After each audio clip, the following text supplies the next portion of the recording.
Welcome, everybody. Welcome to today's Sunday episode of The Law of Self-Defense, another 7-day work week for yours truly, Attorney Andrew Branca. Thanks to all of you for being here. I know this is many people's normal Sabbath day, but there ain't no rest for the wicked.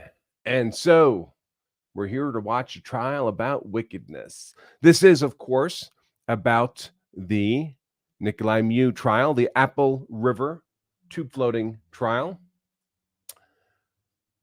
Nicolae Miu was tubing down the river with some friends. Somebody said something was lost in the water. He took his snorkeling mask and snorkel, wandered down the river to look for it, came into the proximity of a group of young men, high school football players, who began taunting him, calling him a raper, shouting he was looking for little girls. That attracted more people over. Pretty soon there was a crowd of about 13 people yelling and screaming. Somebody punched him, put him in the river. Somebody pushed him face down to the water. Nicolae Miu came up with a knife, ended up stabbing 5 people, one of them fatally, 4 non-fatally, and he's charged with murder for the fatal stabbing, attempted murder for the 4 non-fatal stabbings, and the state claims that he punched a woman. So that's a battery charge he's also facing in this trial. He's claiming self-defense. And certainly with respect to the stabbings, I'm not sure if he's claiming self-defense with respect to the punch. I think he's alleging the punch never happened. So, of course, you can only claim self-defense if you're conceding that you did whatever the physical act is. If you're saying something didn't happen, you can't simultaneously claim it was self-defense. But it's not yet clear to me how his lawyers plan to handle this. So this trial started last Monday. So we're doing kind of I was busy with other things, covering a review of the Zach Anderson trial. I didn't get on this until Thursday. And Friday and Saturday, I had other obligations for work that I couldn't get out of. So I'm on this a little bit late. We've had 5 days of trial testimony. I covered opening statements. I covered the first day's witnesses, and I covered several witnesses. I believe the second day witness, who was, what was his name? His name was, I have it here, Jawan Cockfield, Mr. Cockfield. He's the one who videotaped most of this on his cell phone during the event in the river. The video we've seen before, of course, and we'll see it again in screen captures of it again throughout the trial. So I'm kind of in catch-up mode here. We're definitely going to finish the second day of testimony in this show, and I'll have to see how far I can get into the third day. If this runs long, I might end this show and launch another one today to do day 3. I don't know. We'll have to see how that goes. But I do want to try to get us caught up as possible. It won't be possible to be completely caught up in time for tomorrow, but there are advantages to being a day or two behind, actually, because if you're not actually watching it live, you can stream past the lunches and so forth, and so we'll take advantage of those opportunities as we go along. As always, yeah, I hope to be caught up to the trial in real time by maybe Thursday or Friday. Throughout the day, if you'd like to post questions for me to address, I'll try to do those during breaks. Of course, Law of Self-Defense members should put those in the member chat. They get their questions answered for free. If you're watching this on YouTube, I'll also answer your questions, but they need to be $10 super chat, minimum $10 for me to address. What else? I think with that out of the way, we'll go ahead and we'll dive right into our continuing coverage of day 2. So let me launch the formal start of today's show.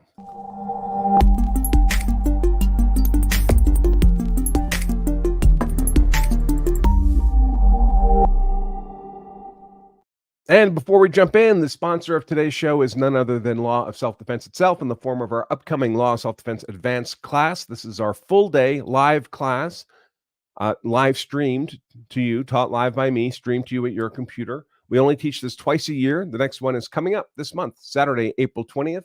If you miss this one, it'll be October until you have another opportunity. In this full-day class, we cover everything you need to know to be hard to convict. We cover the 5 elements of self-defense in great depth. We cover defense of yourself. We cover defense of others, family, colleagues, neighbors, strangers. It's all different. We cover defense of property, including highly defensible property like your home, things like your vehicle, your place of business. other people's homes, if you happen to be a guest, if you're traveling in an RV or staying in a hotel room. We cover personal property, just your stuff. We cover defense of your pets. We cover consciousness of guilt evidence, which we have in this case, right? The Nicolae Miu case. He tossed his knife into the woods after the stabbing, an apparent attempt to conceal evidence. And we cover interacting with the police in the aftermath of a use of force event. We spend almost an hour talking about the 3 very different interactions you'll have with the police. 911, responding officers, investigators all need to be handled differently. And of course, we have statements by Nicolae Miu in this case to the police that are going to be used against him by the prosecution. He appears to be dissembling his responsibility for the stabbings, according to the state. That'll be used to hurt him, of course, hurt his credibility. We talk about how you can devise your own customized, legally sound self-defense strategies and much, much more, all in one day. If you go to the website here, lawofselfdefense.com/advanced, we have a list of more than 100 very specific self-defense law questions we answer in plain English over the course of the day, and there's plenty of opportunity for live Q&A with me, so you don't have to walk away with any uncertainties. Lawofselfdefense.com/advanced. By the way, if you can't make that Saturday, April 20th date, if you have a conflict, I would encourage you to register anyway, because we'll make the playback of the class available to all the registered students for a couple of weeks afterwards, so you can watch the playback version at your convenience. But you do need to be a registered student for that. Can you afford to not attend this class Saturday, April 20th? I have to ask, because do you know when you'll be attacked? Do you know when you'll need this knowledge to defend yourself in a legally sound way, to mitigate your risk of going to prison for the rest of your life? The sentence that Nicolae Miu is looking at right now. Can you afford to wait until the next time we do the class? Maybe in October, maybe later?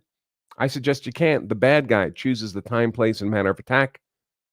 And if you sign up now, you can save 50% off the registration as well. That's at lawofselfdefense.com/advanced.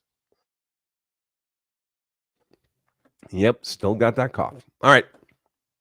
My whole house is doing that. All right, now let me pull up. This is Jawal Cockfield leaving the stand on day 2 of the trial. And we'll be proceeding with the next witness. A quick overview. So the prosecutors here are the elected district attorney, Carl Anderson and Brian Smestad. They're sitting on a table to the left. 2 large gentlemen. They won't be hard to miss. For the defense, we have Corey Tarafasi. He's the bald-headed gentleman you can see on the screen here. He appears to be second chair, co-counsel here. The lead counsel for the defense appears to be Aaron Nelson. The gentleman just to Corey's right. The gentleman next to, just to the right of Aaron Nelson is the defendant, Nicolae Miu. Both Aaron Nelson and Corey Tarafasi are doing a great job in this trial. Corey, particularly on cross-examination. You may recognize Corey Tarafasi from being second chair on the Kyle Rittenhouse trial, where he did an excellent job on cross-examination of witnesses.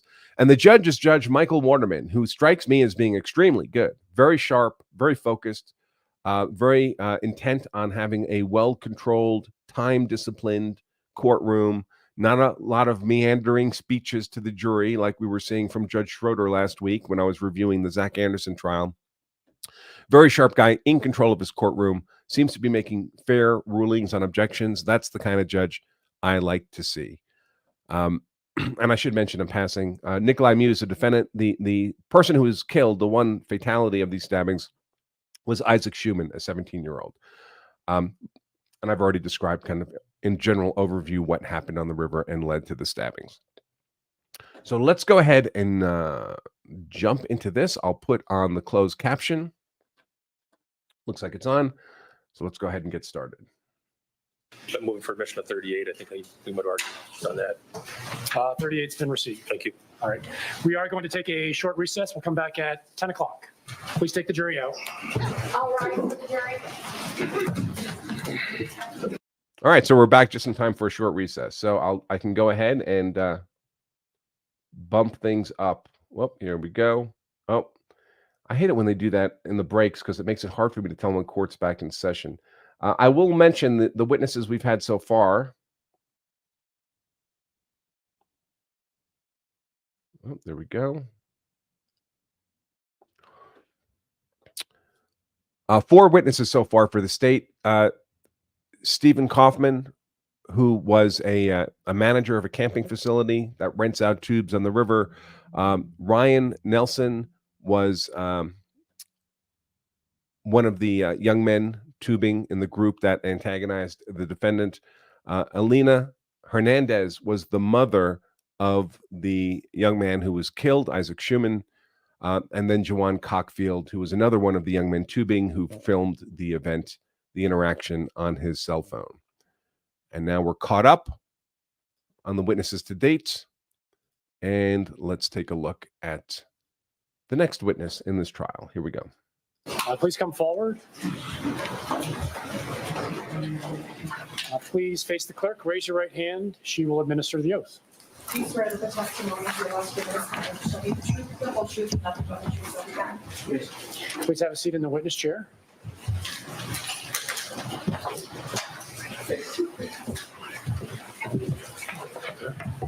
Judge Piper.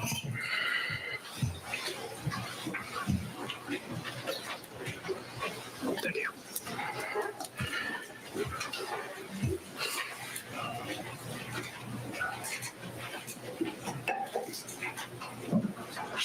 Mr. Smestad. Say your name for the record, please. Spell your last name. My name is Alex Vang, V-A-N-G. How old are you, Alex? I'm 19 years old. Do you go to school? Do you work? I'm a student at St. John's University, What are you studying? global business leadership. What year are you at St. John's? I'm a first year. Were you familiar with a person named Isaac Shuman? I was. How did you know him? He's my best friend. How many years were you best friends with Isaac? 7th grade, I first met him.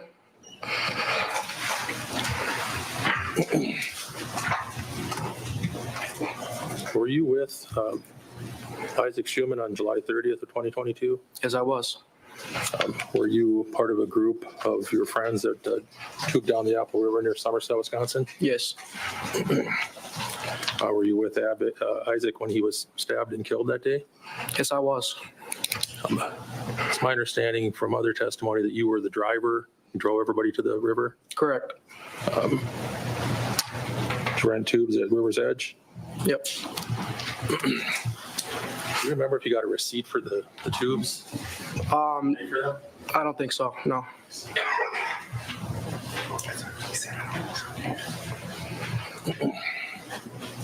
Do you remember what time you got on the river? Estimate maybe around 1:30. Was your group together in the tubes? Yes. Were your tubes connected together? Yes. What's the plan to float down to Village Park? Guys, sorry to interrupt. I'm going to bump up the playback speed because we are trying to catch up to things. So 1.25. I like to state that explicitly so you know that this is not how fast these people really speak. Somerset? If that's at the end, yes. Do you have plans for a return trip back to River's Edge? Say again. Did you have plans on how to get back from Village Park up to River's Edge? Yeah, we were probably gonna find a ride. While you were tubing the river, were you drinking alcohol? Yes, I was. What kind of alcohol did you have? Just some beers, some Nicolae Goldens, maybe some the like ultras or something, whatever they're called. Did you have any hard liquor? I did not. Do you know if anybody in your group was drinking hard liquor? I don't recall. Did you use any other drugs that day? Yeah, I smoked some weed. All right. By weed, you mean marijuana? Yes, please. Yes. All right. As you were floating down the river, did you eventually have contact with the defendant, Mr. Miu? Yes, I did. All right. Do you know whereabouts you were in the river when you first saw him? I don't recall. I just know we were a little bit away from a bridge. Had you been on the river before? I have. How many times? Just a year previous. When you first saw Mr. Miu, what was he doing? He was just looking in the water with some snorkeling gear. Did you ask him what he was doing? I did. What did you say? He said, you're snorkeling in some pretty short water. Like, what are you looking for? And how did he answer? He said something along the lines of, he responded with looking for little girls or something like that. Right. Are you aware that, we'll strike that. Did you record any part of your interaction with? I did not. Yeah, let me finish my question. I'm sorry. Is this your first time testifying? It is. Are you a little nervous? Yes. All right. Did you yourself record any part of the incident on the river?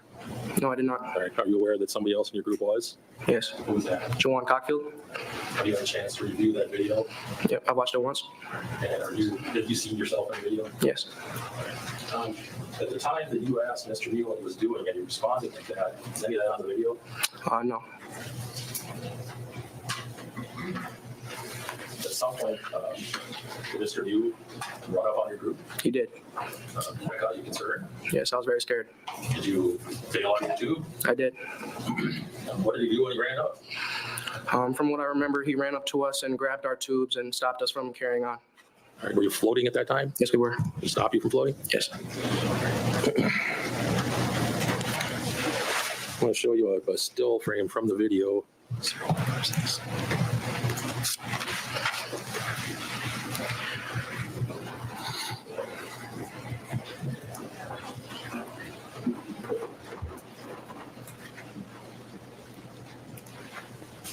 Or do you put on the screen? Alex, I'm showing you frame 0156 of Juwan's video. Are you in that picture? That's me, yes. Does this describe when this picture was taken? I mean, what's going on when you're in the water there? This must have been when he was running towards our tubes and was just about grabbing our tubes, and I was off the tubes at that moment. Whose leg is in the foreground of the picture? I'd assume at the very bottom that's Jawan's. All right. At that point, had you separated yourself away from your raft of tubes? Yes, I did. Why? I was concerned for my safety. I didn't know what his intentions were running up on our tubes. All right. Is it fair to say that prior to him running up, Juwan called him some names? Yes. All right. Were you involved in calling him any names before he ran up on the group? Yes.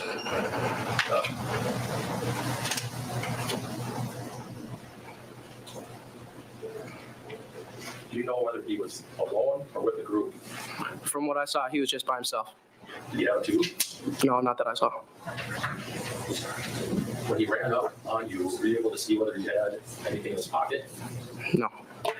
At any point during this interaction with him, did you know he had a knife?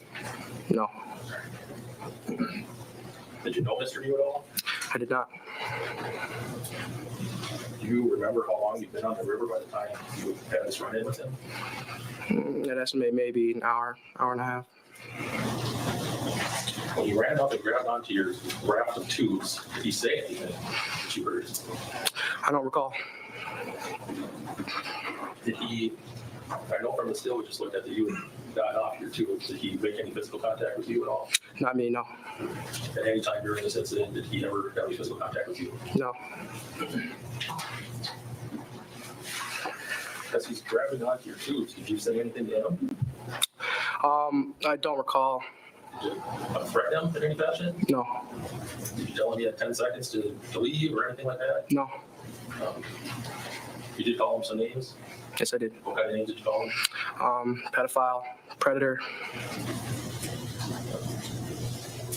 Maybe a dumb question, but you don't seem to be proud of that. No, sir. Do you agree that you boys probably weren't very kind to him? Yeah, I agree. In the context of what happened, though, did you know what his intentions were? No.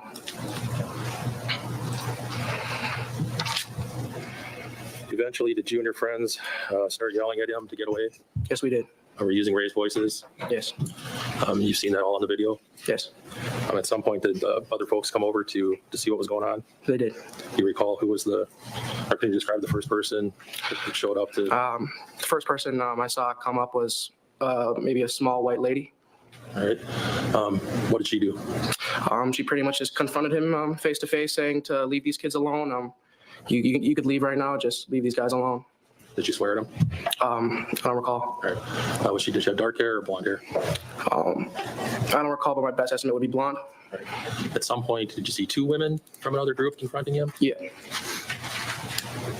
And what was the other woman doing, the second woman? From what I remember, she was just next to the other lady. I don't recall what she was really doing. Did you hear her tell him to leave at all, A lot of people were telling him to leave. including you? Yes. At some point, as you reviewed the video, do you realize you guys are laughing at him? Yes. Why was that, if you know? He felt like it was kind of those situations where, like, we like caught someone doing something wrong, and it's something like that. Did you think that he was getting in trouble from this other group? Yes, I was thinking that he was finally about to leave and stop all the commotion that's going on. Were you feeling relieved? Sustained. Say again. I'm sorry. I'm sorry. There's an objection. I have to rule. Sustained means don't answer. Okay, gotcha. So is Mr. Muse talking to the two women that were they standing in front of him, behind him? Where were they? The two women, they're in front of him. Did you ever hear him say, get out of my way, let me go? I did not. Did you ever hear him call for help? No. Did you and your group of friends surround him? I was. And by that, I mean encircle him? I'm going to object. I'm going to ask him to go ahead and answer the question. I'm sorry, I didn't hear that all. I didn't I'm hear going to let him answer the question. He was trying to answer the question and he was interrupted. It's his witness. I'll let him interrupt his own witness. Did you encircle Mr. Miu before any of the fight started? I wouldn't say circle. I would say we were standing near to him. We weren't. Yeah. All right. We can go to slide 2593.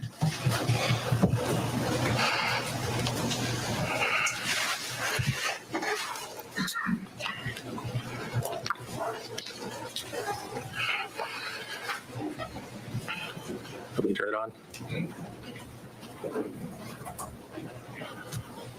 All right, Alex, I'm showing you still frame 2593 from Jawan's video. Is this what you saw when you described the two women standing in front of him? Correct. Were any of your friends behind him? No. In relation to this picture, where was your group of friends located? I would say maybe to the back and to the left. All right. Were you within arm's reach of him? From this picture, no, I wasn't. Was anybody else in your group at this point within arm's reach of him? No. Yeah, that was funny. So this guy was about to give the wrong answer. Wrong answer from the state's perspective. The state asked him, did you and your group of friends surround him? He was about to say yes, and the state saw that. So the state interrupted their own witness to rephrase the question so they would get the answer they wanted. Encircle him was what they wanted to ask. And Giraffacy was right there, man. He jumped right in with an objection. Hey, he was about to answer. It was just going to be an answer the state didn't like. But the judge overruled. The judge allowed the state to interrupt their own witness. But yeah, this witness was about to give the wrong answer. So, by the way, the fact that Giraffacy is the one who objected means he's going to be the one doing cross on this guy, which should be good. It'll be interesting, for example, to see if this guy claims, yes, he did. This defendant distinctly told me he was looking for little girls, he says on the witness stand. Did he say that to the police at the time? I bet he didn't. And I bet Corey Giraffacy will point that out.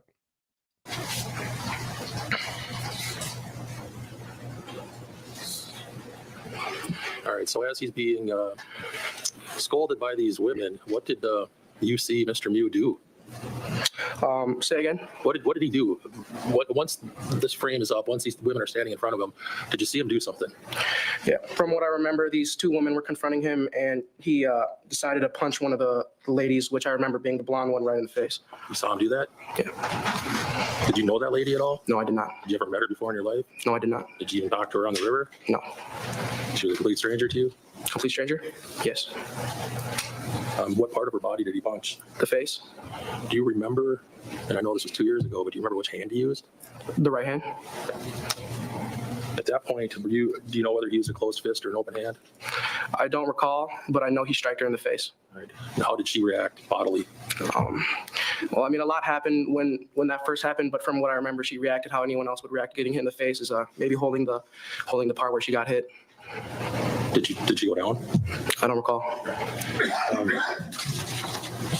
After Mr. Miu punched the blonde lady in the face, did her friends react? They did. What happened? Well, after he punched her in the face, their friends hopped on him, trying to pretty much retaliate from him hitting her in the face. Was Mr. Miu likewise struck in the face? If he saw? I don't recall. I knew he was getting hit. Did you see him go down? Yes, I did.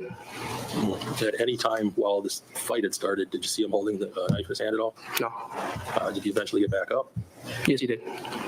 At that point, did you notice that there were some folks that were injured? I'd say within 5 seconds, I realized that there were people stabbed. All right. Do you remember who the first person was that you saw stabbed? I saw the blonde white lady get stabbed first. Not the same one who got punched, or the same one that got punched? I don't recall. I just do remember seeing a blonde white lady stabbed first. I can't tell you if it was the same one, but We're gonna look at a still frame here. Still 2944. As you watched the video and saw yourself laughing, at some point, was there a point in the video where your expression changes? yes.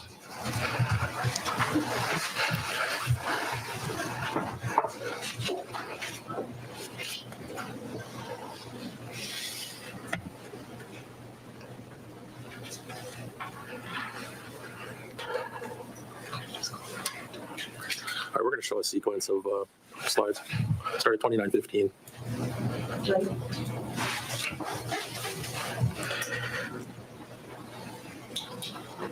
All right, Alex, this is slide 2915 from the video.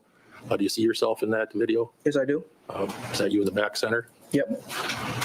You're looking off to your right? Yes. No object. It's not a question, actually. Okay. Which direction are you looking? From where I'm, from my point of view to my right, or a bit, pretty much like around like this direction. And we're going to go through it here.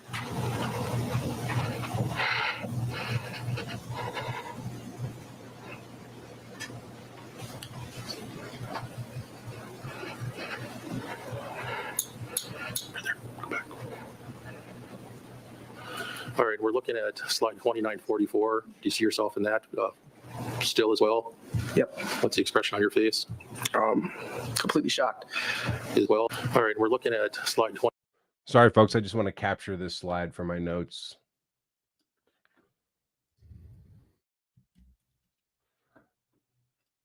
$29.44. Do you see yourself in that still as well? Yep. What's the expression on your face? Completely shocked. What had you seen at that point that made you have that expression on your face? I'd seen a stab wound that was actively bleeding, and it was nothing. Man or a woman? Woman. Is that the woman that you testified earlier that you had seen get stabbed? I would need to see again, but I don't completely recall.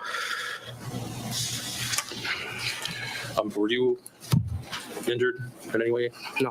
Did Mr. Miu do anything to you? No, he didn't do anything to me. All right. Did you ever lay a hand on him? No. At some point, did you realize that Isaac Shuman had been stabbed? Yes. Did you actually see that happen? I didn't see the action of him getting stabbed, no. When did you first realize that he had been stabbed?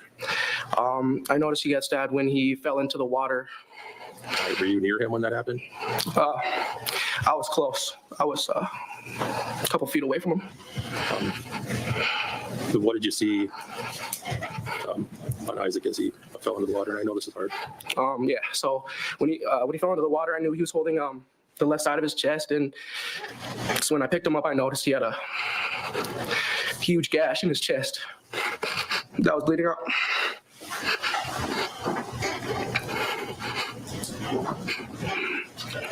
I'll play a portion of the video starting at the 2:15 mark. By the way, pretty good argument to make that it was Isaac Shuman's friends who got him killed, including this guy. While that's getting set up, did you, once you realized that Isaac was injured, did you go to him? Yeah, I immediately grabbed him, saw that he was injured and wasn't able to completely move, and that's when I decided I needed to hold pressure onto the wound and drag him to the shore. Did you do that? I did. I apologize.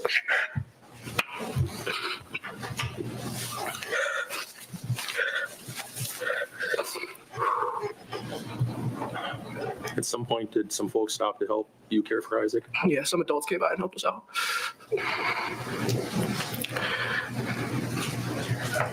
Did you, were you present while they were trying to render aid to Isaac? Yes, I was. Eventually, did EMTs and police arrive on the river? They did. Did you see them take Isaac off the river? Yes. Did you follow? Yeah, my sister and my brother-in-law picked me up and drove me to the hospital where he was getting sent to. While you were at the hospital where they brought Isaac, did you speak to police? Yes, I did. Do you remember if you spoke to police on the side of the river as well? Yep. Did you tell them what happened? Yes. All right, we can go to the screen. We're playing the video starting at 2:15. Alex, I'm going to ask you to review this. I know it's going to be difficult.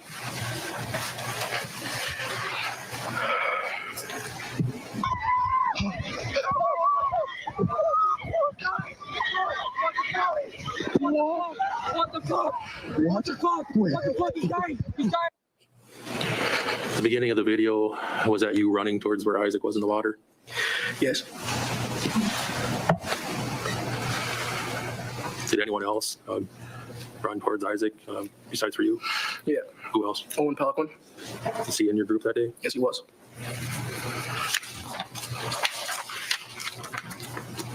I know it's been almost 2 years, but do you remember the face of the person? Just to be clear, guys, I'm live. We're live streaming right now, Sunday morning. You're welcome. But this is actually from last Tuesday. So I'm playing catch up with this trial testimony. This is day 2 of the trial, part 3 of my coverage, but day 2 of the trial. Who did this? Yes, I do. Do you see him in the courtroom here? Yeah. You point him out, see what he's wearing? It's right there. What's he wearing? Suit jacket, dress pants, brown shoes. Far left of the table from your perspective? That's Correct. probably the end of direct. While you were at the hospital, is that when you and your friends were informed that Isaac had passed away? Yes. I don't have any questions. Yep. Okay. Mr. Travis. Mr. Vang, you're a student at St. John's? Correct. Okay. You go to school with Joanne Packfield? I do. Okay. Are you guys roommates or anything? No. Just friends? Yes. Okay. And you acknowledge that you provided an interview to police in this case, is that right? Yes. And that interview was given the day of the incident, is that true? It was. Okay. Is your memory better on the day of the incident, or is it better 21 months later? I would say it's just about the same. Okay. You would agree that in your interview that you gave on the day of the incident to police, you never mentioned to them that you had a conversation or heard Mr. Miu talking about little girls in any way, right? Yes. You never told them that, do you? I didn't. I was still in shock. There was a lot of little details that I could have explained, but there was still a lot going through my head, and I couldn't possibly process every single little detail that happened, but I tried to give them the best I could at that moment. Well, the good news is we've had 21 months since then. In those 21 months, did you ever follow up with them and say, you know, I left something out. He told me he was looking for little girls. Did you ever do that? I made sure to tell my team that a couple weeks before this happened when we were talking. You told the prosecution a couple weeks before this happened, before this testimony, Yes. that had happened? Yes. Okay. You never tell the police that, right? No, not at those moments, no. Okay. And you never follow up with them and tell them, right? I didn't. What you tell them is, you see a guy snorkeling by himself, and we're just saying, oh, he's snorkeling by himself, right? That's what you tell police. Yes. Is that true? Yeah, he looked like he was about to do some snorkeling activities, yeah. Okay. And then you just say he was chirping back at us and we were chirping at him, right? Yeah, I made a little joke like the water's super short, you know, like what you looking for, maybe just a little chirping, like, yeah, the water's short, you know, maybe it's not, maybe like, I don't know anything about snorkeling. It was a little joke. Okay. And did he respond to you? Yes, he did. What did he say? I asked him what he was doing looking in the water. He said he was something along the lines of, I'm looking for little girls or something. Okay. Now, of course, that's not on tape, right? It's not. And Juwan Cockfield has testified, and he agreed that your group was antagonizing Mr. Miu. Would you agree with that? Yeah. Would you agree that at least on tape, the loudest antagonizer is Juwan Cockfield. Do you agree with that? He was the closest to the phone. I mean, you can hear his voice the most. Yes. Right? And do you recall Juwan Cockfield on video saying grown men cannot have sex with little girls and calling him a raper? Remember that? I don't recall.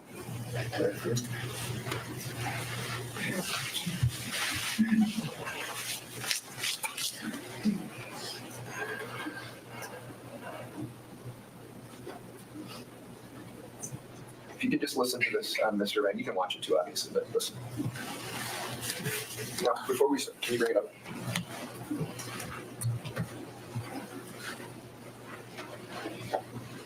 Is that you? See, it's stupid to lie about this stuff. This guy's heard the video. He knows what's said on it.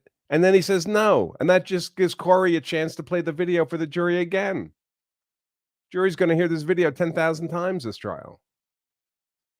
That is. Okay. Sorry, I pulled up the wrong video. Can you turn it down? I apologize.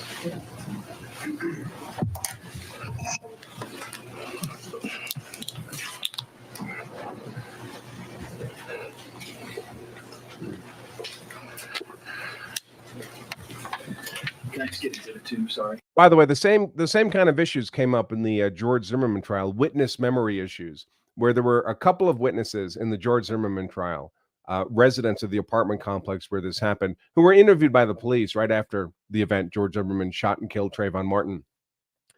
And they gave the police extensive interviews.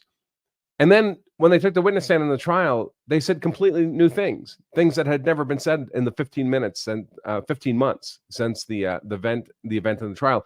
And those things were damaging. The new things were damaging to George Zimmerman, suggesting, for example, that he had chased Trayvon Martin.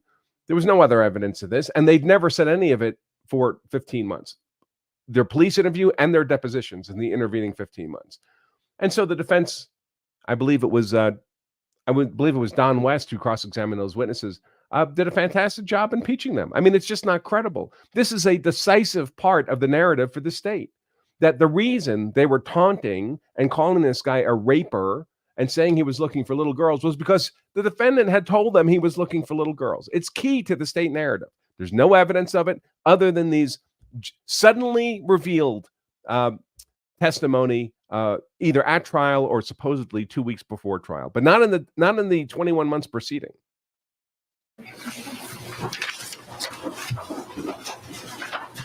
Thank you.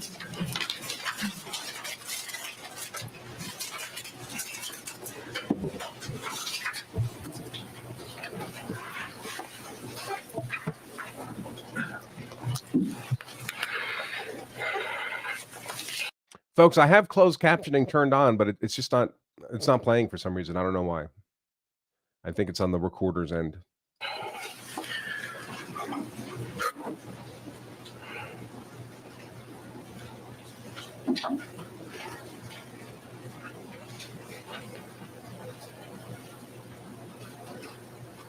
Yeah, it has the same vibe as when somebody suddenly claims, well, he called us the N-word out of the blue. There's no evidence of it, but that justifies their act of violence.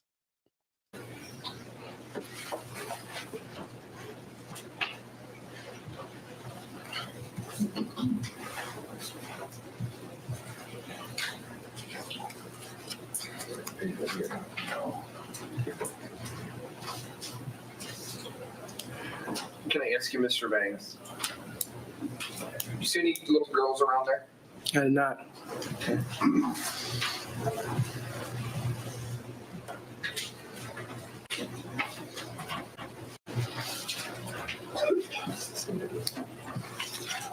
Is that you, Mr. Vang? Yes. Okay. Grown man cannot sex with little girls. Who the hell? What the fuck? He's a raper. Whoa. You remember that now? Yes. Okay. And at that point, Mr. Miu's not bothering you guys at all, is he? No, he's walking away. Okay. Walking away, and you guys, at least Mr. Cockfield, starts calling him a raper. Is that right? Yes. Okay. And you tell police that you say, we almost started calling him a predator and a pedophile, right? You didn't almost, you did, right? Yes. So you have no idea why he's there, right? No. And you guys take to just humiliating this man. True? We wouldn't say what we said if he didn't say what he said. I know, but as we've already established, you don't tell that to the police and it's not on the video, right? Say again? We've already established you don't tell the police that he said that, and it's not on any video that was recorded. Objection, Your Honor, has been asked and answered. It has been. We're plowing the same ground. Okay. So, do you, when he walks up to your tubes, you said that you were, if I have it right, you were very scared. Is that right? Yes, I would say he ran up to us, and I was scared. Okay. Did your fear dissipate as time went on, or did you remain very scared throughout the incident? I was still internally as scared as I was.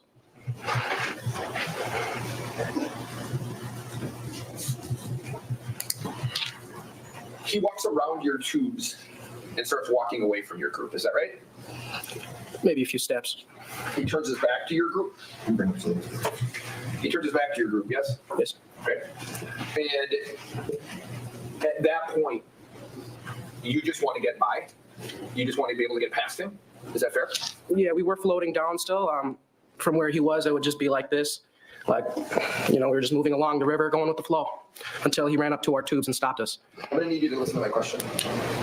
My question was, what you're hoping for is that you're able to get past him. Is that right? Yes. Okay. And there comes a point where this blonde woman that you've mentioned, she's testified, Madison Cohen, where she starts to come over, right? Yes. And he moves from where you guys are over to her, doesn't he?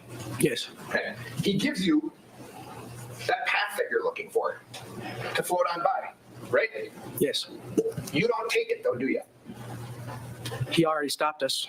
That's not my question. My question is, you've admitted he gives you a path and you don't take it, right? Yes. You stay, right? Yes. Your group stays, don't they? Yes. Okay. And you guys who have the ability to go past him, you do hear this woman yelling at him, I do. okay? And she never tells you guys to go past, does she? I don't recall. Okay. Do you hear Joanne Cockfield tell her he's looking for little girls? I don't recall. Okay. Ryan Nelson describes her as getting, and Joanne did too, by the way, as getting the blonde girl, as getting in Mr. Miu's face. Did you agree with that? Yeah, she was face to face with him. Okay. Ryan Nelson said that she was in his personal space. Would you agree with that? Yeah. Okay.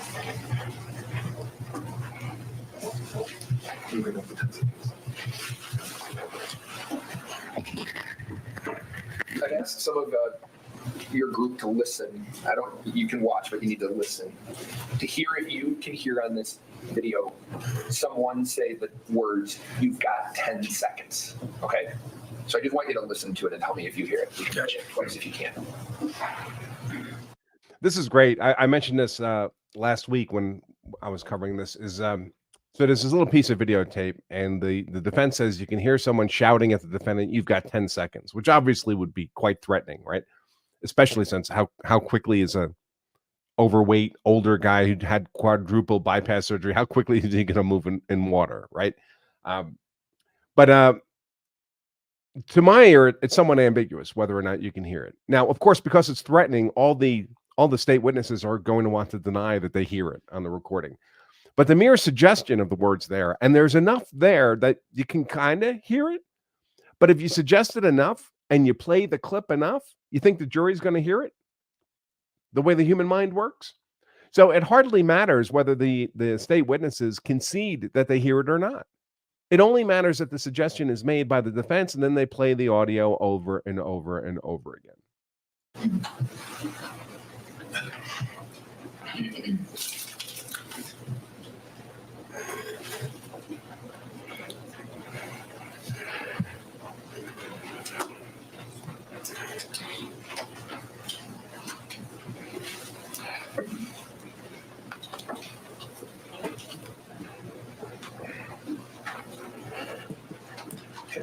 We're ready.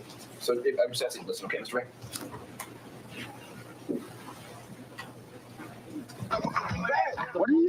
What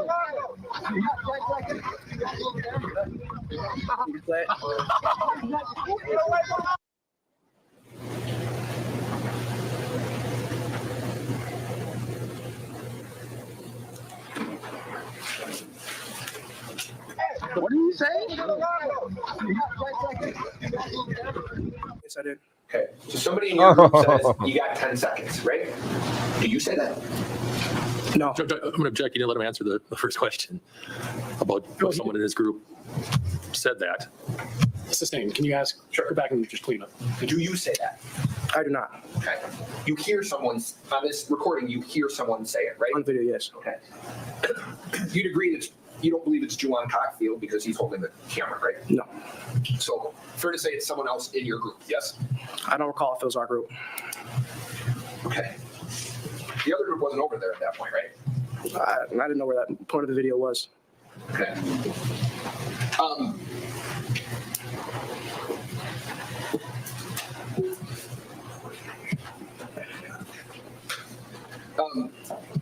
As the blonde girl comes over, she comes over with a couple other people, is that right? Yes. Okay, so, and at that point, you believe that Mr. Miu is alone. True. Yes. So when she comes over, she brings a couple people with her, so it's, and you have 6, so at that point, it's at least 8, 9 people versus 1, right? Is that fair? Yep. Ryan Nelson said that changed his fear level, that the more people that showed up, the less his fear decreased, and so did Juwan Cockfield. Is that how you felt?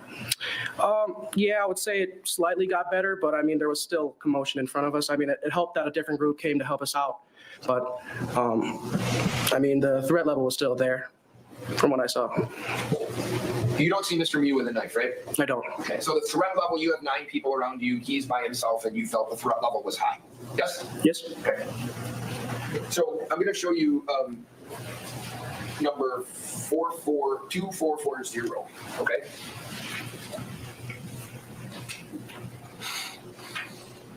I mean, it's ridiculous, right? So he doesn't see that. He doesn't know that the defendant has a knife. There's been no stabbing yet. As far as he knows, this is an unarmed 52-year-old fat guy by himself, faced by 9 angry, shouting people calling him a raper and a pedophile.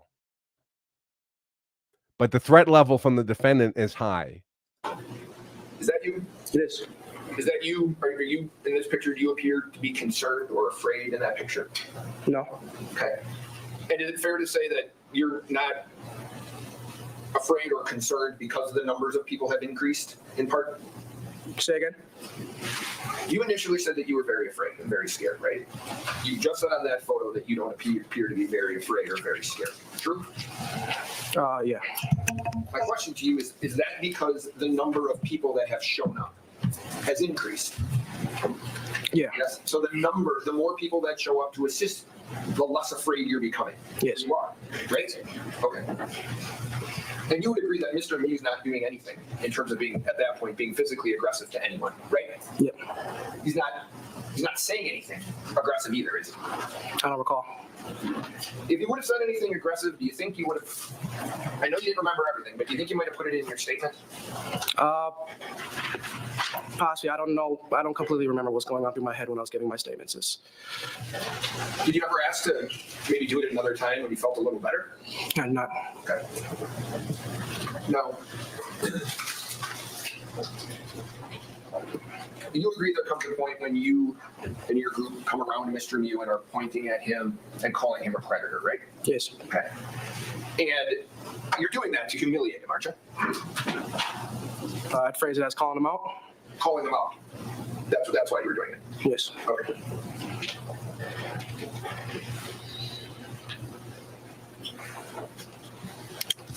And in terms of the blonde girl that you say you see get hit, I want to make sure I got it right.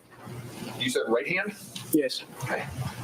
And today, I don't want to misquote your testimony, punch or slap? I'd say punch, but I don't know all the way. I'd say estimate a punch. Okay. So, fair to say that if he hits her with his right hand, he hits her on the left side of her face, right? Yep. So he hit her on This side of her face. This side, yes. Yeah, okay. There's been various statements on how it happened.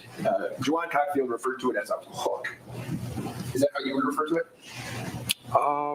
Yeah, it was a pretty good punch. Okay, so pretty good punch with his right hand, punching her in the left side of her face. Yes. Okay. Are you aware that he was holding a knife in his right hand? After the video, I did, yes. Okay. So your testimony under oath today is that he would have had to punch her, right? He couldn't slap her. How would you slap her holding a knife, right? Right? Yeah. Okay. So with a knife in his hand, with a closed fist, he makes a hook motion and punches her in the face. That's your testimony. Yes. Okay. You told police that he slapped her in the face, didn't you?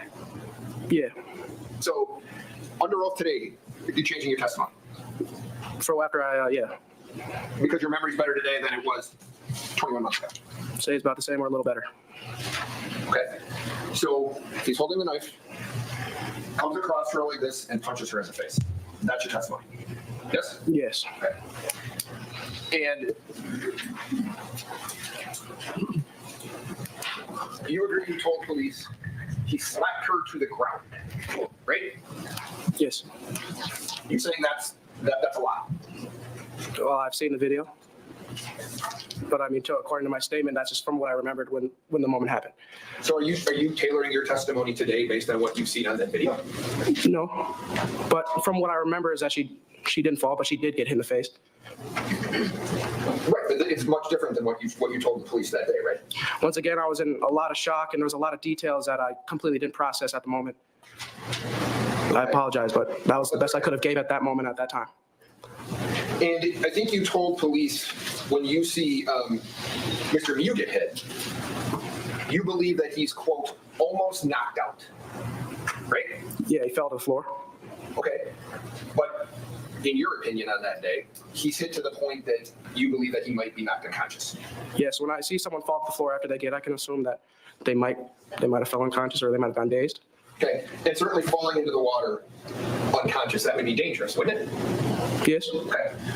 And he's a big guy, isn't he? Like on that day, he was a big guy. Yes. All right. So when you see a man the size of Mr. Miu get punched in the face, knocked in the water, you believe potentially unconscious, he's getting his butt kicked, isn't he? Yeah, I'll say he got hit, yeah. I mean, he's getting his butt kicked, right? There's multiple people hitting him. Objection to the term multiple. Multiple. Overruled. You can agree or disagree with the characterization. It's cross-examination. Can you give me the characterization again? He's getting hit multiple times. You'd agree with that? Yes.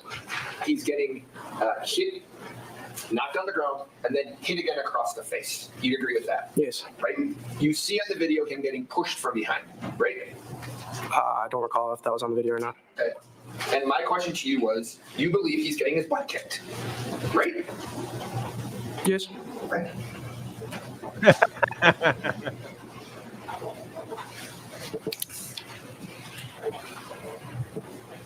And you were asked if he did anything to you. And you said no, right? No. You didn't do anything to him either, did you? Correct.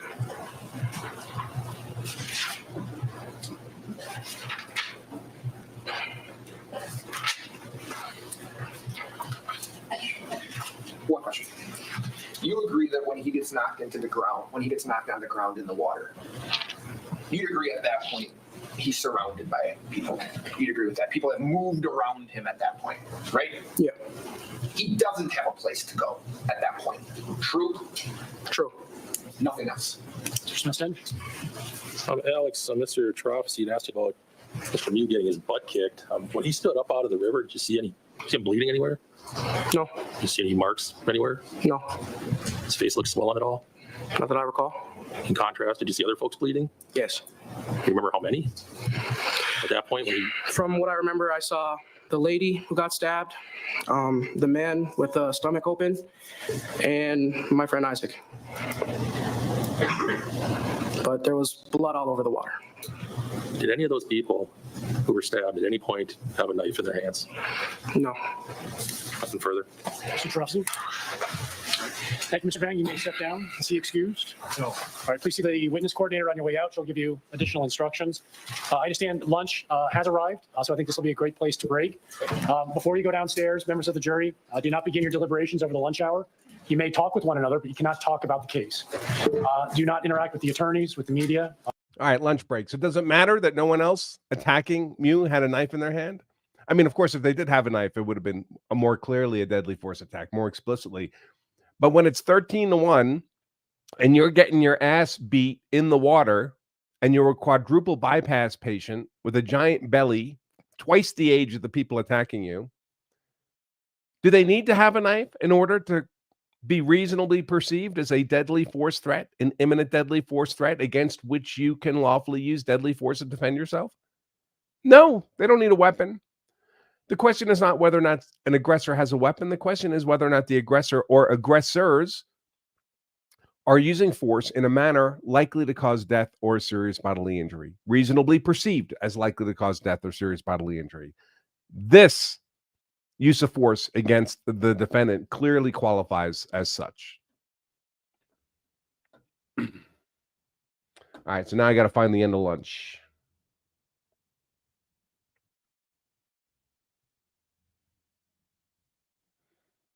That's nice. We'll take some time out. Here we go. Waterman into the St. Croix County Circuit Courtroom. They've just wrapped up an hour-long lunch break. You can see the defendant standing right in front of our camera there. That is Nicolae Miu. Of course, this jury that is about to walk in has his fate in their hands.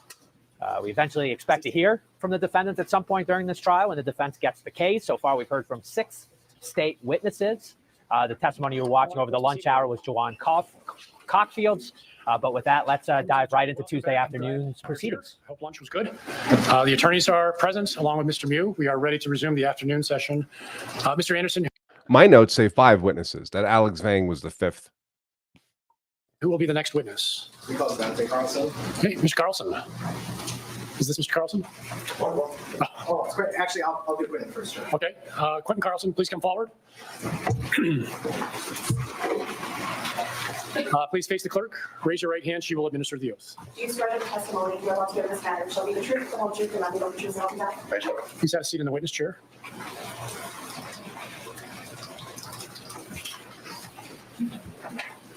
All right, Mr. Smith, or Mr. Anderson. Can you please state your first and last name for the record? Quinton Carlson. And if you spell your last name? Carlson. Can you go ahead with him sometimes? Q. And how old are you? 50, sorry. And can you look over at the board there? I can't see it, I'm sorry. Actually, I'll hand it to you. 26.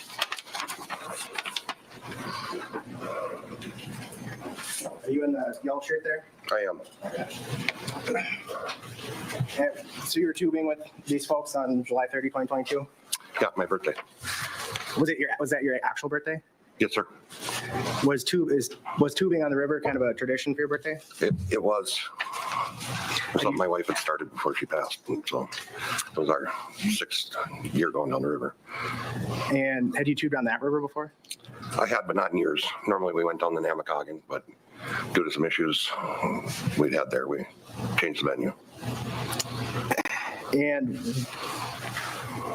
while you were tubing, at some point, did something catch your or your group's attention? Yes. What was that? We had come around a bend and noticed a group of teens that were calling and beckoning us to come help them. At that point, I had told my boys to stop our tubes, and I observed for a minute. And at that point, I saw Mr. Miu charge their tubes and stop the tubes from progressing down the river.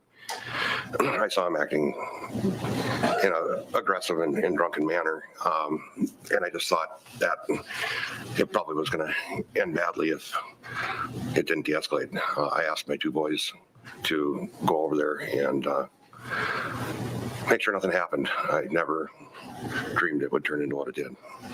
And did you have a specific fear regarding escalating, whether that was Miu or the boys, both, one or the other?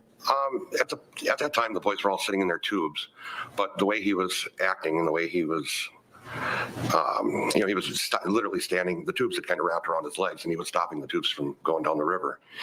And I thought at some point, the boys at that point were still calling out for us to come help him. But I thought if those boys get off their tubes, they're going to beat the brakes off of this guy.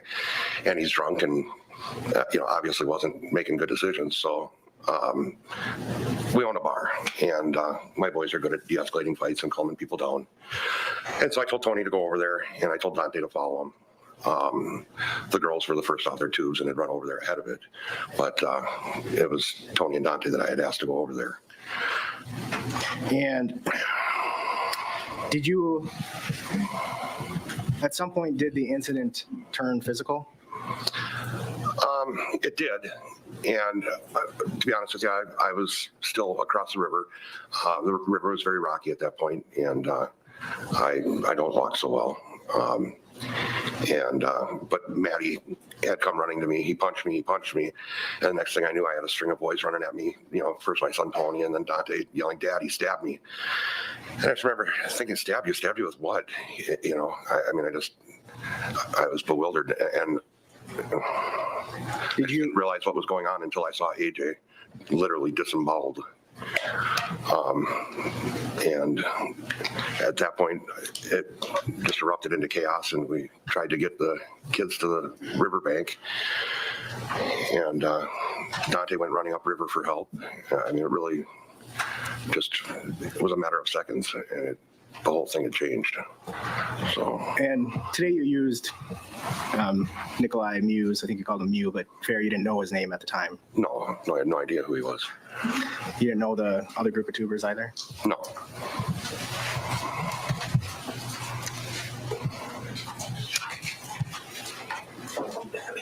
So were you kind of over by your tube still? I was still on my tube until Maddie came running over. It was after she said that he punched me, and I started looking at her face, and then literally within seconds, the boys were coming at me, and I was trying to assess their injuries and trying to make sense of it all, in mere moments. Did you see anything on Maddie's face? An injury? Yeah, her eye was red and swollen. Like skin around the eye, or what do you mean? Her cheek was all puffed out. It was clear that she had been struck.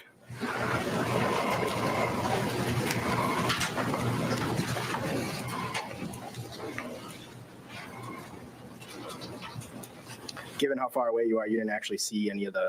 Do you imagine if that blonde woman had visual injuries to her face, and they all talked to police on the bridge? You think the police might have taken a photograph of that or made a note of it in their records? You think there is any such photograph or any such note? Stabbings or the... I hope Corey does the cross on this guy too. No, I saw Dante strike Mr. Miu. And I had yelled out, to stop, because I didn't know what was going on at that point. That was prior to knowing that he had hit Maddie, and prior to knowing that anyone had been stabbed. Did you see where Nicolae went? I didn't. I honestly was worried about my kids. I wasn't paying attention to where he went. I almost, I was looking at my kids, not looking upriver, not looking at what was going on. AJ's injuries were so severe, and I hate to admit it, but I was worried about my son Tony, and my son Tony was taking care of AJ, and there was nothing going to pull Tony off of AJ, and so I really was just very focused on Tony. I know I had sent Sheena and a couple others, Sheena and Janelle upriver after Dante to make sure he was okay and to try and get us some help. I knew that shortly downriver there was a sheriff's stand where they monitored the river. I just didn't know how far it was. I had actually thought it was closer than it was, and so I hoped that they were able to get a hold of the sheriff there.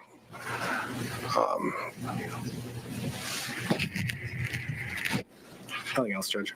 Mr. Nelson? Mr. Carlson? Right. Want to ask you some questions about your birthday, okay? Sure. Why would he want to ask him questions about his birthday? All right, so this is lead counsel, defense counsel Aaron Nelson. So it's not going to be Corey Giraffe on cross, but Nelson has also been very good, very good. Very impressed by him. Just going to note the timestamp here, folks, for my records.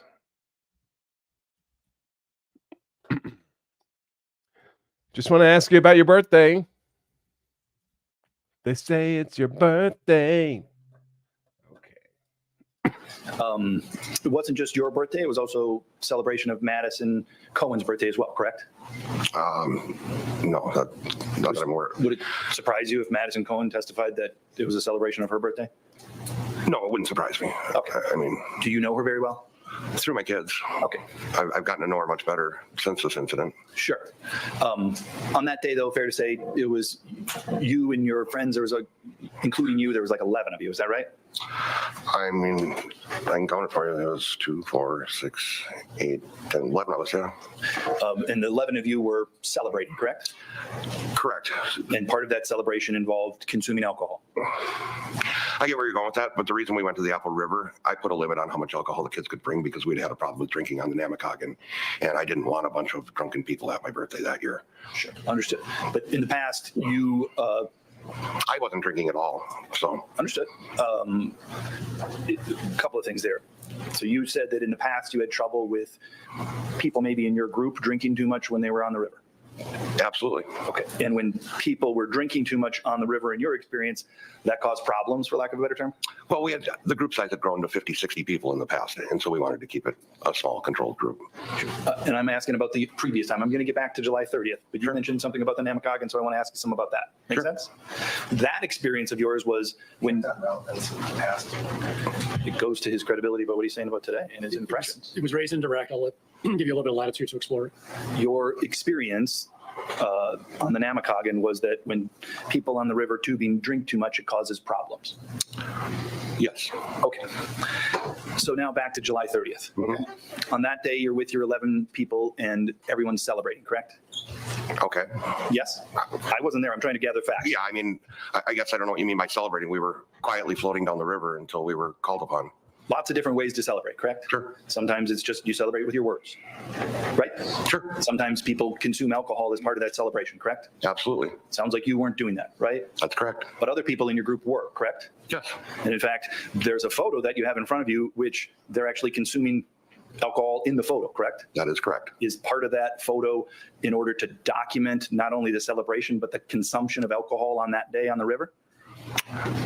I don't think anyone was trying to document the consumption of alcohol. It's just a coincidence that of the people in that photo, 4 of the people are actually consuming alcoholic beverages while the photo's taken?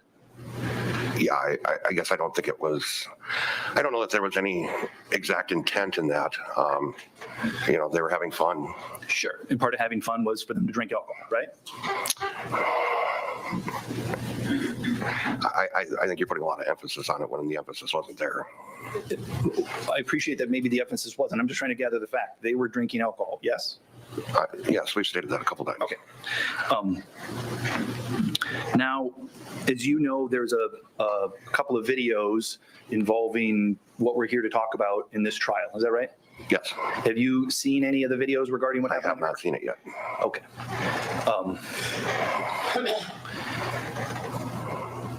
So there's some things that you've said that are maybe in the video. And so I'm trying to put things into context with you, even though you haven't seen the video, if that makes sense, okay? Sure.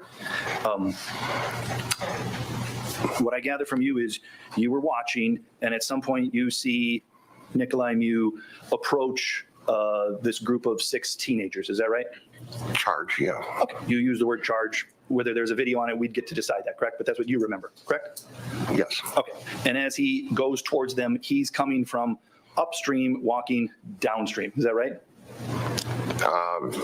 No, he would have been downstream coming upstream. Okay. So your memory is he's coming. He was in front of them and ran back up river at them. Okay. That's what your memory is. Well, that's what happened. May or may not have been what happened, but that's what your memory is, right? Okay. Yes. You would agree if we were going to rely upon your memory or the video might be more reliable? Certainly. Okay. At some point, you look over there and Nicolae Miu and these 6, did you know how many there were other than you said a group? No, they were sitting in their tubes. So, I mean, and I didn't take a head count. Sure. If I told you that there's been identified 6 people in that group, would that surprise you? No, Sound about right? certainly. I would have thought there was more, honestly. Okay.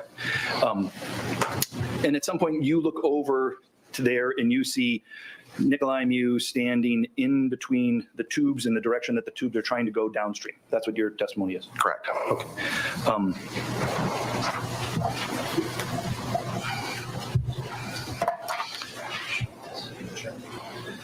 Can you show me, show me what I've marked as exhibit number 101. Do you see that, sir? Yes. And you see on the bottom of this, it says upstream. Okay. And you see up there, it says downstream. Correct. And there's a red circle that says G2. Yep. And then there's 6 red dots over here. Do you see that? Yep. And then there's a blue dot with an M in it, correct? Correct. So if I were to tell you that G2 represents your group, number 2, and that G1 represents the group of the 6 people, and the blue dot is Mr. Miu, does that make sense to you?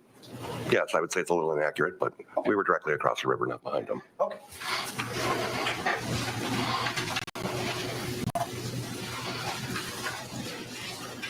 So I'd move this G2 up here. Correct. Is that more accurate? Yes. The 6 dots over here, does that appear to be accurate? You know, you weren't documenting. Does it look like what you saw? At what point? Because during my viewing, they were all still sitting in their tubes. It wasn't until after Madison had been struck that everyone got up out of their tubes. Okay. And Madison was running towards me. So at that point, I really didn't see that. I was watching the kids. I had lost. I'm going to go back View of to them. the stats and leave this up here. Okay. So is it your testimony that the 6, the other group, I'm going to call them the teenagers, the 6 teenagers, they stayed in their tube until Maddie came over there? I believe so, yeah. Okay. Yeah, they were sitting in their tubes calling for help. Okay. So your memory is 2 things. One is they were sitting in their tubes until Maddie came. Agreed? Yes. And your memory is that they were calling for help. Agreed? Agreed. And if the plane of that video contradicts that, would you agree your memory is wrong? Yeah, but yeah, I mean, if it contradicts it. What you remember is that whatever you saw, it raised concerns that you wanted to make sure that something got de-escalated, correct? Correct. And so as a result of that, you told your 2 sons, Dante Carlson and Anthony Carlson, to go over there, correct? Correct. And I believe you spoke with the police about that, right? Yes. And what you told the police was, I was worried about that group of kids against one guy. I was worried that they were all going to gang up on him and something bad was going to happen to the old guy. Is that what you told the police? Absolutely. And the reason you told that to police is because that was what you were thinking. That was your actual worry, correct? Right? I mean, that was my concern. And my concern was because he wasn't walking away. He was drunk and he was absolutely being aggressive to those kids. At one point, their tubes had wrapped around his legs and he was just refusing to walk away from them, even though they were screaming for anyone on the river to help them. Okay. Again, I appreciate that that's your memory. I want to unpack some of that. You said that it was your impression that Nicolae Miu was drunk, correct? Yes. And that was based upon your observation from 150 feet away for about 90 seconds? Yes. Okay. You don't actually know if he had consumed how much alcohol, do you? Well, I've had a lot of experience observing drunk people. Sure. It certainly fit the bill. Okay. But my question, sir, was you did not know if at all he had drank any alcohol. Agreed? I didn't know, in fact, he had drank any alcohol. What you saw is essentially him perhaps unsteady on his feet in the water, correct? No. Well, you couldn't smell him. Agreed? No. And you didn't observe him drinking alcohol. Agreed? Agreed. You couldn't hear him say anything. Agreed? Agreed. You didn't hear him have slurred speech. Agreed? Agreed. So whatever your conclusion was as to his drunkenness, it must have been based upon how you observed his body moving around. Agreed? It was more his behavior. Okay. And his behavior is your observations of his body moving around, correct? Again, it wasn't because he was unsteady on his feet. Okay. It was the way he charged at the tubes. It was just the way he carried himself. Okay. And again, this is all based upon your memory, right? Yes. All right. So you sent the boys over there because you didn't want an old man, I think as you said here, to get the brakes beat off of him, correct? That is correct. I think we've heard different expressions here. Maybe, would that be similar to get a beat down, correct? Yes. Or maybe some other people call it to get beat up? Would that be the same? That would be the same. And I think one witness called it getting his butt kicked. Same thing? Fair. Those are all kind of interchangeable terms. The same thing. All right. That's what you were worried about, right? Yes. And part of that was based upon the fact that you saw that he was one man and there was these 6 teenagers, correct?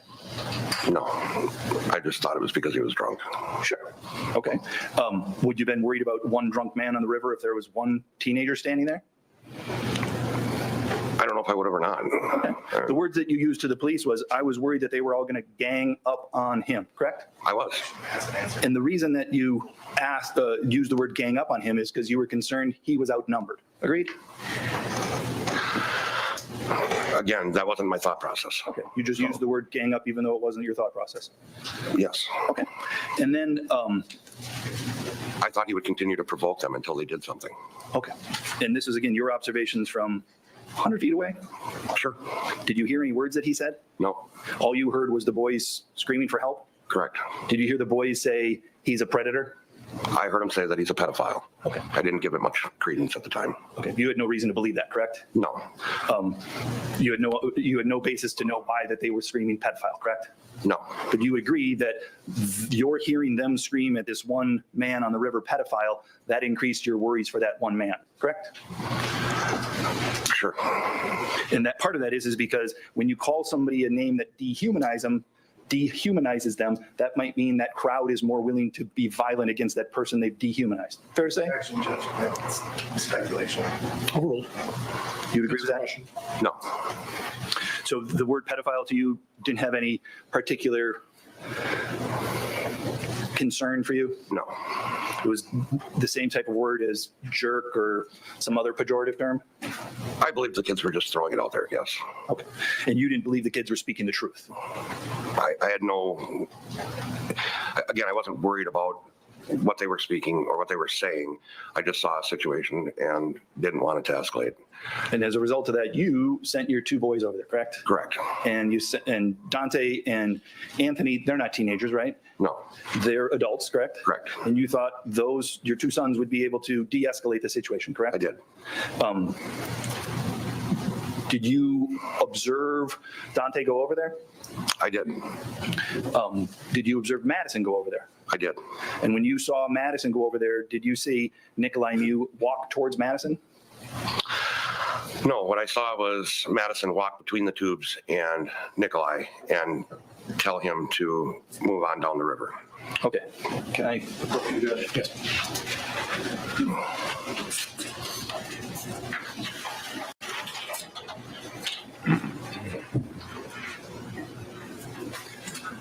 You're welcome to use the fresh markers in the package. Thank you, Judge. Probably the preference where it is, somewhere I can see it. Sure. Okay. So I'm going to make some drawings up on here. You can't see it. Judge would be okay to him stand there to observe if he needs to. If you need, can you see there? I think I can see it all. Can the jury see? Everyone on the jury see the?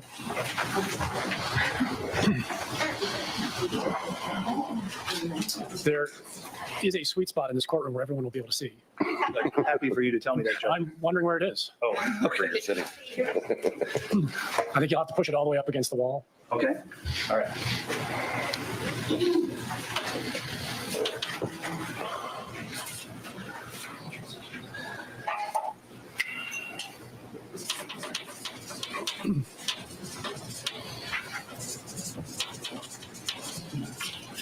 See where I wrote downstream on the top and upstream down here? Yep. Does that make sense? Yeah. Okay. And if I use that, It's backwards from where I'm sitting now versus what I was then. at that time you were over in this position where I had G2 before, is that right? Yep. Okay. And then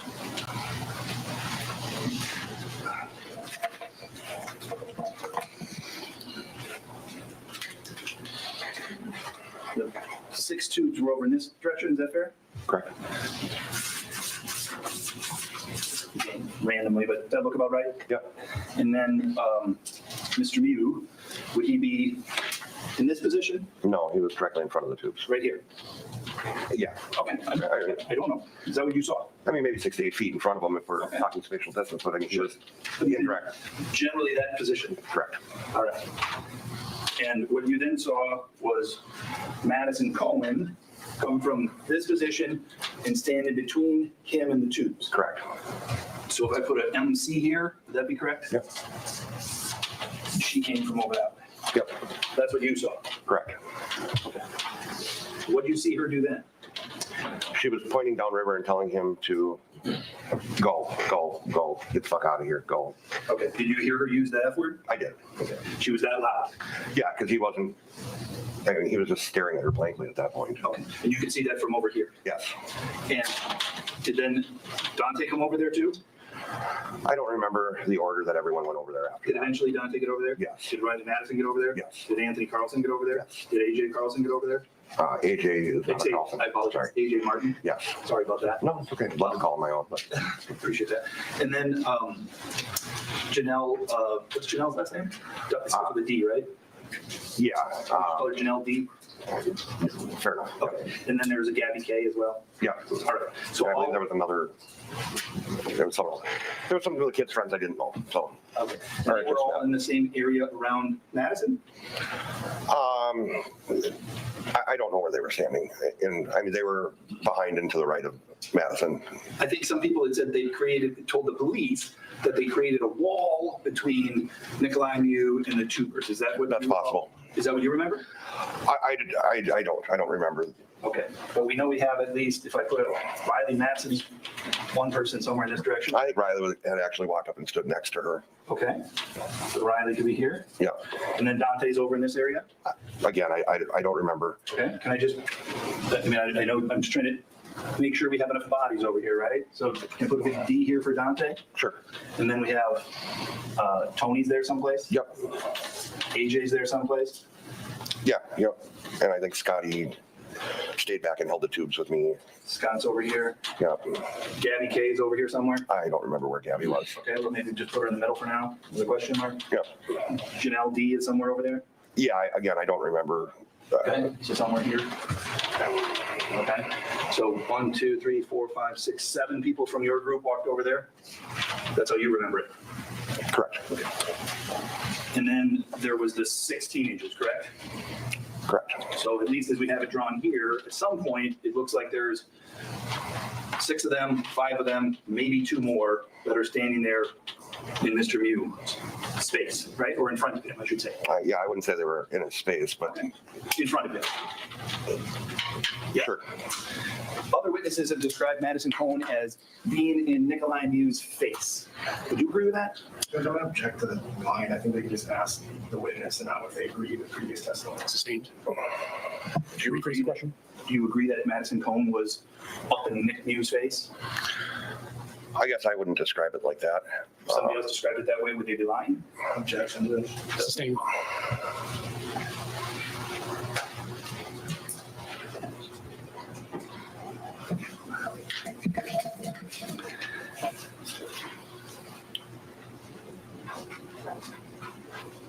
During this time when you're making these observations, you're still sitting in your tube over there at G2. Is that right?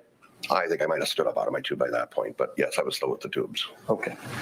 Fair to say you did not see Mr. Miu touch Madison Cohen. Agreed? That is correct. It was reported to you later by others, correct? It was reported to me by Maddie. Sure. And also by others, correct? I don't think anybody else told me. Well, didn't you originally tell the police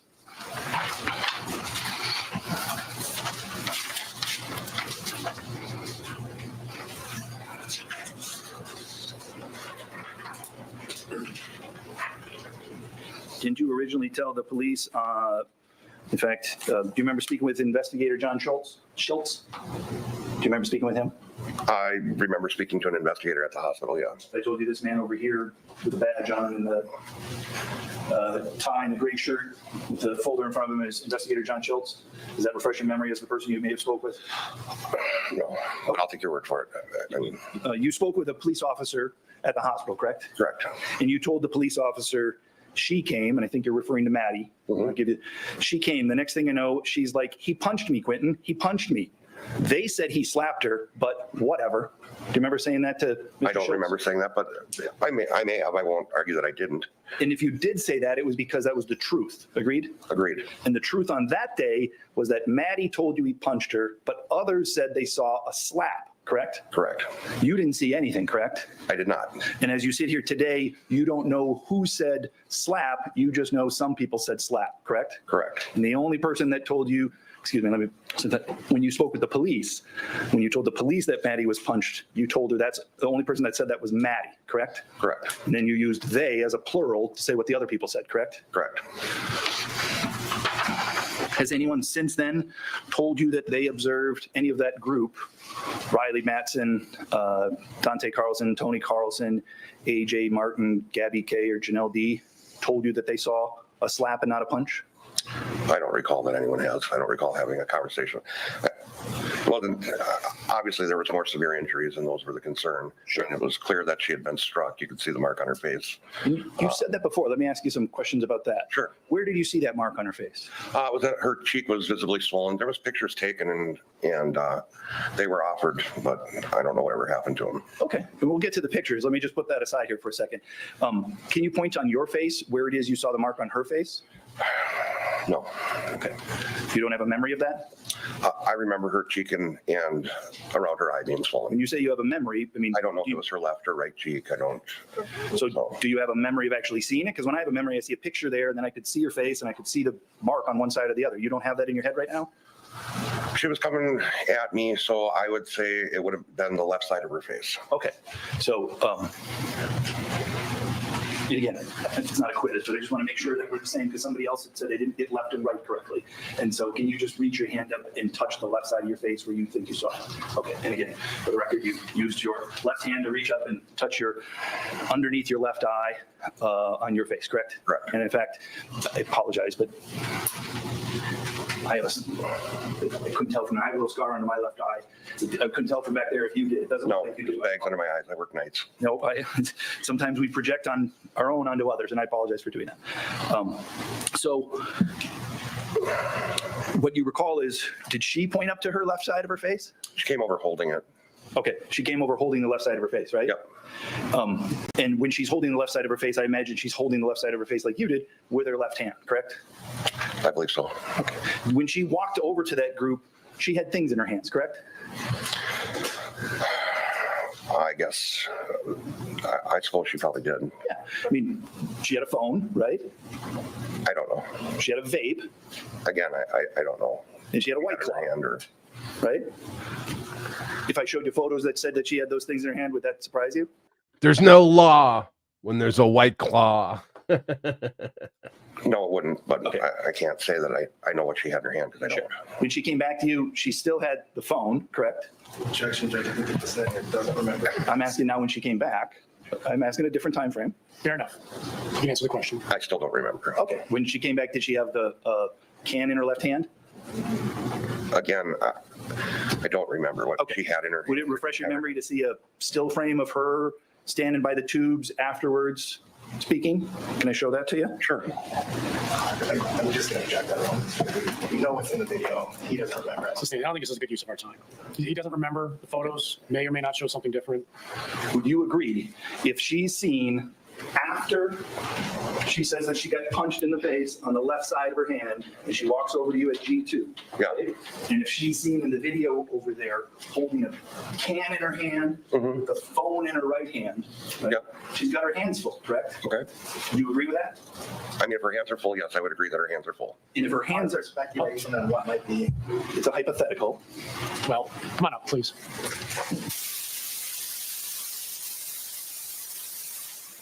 Oh my gosh.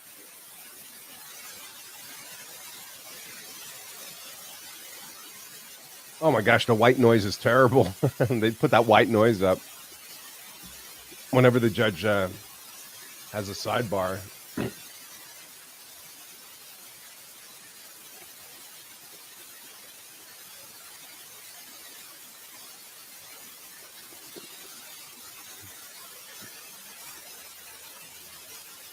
Doesn't come across as a very credible witness, does he?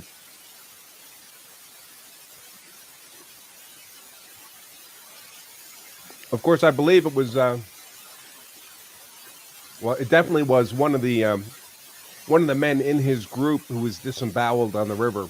Survived. He'll testify, of course. He's going to, I believe, stand up in the witness stand and show the, like foot-long scar across his abdomen.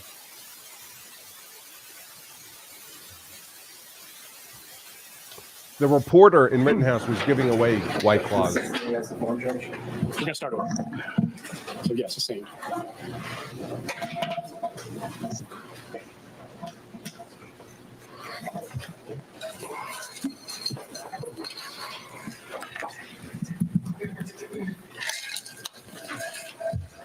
Yeah, there's a guy at the state table that has like highlights.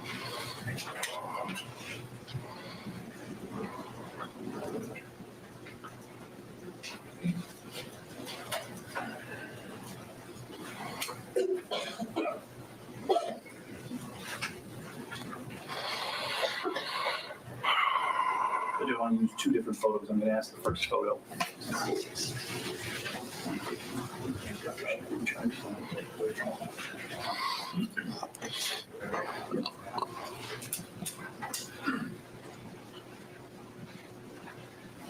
I want to show 2657. Tell us when you're ready. I'm ready, Judge.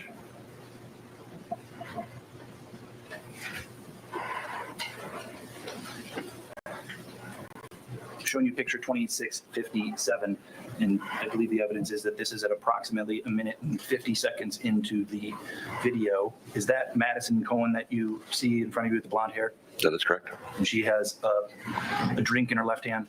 Yep.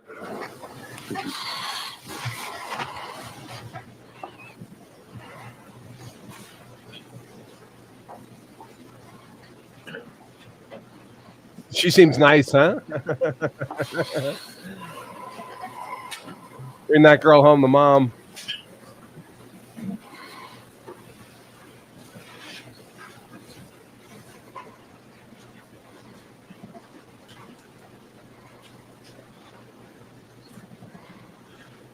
Imagine what she's going to look like at 40.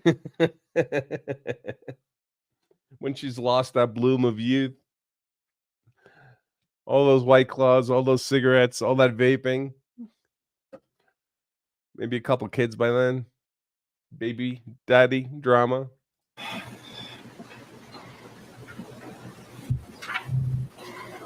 apologize, Judge. I'm going as fast as I can.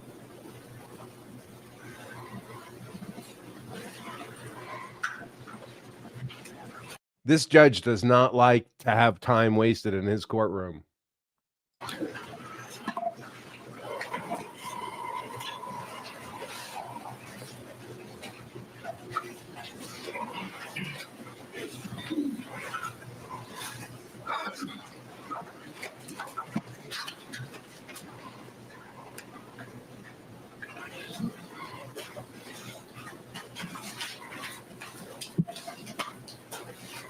I want to show you slide 4235.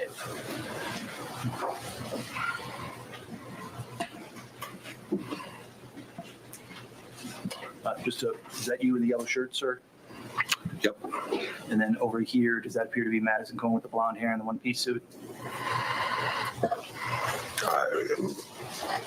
It's really not clear enough to say for sure, but The person who's got the blonde hair in the upper corner there with the one-piece suit, does it appear as if that person has something in their left hand and something in their right hand? I couldn't say from that picture. I'm not sure that matters. She came over clutching her eye, whether it was with the back of her hand, her forearm, or the front of her hand. She came over holding her eye. So your previous testimony, when you said she had her flats of her fingers up against her eye, you're saying— I didn't say that. That's what you showed. So you asked me where on the face, and I used my hand to show where on the face. I didn't say that's how she was holding her hand. You did. I thought I did both, and if I was wrong, that's fair. So tell the jury now, what did you see her do in relation to the place on her face where she said she was punched? What did she do? Again, I don't remember. I just remember she was clutching her eye. Okay. Whether it was the front of her hand, the back of her hand, or her forearm, I couldn't say. Again, this all happened very quickly, and I was able to see that she was okay. There was people stabbed, and that was— Yeah, he's just making stuff up. Now he's getting caught out right on the details. So he's making the details vague and uncertain. But all of this is his memory. We're supposed to trust his memory. My concern. And I appreciate that. If it seems like I'm judging you, No, I'm I not just trying to want to give be that clear. impression. I'm just trying to gather the facts so that the jury can make their decisions. Make sense? Yep. Okay. You said that there was a photo taken of this mark on her face. Correct. Did you take this photo? I did not. Her mother did. Okay. And this is something that was told to you? Yes. You didn't see the photo, did you? I think I did. Okay. Who showed you the photo? I believe her mother showed it to me. Okay. And when did her mother show you this photo?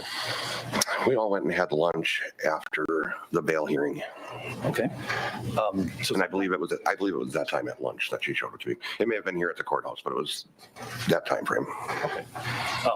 And are you aware that Madison Cohn gave her phone to the police? She very well may have. I mean, I'm not aware of that, but Is it were you told by somebody that the police just didn't want it? Is that what you were told? well, it wasn't her phone. It was her mom's phone. Okay. So That was and yes, I was told that the photo was offered up, and they said they didn't need it. The police just said, we don't need that photo in a homicide case. I don't know how they said it. Okay, that's fine. But that's what your testimony is. That is my testimony. That's what you were told by the Cohen family. That is what I was told by her mother. Yes. Okay.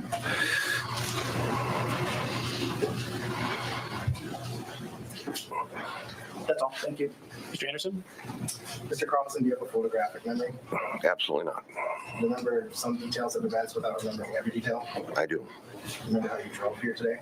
I do. Remember how many lefts versus right turns you took? Nope. Do you remember some things from this incident, but not every single incident detail? I would say that's fair to say. Some things were burned into my brain that day.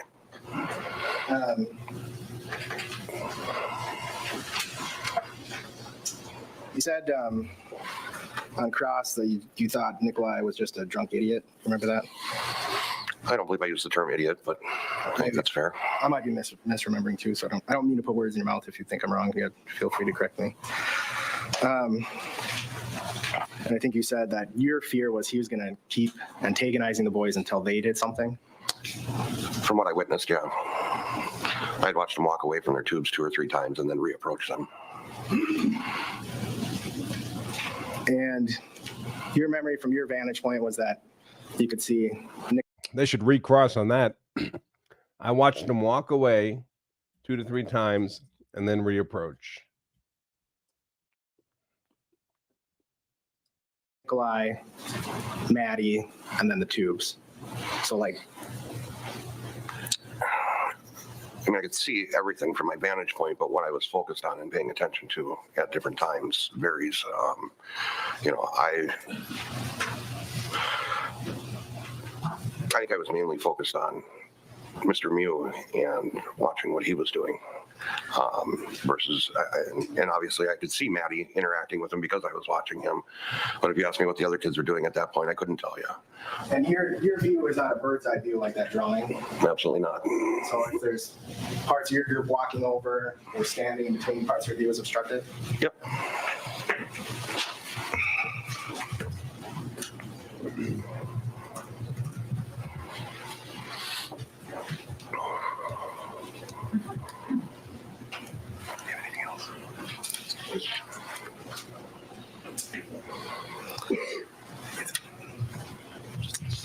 So it's worth remembering that I believe there was testimony that the defendant had a beer or two on the river. But of course, he was arrested that day on the bridge. He was taken into custody. And the police spoke with him. I'm not sure the nature of their interrogation, but he didn't look to them, to police, presumably sober police. He didn't look like those police from a couple feet away, like he was intoxicated. So how would this guy know from 150 feet away across a river that he appeared intoxicated?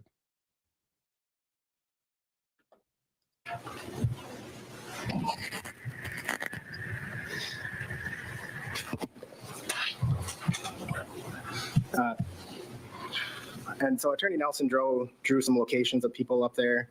Do you actually remember that that's where those people were? No, I mean, I remember where we were in relation to their group. We were almost in front of them when I got the boys to stop our tubes. We were on the opposite side of the river, and And I want to. So Attorney Nelson asked you, which cheek was it on Maddie? You remember that line of questioning? Yep. I think you said a couple times you didn't remember. Then he told you about how his memory works, and then you said left. Well, I didn't want to say anything that I wasn't absolutely certain about. I remember it being the left-hand side, but I didn't want to state that without being absolutely certain, and I wasn't absolutely certain that it was the left-hand side. He asked you to pick a side, and you picked. Correct. I don't have anything else. Mr. Nelson? So just, when you say you remember it being on the left-hand side, do you have an image in your mind of Madison Cohen's face on the left-hand side having a mark? Is that what you see when you say, I remember it being on the left-hand side? Correct. Okay. You don't see anything else in your head other than that, right? You don't have any other memory, correct? Well, I'm not sure what you're asking me. Poor question. Fair enough. I'm asking in particular about your memory regarding Madison Cohen's mark. And the only memory that you have about Madison Cohen having a mark is the memory that you've told us about it being on her left side. That's the only memory you have, correct? Correct. All right. Thank you. You said you watched Nicolae Miu walk away two There we or go. 3 times, correct? Correct. And was that before, during, or after Madison Cohen had walked over there? Before. Okay. And when Nicolae Miu walked away from that group of teenagers those 2 or 3 times, did you see the teenagers just float downstream away from him? No, because he was in front of them. Okay. So when you said you saw him walk away, you mean he walked downstream from him? He walked downstream. At one point, he walked around the side of them and around the back. He grabbed the tubes and stopped them from behind. And then he walked again in front of them. And he had started to walk downstream from them at that point, and that's when he turned around and charged at them. And I believe when he charged at them, Madison was off the tube and on her way over there, and the boys were following. Okay. And you'd said that you had an obstructed view, but you could still see things, certain things. I didn't say I had an obstructed view. Okay, I thought you did. And so No, he asked me as they were walking over there, is it fair to say that at times it was obstructed? Okay, so at times it was obstructed. Correct. But one of the things that wasn't obstructed is you observed your son, Dante Carlson, hit Mr. Miu, correct? That is correct. And you saw Mr. Miu go down into the water, correct? I saw him fall back onto his backside. I don't know that I'd call it going down in the water. The water was very shallow at that point. Sure. The water was flowing over the ground, correct? Yes. Okay. It's still the river, correct? Yeah. Whether how deep the water is, he went into the water. Yeah, it was probably 10 inches deep at that point. Okay. He went into those 10 inches of water, agreed?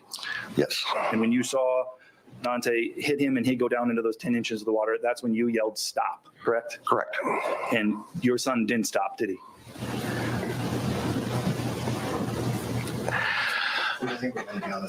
He was. I don't know that I can say whether he stopped or not at that point. Did you see your son, Dante Carlson, hit Nick Miu when he was down in that 10 inches of water? I did not. Did you see AJ Martin come up from behind Nick Miu and push him when Nick Miu was sitting in that 10 inches of water? I did not. Did you see your son, Dante Carlson, swing and hit Nick Miu in the front while AJ's pushing him from the back? I don't know if AJ was pushing him from the back when Dante struck him or not. I did see Dante strike him from the front. I was unaware of the situation at that point. Didn't know why Dante had struck him. It was very out of character for Dante to hit someone. So I immediately yelled. Uh-oh. I wonder if Dante has any character evidence the defense would like to bring in now that Daddy has opened the door to his character. Stop. Because you were worried. Because I didn't want it to escalate. That was the whole point of sending him over there, so that hopefully it wouldn't escalate. But it had escalated, right? It had. And then you wanted it to stop, correct? Absolutely. Nothing else. Thank you, Mr. Carlson. You may step down. Is he released? Yes. All right. Is he under your subpoena? He was under the court subpoena, but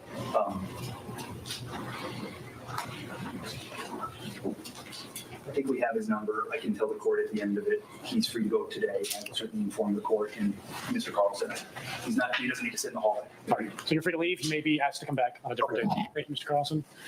While we're in between witnesses, I'd like to have the illustration marked as an exhibit. Let's get a number assigned. I think it would be 102, Judge. Okay, 102. Move for the admission of Exhibit 102. And that'll be admitted for illustrative purposes only. Judge, are we talking about the handwritten diagram or the printed diagram? The handwritten diagram. I had marked Exhibit 101, and I did not offer it because I didn't have a basis to offer. All right, who is the next witness? Dante Carlson.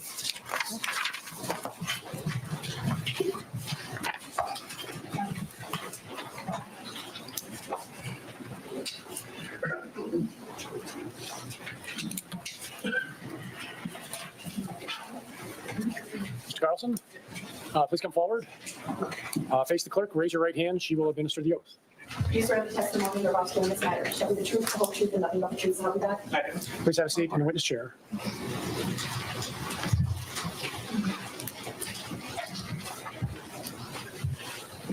Mr. Anderson.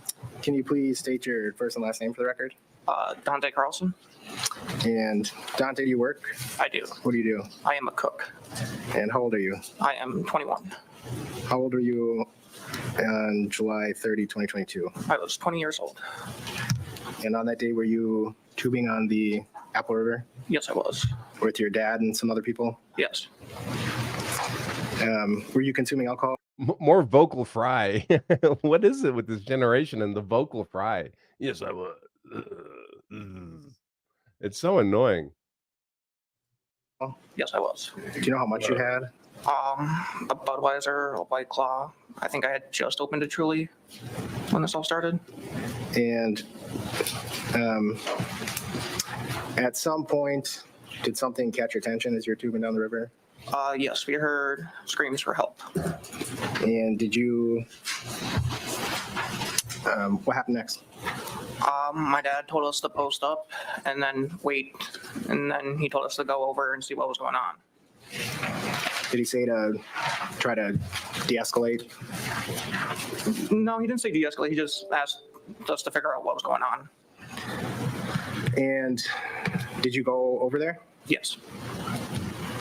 And could you hear the teenagers yelling? Yes. Do you remember what they were yelling? It's so funny. These guys from that other group keep saying that the teenagers were calling for help. For those of you who've seen the video, does anybody remember any calls for help from the teenagers? First it was help, then it was cheering, and then they were calling him names. And did you try to ask Nicolae what was going on? Yes. Did he answer you? No.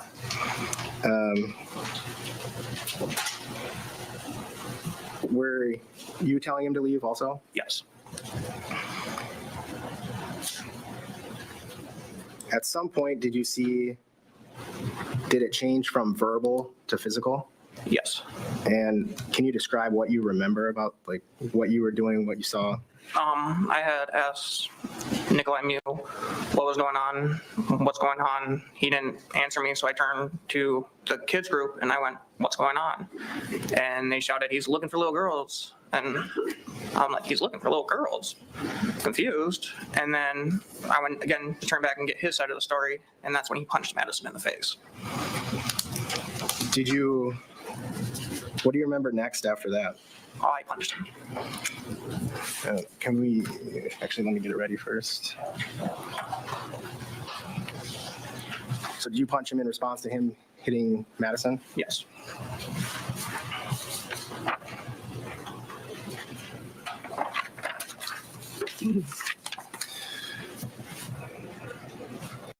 Anybody want to bet that when he was interviewed by police, he didn't say punch? You want to bet he said slap?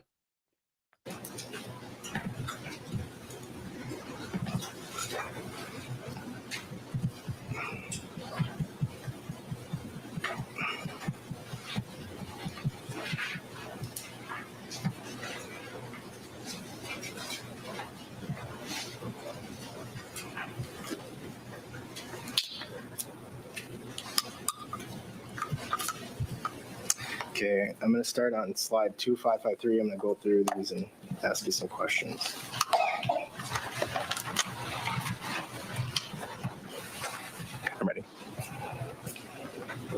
I'm ready. And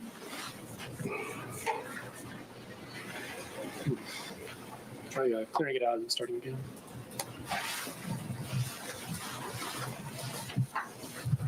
I'll try to. Plug in. Yeah.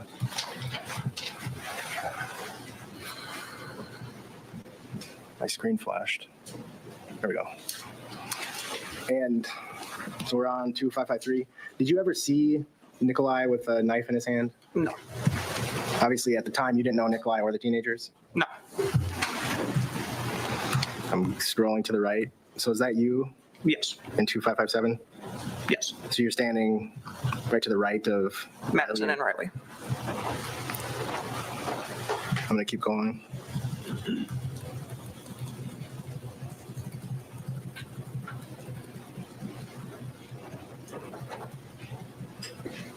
Look how scared they are. They're so scared. They look like they're terrified. So 2661. There's the is that what you're queen. hitting him in response? Yes.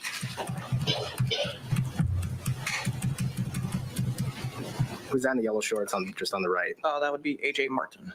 And then the last he was on the camera, he was walking over. Yes.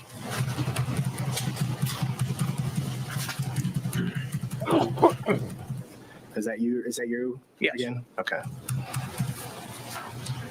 You didn't notice the knife No. there either?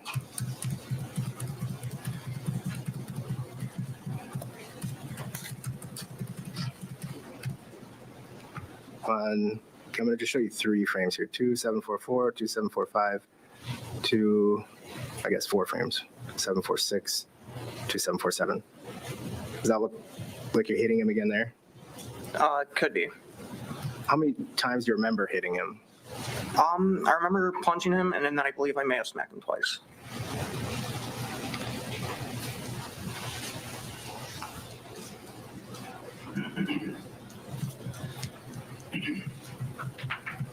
Continuing to go through.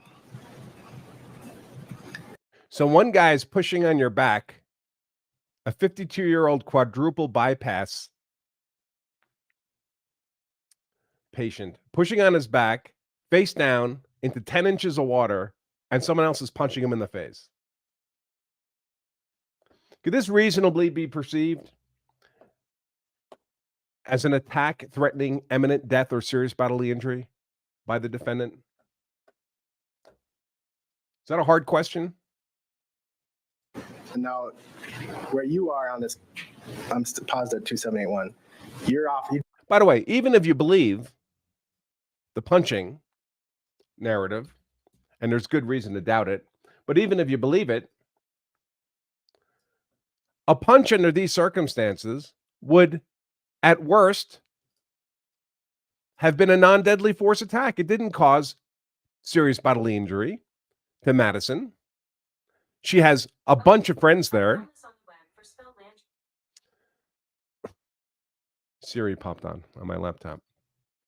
She's got plenty of friends there. She's not alone. 13 people against one old man. They can certainly restrain him from causing any serious bodily injury. Remember, they don't know here that he's got a knife. They think they're dealing with just an old guy.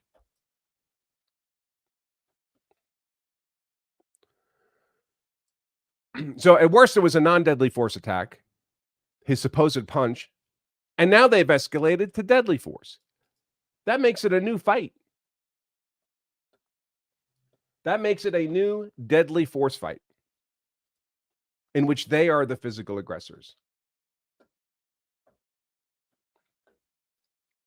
You'd be off to the right of the screen here. Yes.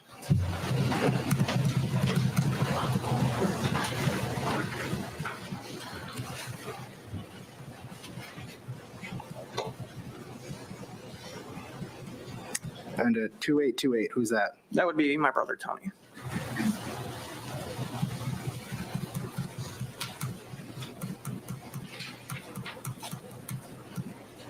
Who's that in the back on the top left? Oh, that's Riley.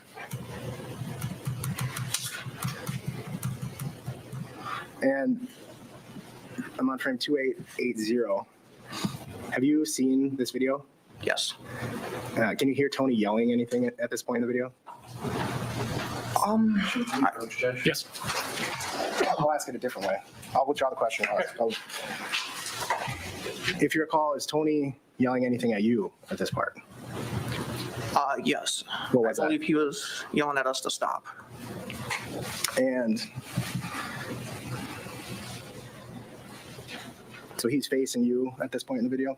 Yes, I believe so.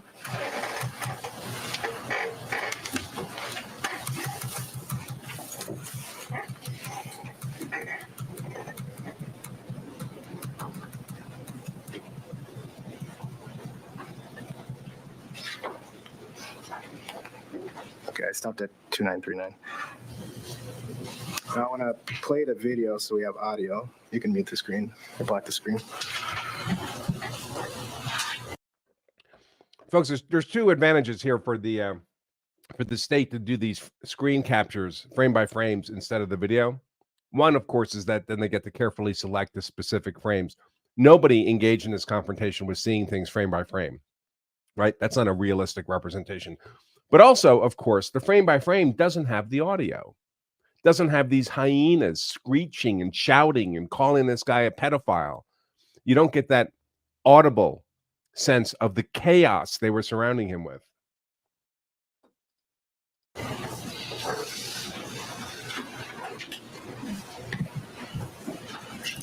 Without the audio, it just looks like a bunch of people splashing in a river, right? What do you need a knife for that for?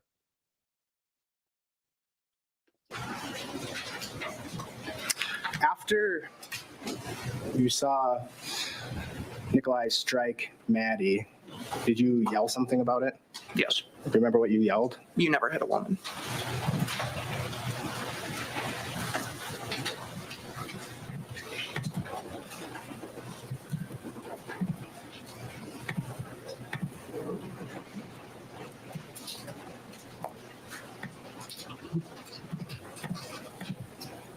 After this witness, I'll look at some of the questions that have come in, folks. But if you're a law self-defense member, just put your questions in the member chat, in the member live stream. If you're on YouTube and you want the question answered, it needs to be a $10 minimum super chat. Keep that in mind, folks. Or you could just become a law self-defense member and get your questions answered for free. And the good news is that it is dirt cheap to be a law self-defense member.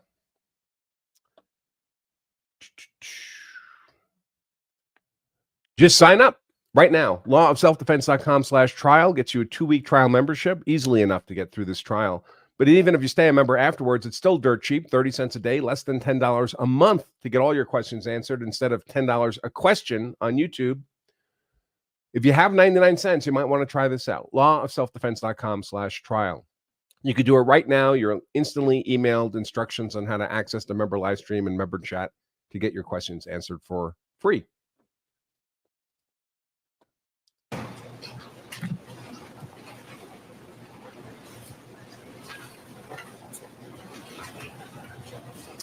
All right, I'm ready. I'm at 156 in the video.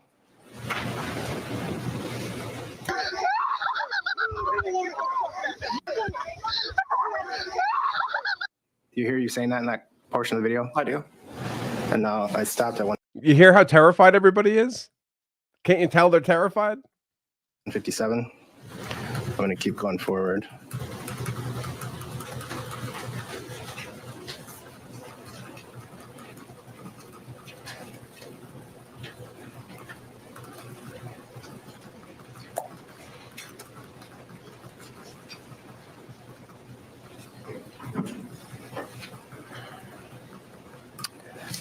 So Riley, now we see I'm at 202.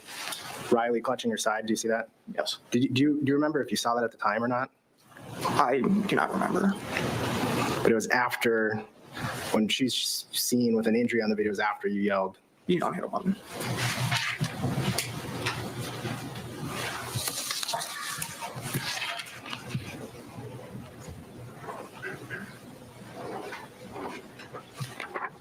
Did you? If you believe that the defendant hit Madison, then the other people around her would be privileged to defend Madison against being struck. That doesn't mean they get to drown this guy. That doesn't mean they get to give him a beat down. You get to use whatever force is necessary to prevent him from continuing his attack on Madison. They didn't need to give him a beat down. There's 13 of them. An old fat guy. Do an interview with law enforcement? Yes. Well, actually, let me back up. So, Excuse me, folks.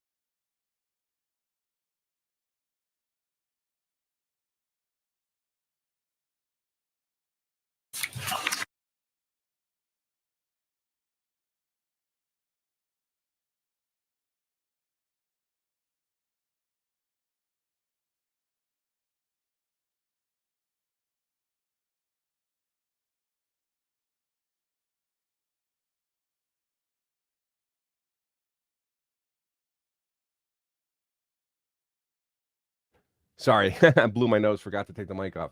What I was going to say is, even if you believe that he put a hook into Madison's face, all right, you're allowed to use force to stop him from doing that. So this guy punches him in the face and knocks him down into the water. What threat is he then? What threat is he representing when he's on his ass in the water? But do they stop using force on him? They escalate their use of force on him. Now it's 2-on-1 attacking him, one pushing his face into the other water, and this guy still hitting him.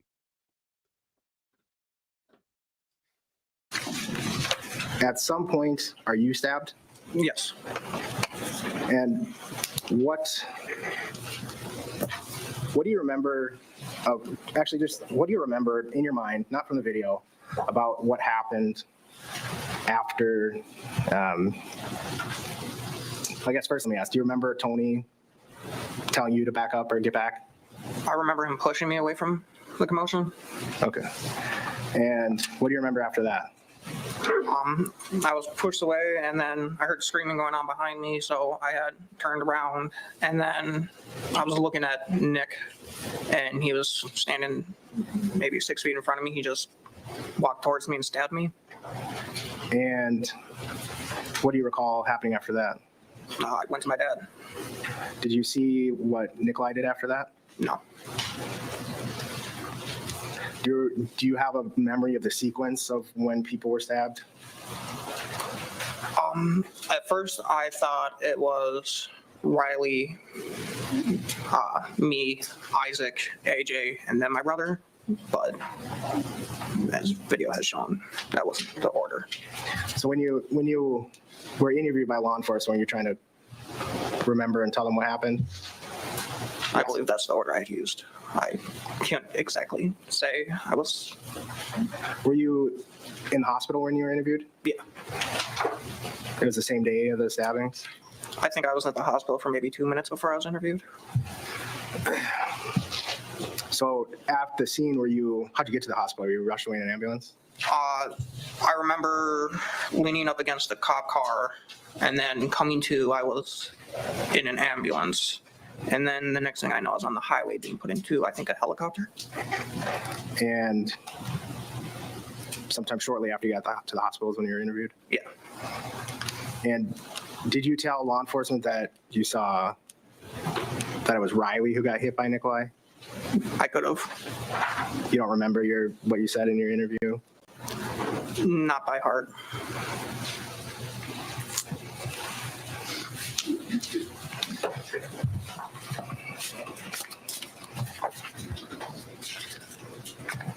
Where were you stabbed? In my lower abdomen, I guess, my lower chest area. Can you stand up and just point? Right here. I mean, I can show you if you want. Are you comfortable showing you have a scar? Yeah. It shows the exact spot? Yeah.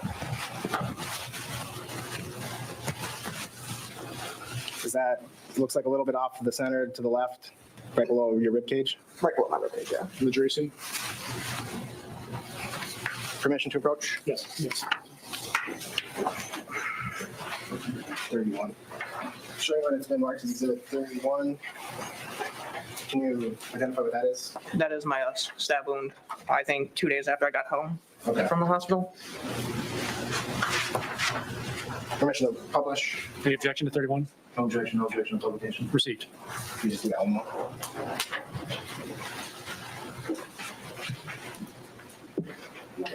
Yeah. Oh, do I have to turn it off? I can do it.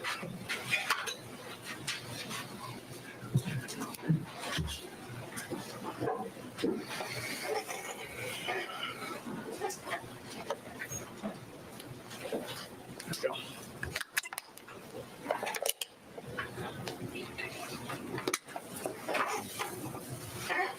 Okay. Thank you.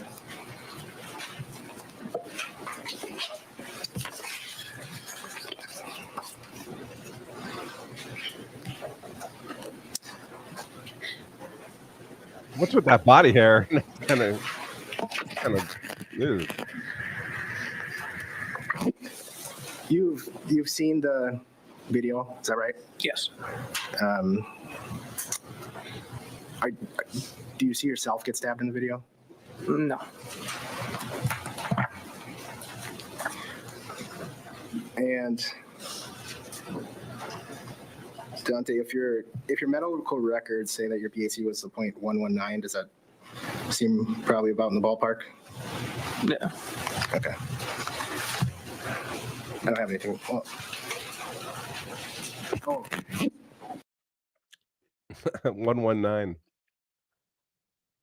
119. So 1.5 times the legal limit. How tall are you and what do you weigh? 6 foot and 185.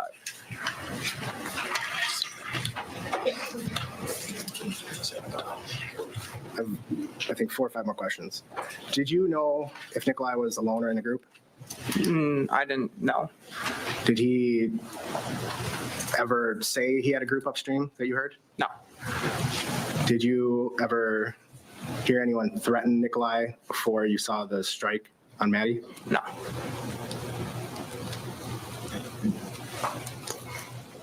I don't have anything else. Mr. Nelson? Your testimony was that you had 2 beers prior to. Okay, hold on. Just got to make a timestamp for myself. Nelson is lead counsel. Lead defense counsel.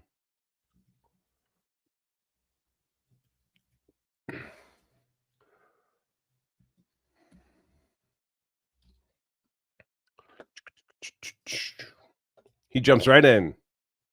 You testified that.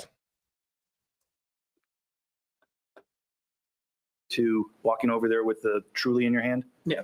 And I would imagine you didn't consume really any of the Truly then, correct? Correct. So your testimony to the jury is the extent of the alcohol that you drank that day was 2 beers, correct? But I was asked, yes.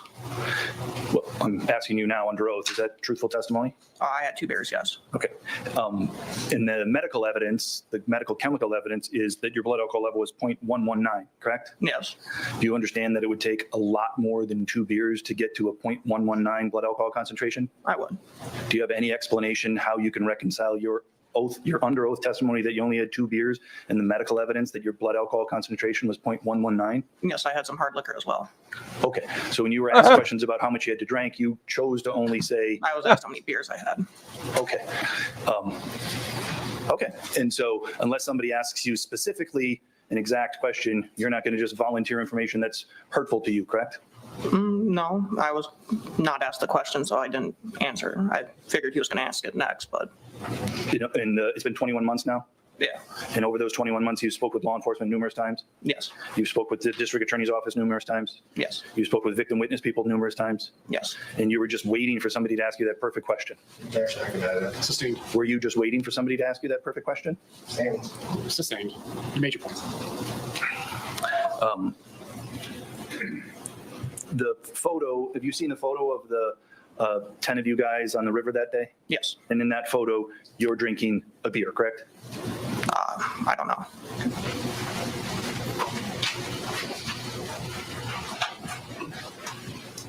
He's going to pull up the photo now. You what's been marked as exhibit. Oh, no, you're not. Is it 26C? Do you see that, correct? Yep. You're not drinking a beer. I had that wrong, correct? Correct. Okay. There's other people drinking beers, correct? Yes. It should be 26A. That's what we call the other one. I'm sorry, I couldn't read it. 26A, not 26C.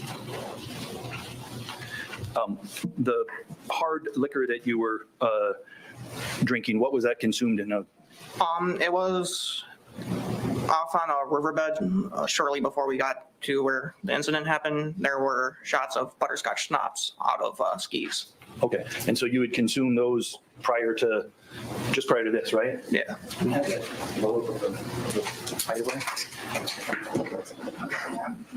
Perfect. Thank you. To show you what's been marked as exhibit number 25A, can you see that from where you're standing? Yes. You see here that there's a position here that says hideaway bar. You see that? Yes. And then we see this here, it's incident location, correct? Yep. And from the start until you got off the river, you had 2 beers, correct? Yes. And then you had hard alcohol as well, correct? Yes.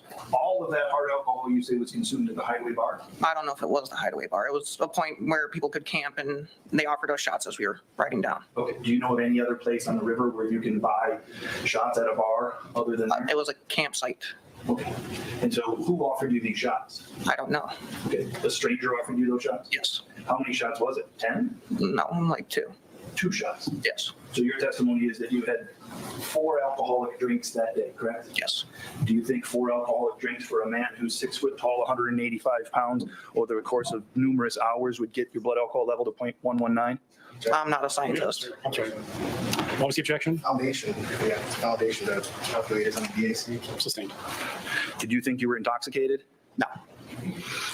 The alcohol test that you took at the hospital, that was hours after the incident, correct? I do not know when it was administered. Did you have any alcohol after the incident? No. Do you know if your alcohol rate goes up or down after you've consumed alcohol? I would assume it would go up. Okay. All right. I want to ask you some things about what your dad told you, okay? Sure.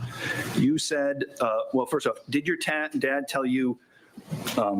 In fairness, of course, it was a bad question. When you have a drink, your blood alcohol level goes up, obviously. But after you stop drinking, your blood alcohol level starts going down, right? Your body's metabolizing the alcohol.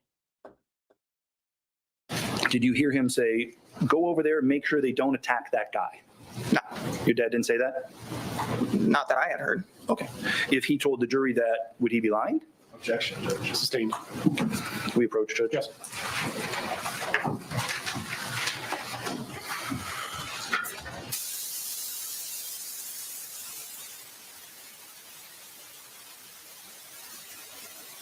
Oh my gosh.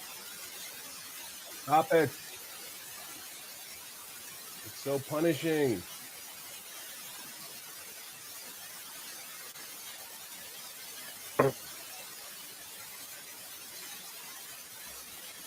Point 119 is pretty. I don't know how you wouldn't know you were drunk. What you heard your dad say was go over there to try to figure out what's going on, correct?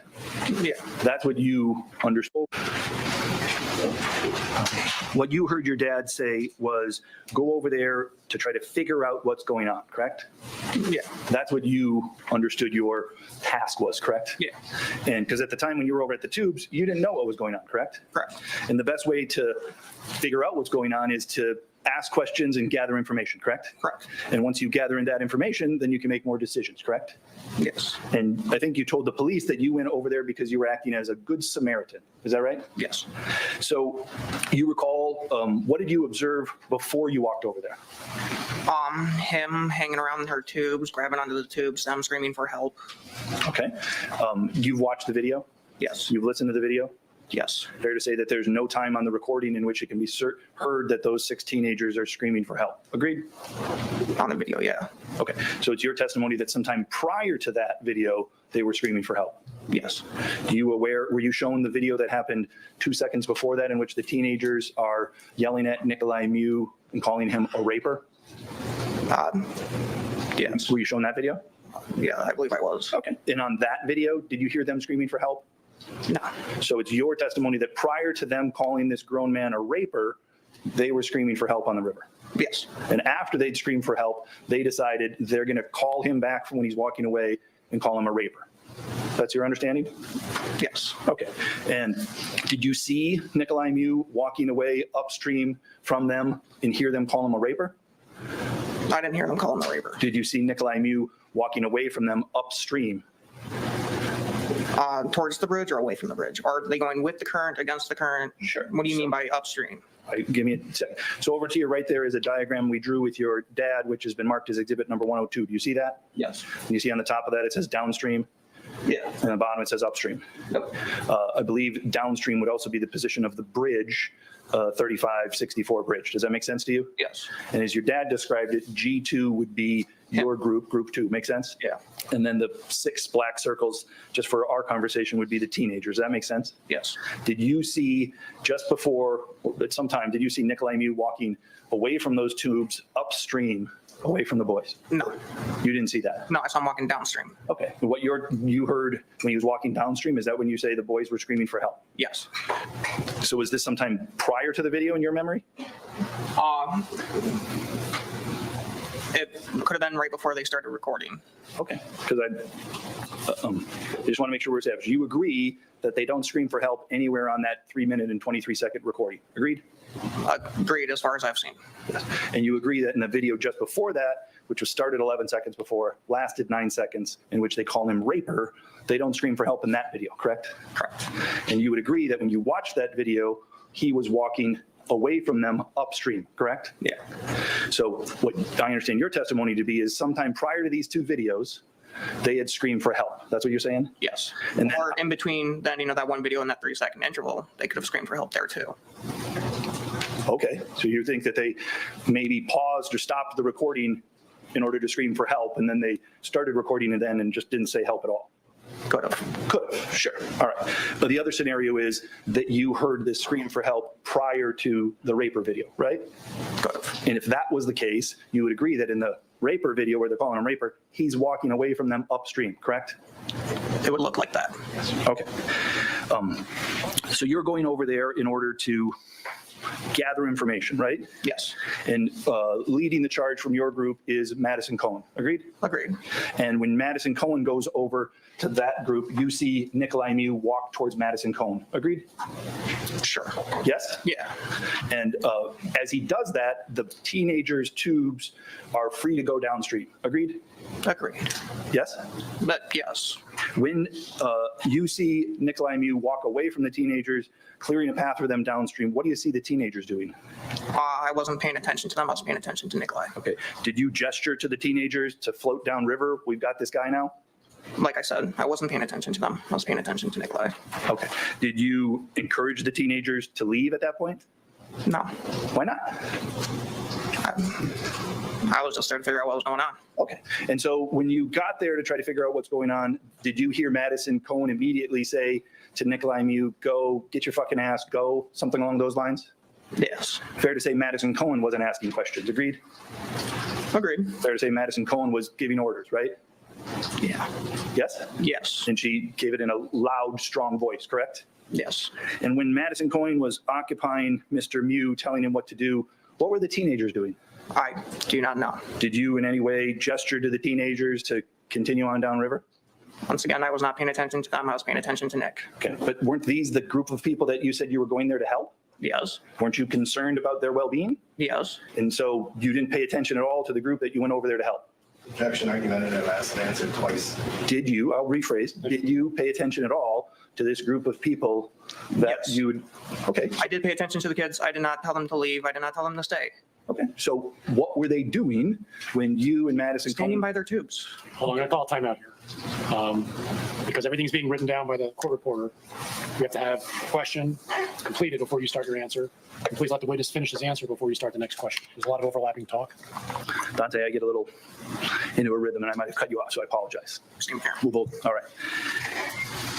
I want to talk about other things that you may have observed in that interaction there initially with Mr. Miu, okay? Okay. Did you see, you said you're looking for an explanation. When Mr. Miu walked over to you and Madison, did you see Mr. Miu gesture to that other group? Not like that, but I did see him turn around and point at them, but he didn't say anything. All he did was sit and point. Okay. There was a time, you watched the video, right? Yes. And at about 1 minute and 7 seconds into the video, you say, it doesn't matter to Mr. Miu, correct? Yes.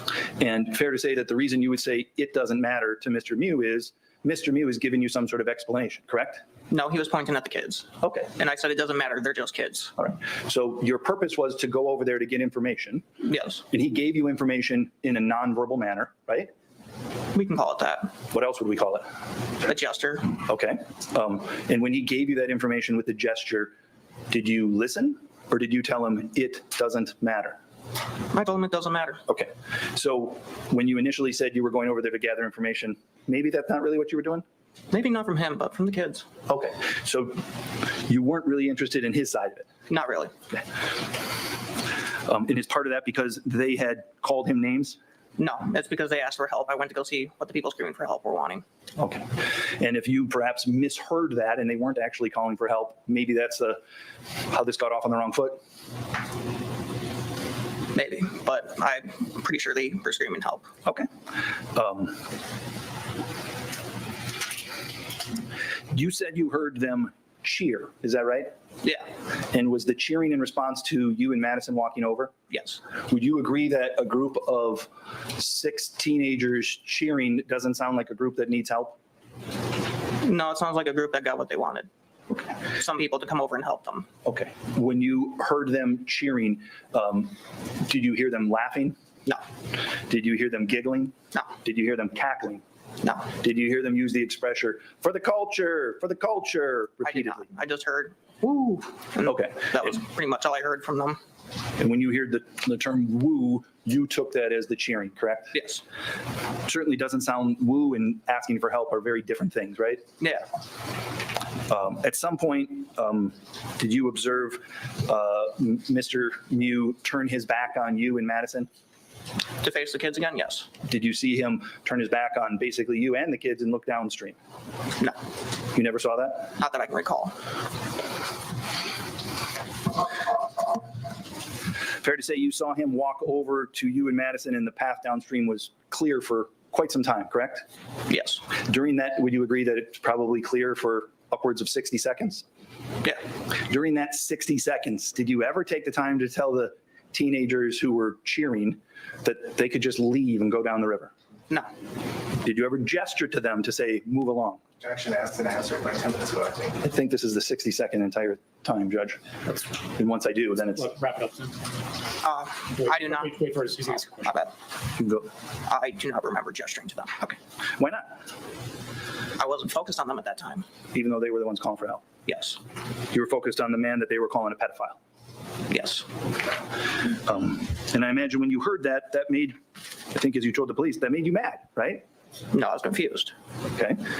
And when you were confused, did you stop and gather more information? I tried to. Okay. What did you do? I asked, what do you mean by that? Because they said that he was looking after little girls. I went, he's looking after little girls? What do you mean? And did they respond? No, they did not. Did you hear the group say in response to your question, yeah, he's looking for little girls. We got it on tape, something along those lines? That sounds like their answer, yeah. And when you heard that, did you believe that to be true? I didn't know what to believe. Were you upset at Mr. Miu? No, Did you hear them call him a pedophile? no, I did not hear it. At least not that I remember. Fair to say you're not a fan of pedophiles. I mean, who is? Agreed. And if you did understand him to be a pedophile, you would think less of him in that position, correct? Understandably, yes. You would think he's got less right to be in the space that he's occupying, correct? Especially with children, yes. And you didn't, there were no little girls around, were there? No. And the children that you referred to, it's like this group of 17-year-olds, correct? Yes. Group of 17-year-old football players who are pretty fit and tall. Agreed? I wasn't looking at their statures or builds. They looked like children to me, so I had assumed they were children. Okay. And by children, you mean is 17-year-old somebody that's a children? I would say between at least under 18, but they looked 13 to 17 to me. Okay, that's what your position was. Yes.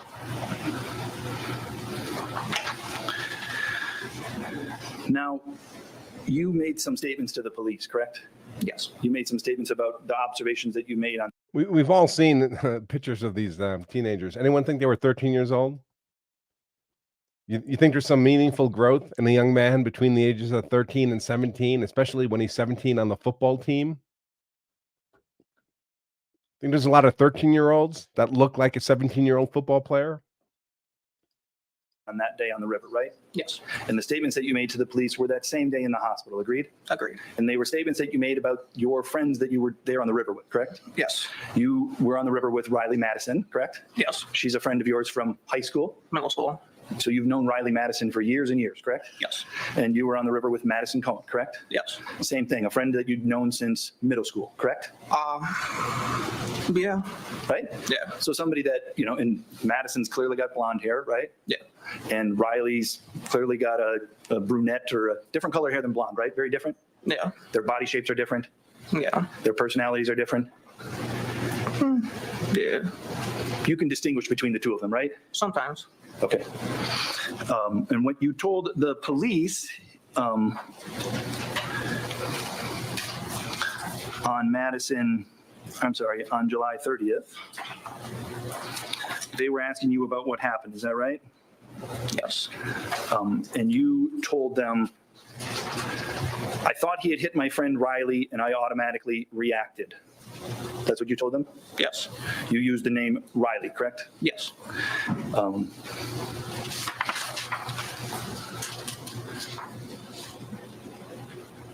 Then you also said to them, me and Riley were standing right next to each other and he like got up close to Riley and Riley pushed him away and he did a swift motion towards her, correct? Yes. And the her you're referring to that sentence is the only name that you used, which was Riley, correct?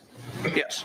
Her and Rewind it a little bit. Sorry. I want to get this right. then you also said to them, me and Riley were standing right next to each other and he like got up close to Riley and Riley pushed him away and he did a swift motion towards her, correct? Yes. And the her you're referring to that sentence is the only name that you used, which was Riley, correct?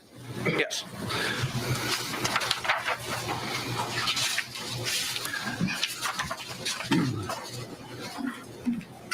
So who was the first physical aggressor?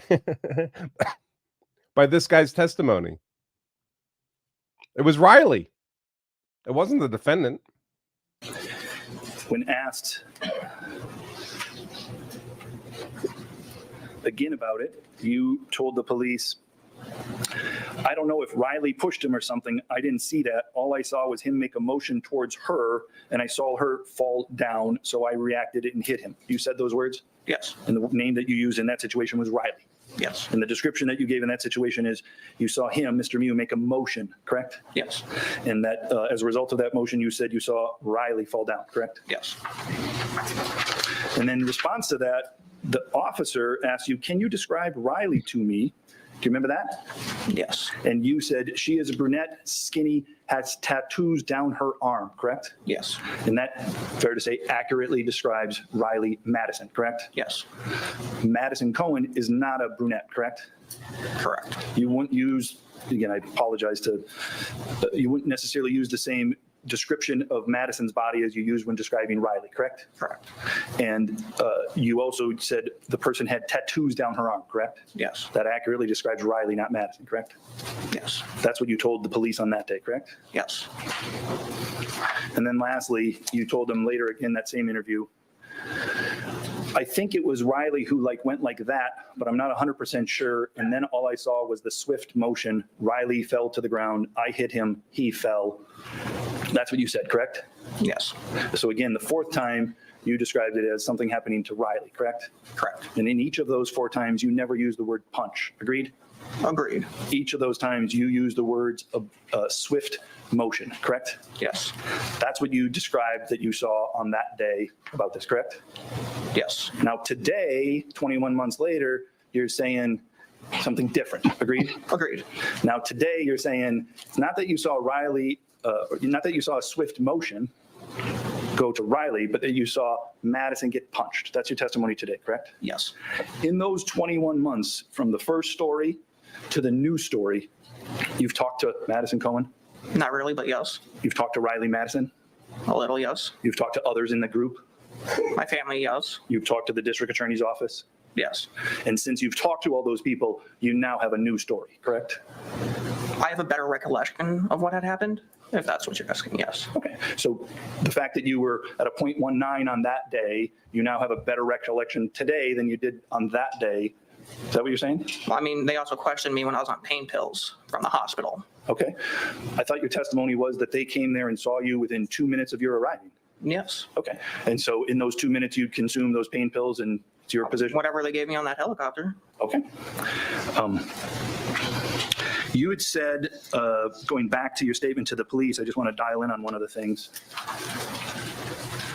The last time you spoke, you said, I think it was Riley who went like that, but I'm not 100% sure. I want to ask you about that sentence, okay? Okay. There's a video of you making that verbal statement. Do you understand that? Yes. And in that video, it shows you move your hand kind of like this. Is that right? Yes. And you had both of your hands up in a manner in which someone would push out towards another person, correct?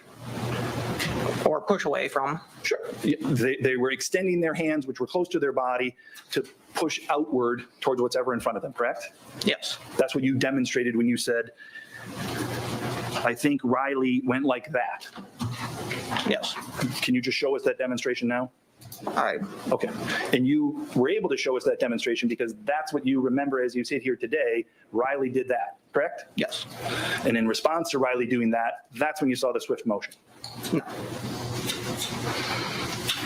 I remember it differently now, but After talking to other people, you remember it differently. But the thing you, after thinking about it for the last 21 months and seeing it every night, yeah. but what you absolutely know, because you said it then and you say it now, is you remember just before Nicolae Miu getting punched by you, you saw Riley Madison push her hands out towards him, correct? Yes. That's for sure, correct? Had you seen Riley Madison get up in Mr. Miu's seat? For the last 21 months and seeing it every night, yeah. But what you absolutely know, because you said it then and you say it now, is you remember just before Nicolae Miu getting punched by you, you saw Riley Madison push her hands out towards him, correct? Yes. That's for sure, correct? Had you seen Riley Madison get up in Mr. Miu's face? No. Had you seen Madison Cohen get up in Mr. Miu's face? Not up in the face, but she was talking to him face to face, yes. She would be heard others say it's in his personal space. Would you agree with that? In his bubble, yeah. She's right there in his bubble, correct? Like, not in his face, but like talking to him like normal distance would be. Okay. But you use the term in his face. You'd agree with that? Sure. Okay. I want to ask you about what you did to Nicolae Miu, okay? Okay. You said you saw a swift motion and you reacted and punched him, correct? Yes, You laid him out, correct? I guess. Well, those are the words that you used when the police asked you to describe what you did to him. You said, I laid him out, correct? Yes. Fair to say that when you used the term, I laid him out, you said it with a sense of pride. I guess. I mean, You were proud of laying this man out in response to what you observed regarding the swift motion, correct? no, I was proud of defending a woman. Okay. And so I want to get into that, right? And so what you understand is you're defending a woman, correct? Yes. Which woman? Madison. Okay. And the woman that you say you're defending, she fell to the ground. I believed at the time she did, yeah. Okay. And you believe that because that was your memory? Yes. And you say that now, I believed it at the time because you know that the video shows she didn't fall down, correct? Correct. So what we know is your memory is wrong, at least in regards to that, correct? Yes. So there's times that your memory is wrong about what happened that day, correct? I guess, yes. There could be many explanations for why it's wrong, correct? Yes. Just the human memory is not perfect, agreed? Agreed. It might be wrong because you were intoxicated. A little. 0.119, right? Yeah. You're over the legal limit, correct? Yeah. You would agree that that might have impacted your ability to accurately perceive things. I guess, yes. That might have impacted your ability to accurately recall things. I guess, yes. Another thing that might have affected your memory is perhaps the stress and the trauma of everything that happened afterwards, correct? Yes. Another thing is that you could just be intentionally telling an untruth. That's possible too, correct? No. That's not possible? No. Okay. Let's take a recess. We'll come back in 15 minutes. Please take the jury out. All rise for the jury. Oh, sure.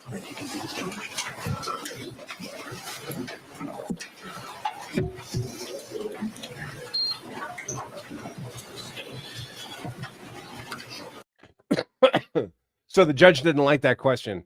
and he's not waiting for for an objection. Judges don't like it when you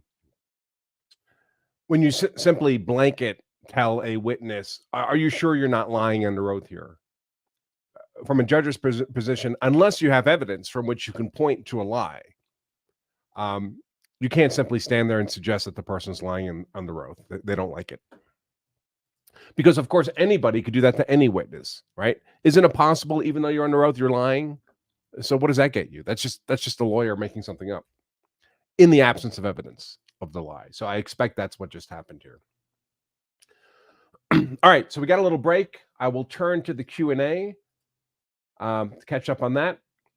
Before I do, I will remind everybody that today's show is sponsored by Law of Self-Defense in the form of our upcoming Law of Self-Defense advanced class. This is our full-day class taught live by me, streamed to you on your computer, Saturday, April 20th, 2024. We only teach this class twice a year, folks. So if you miss this April class, it'll be at least October before we do it again.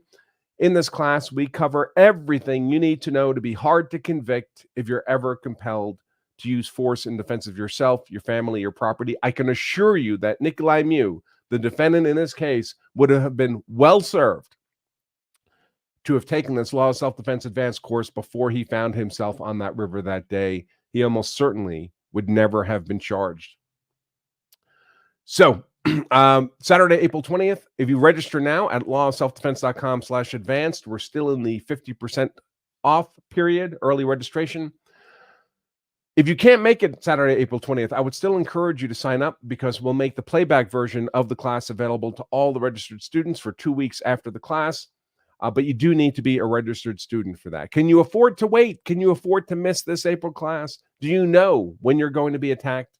Isn't that up to the bad guy to choose the time, place, and manner of attack? Your duty is to be responsible, to be prepared before that attack happens. You think Nicolae Miu knew he was going to stab 5 people the morning of July 30th, 2022? I doubt it. I doubt it. So don't let this pass you by. Take advantage of it now. lawofselfdefense.com/advanced. All right. Members first. Let's see. Yeah, the witnesses come across as fairly hostile. It's, these were all friends or people they think were trying to help their friends. Of course, there's zero accountability here for their own conduct. So they're highly motivated to, they've been thinking about this for almost 2 years. They're highly motivated to see this guy held accountable for the bad outcome that occurred. Otherwise, who might be responsible? Juwan Cockfield? And of course, all the things they can't remember or they re-remember are all favorable to the state and unfavorable to the defense, right? You would expect random memory defects to go both ways, wouldn't you? All these calls for help come across as nonsense. The father we saw testify, ridiculous. Oh, I run a bar, so I'm accustomed to dealing with drunk people. Well, I've hung out in bars. I've seen plenty of drunk people. There's nothing concrete he could point to from which a reasonable person could determine that someone 150 feet away was drunk. There's no staggering. There's no shouting. I mean, by the defendant, plenty of shouting, laughing, smiling by the teenagers. Did they look like they were people screaming for help? You saw those images. Everyone's got a big smile on their face. They're having a good time. Maybe the screams for help were in the 9 seconds between the first little video and the second longer video.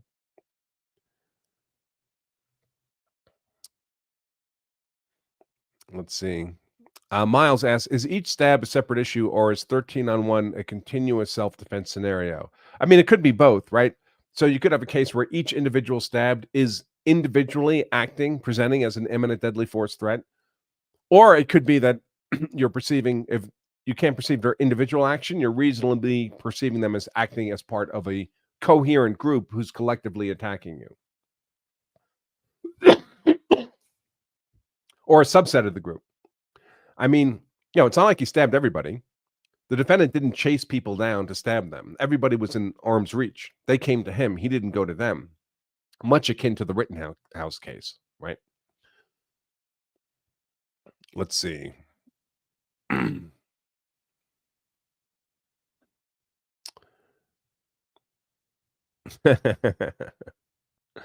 Kyle says they're rookies. You don't bring Tito's with you. They brought it in water bottles so they wouldn't get in trouble for having a vodka bottle on the river, I guess. You don't bring Tito's. You spike a watermelon with Everclear and float it until cold. That sounds horrible. Sounds like a good way to end up with alcohol poisoning in the hospital. Yeah, Dad said he wanted to keep the kids' alcohol levels down, down to 0.119. Imagine the dad kept referencing that they used to tube on a different river, but they had trouble there. Anybody think that trouble resulted like an arrest? It was bad enough they never went back. You think they were trespassed? Let's see.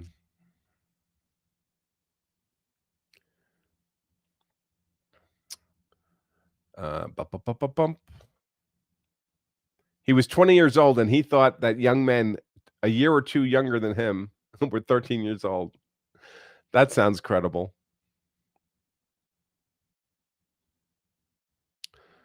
Let's see. Ashley asks, do you think it would be worth the defense having an expert testify to how watching the video, talking about the event with others influence your memories of said event? Maybe. I'm not sure you need an expert for that. I think most of us understand this, that it has an abrupt lack of credibility when you gave a statement the day of, and you made the same statement for 21 months, and then suddenly you're on the witness stand and you say something different. Let's see.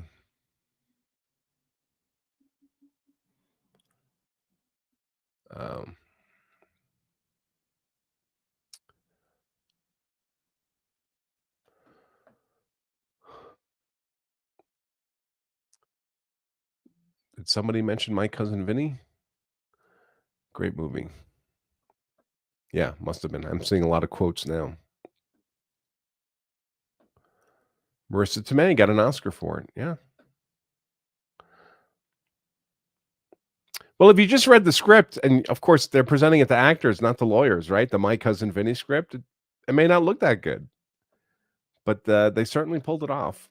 All right, so that's all the I've caught up on the members. Let me see if there's any super chats. It needs to be $10 or more, folks. If you're looking to get your questions answered as a YouTube super chat. Let's see. Do I have dates here? Hold on. One from today. $10 Canadian. All right, good enough. Good enough. Substatica says, I love this judge. He's also the spitting image of Harry T. Stone, Harry Anderson from Night Court. Yes, he does strongly resemble the Night Court judge. And that's the only one. All right. So let me find where we are.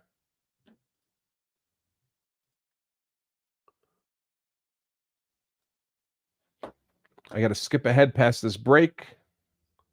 If it is a break, maybe the judge is just going to scold the lawyers.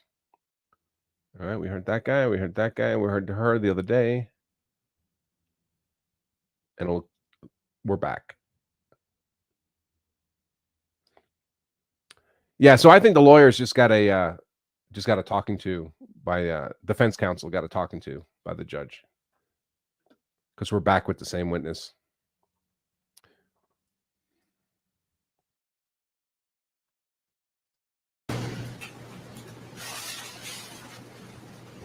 Thought the jury was ready, but.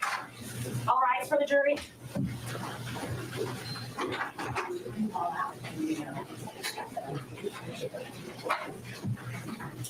So here's an anecdote for you. So this defendant lost a ton of weight.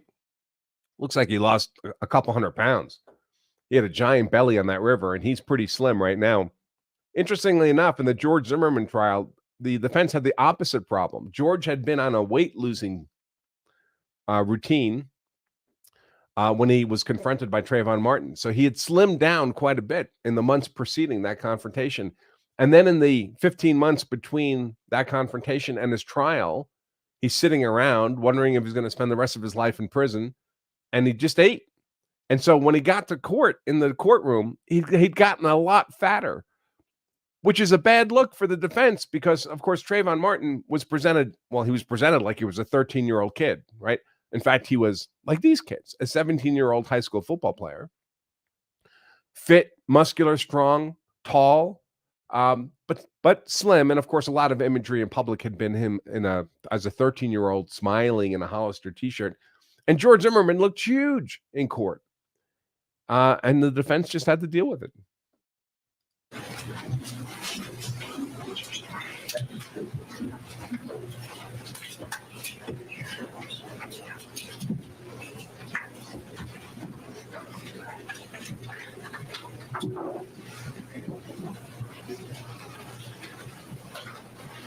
All right, please be seated. All right, we're back in the presence of the jury. We are ready to continue. Anticipate we will break again somewhere close to 4:30. We'll break for the day then. Mr. Nelson.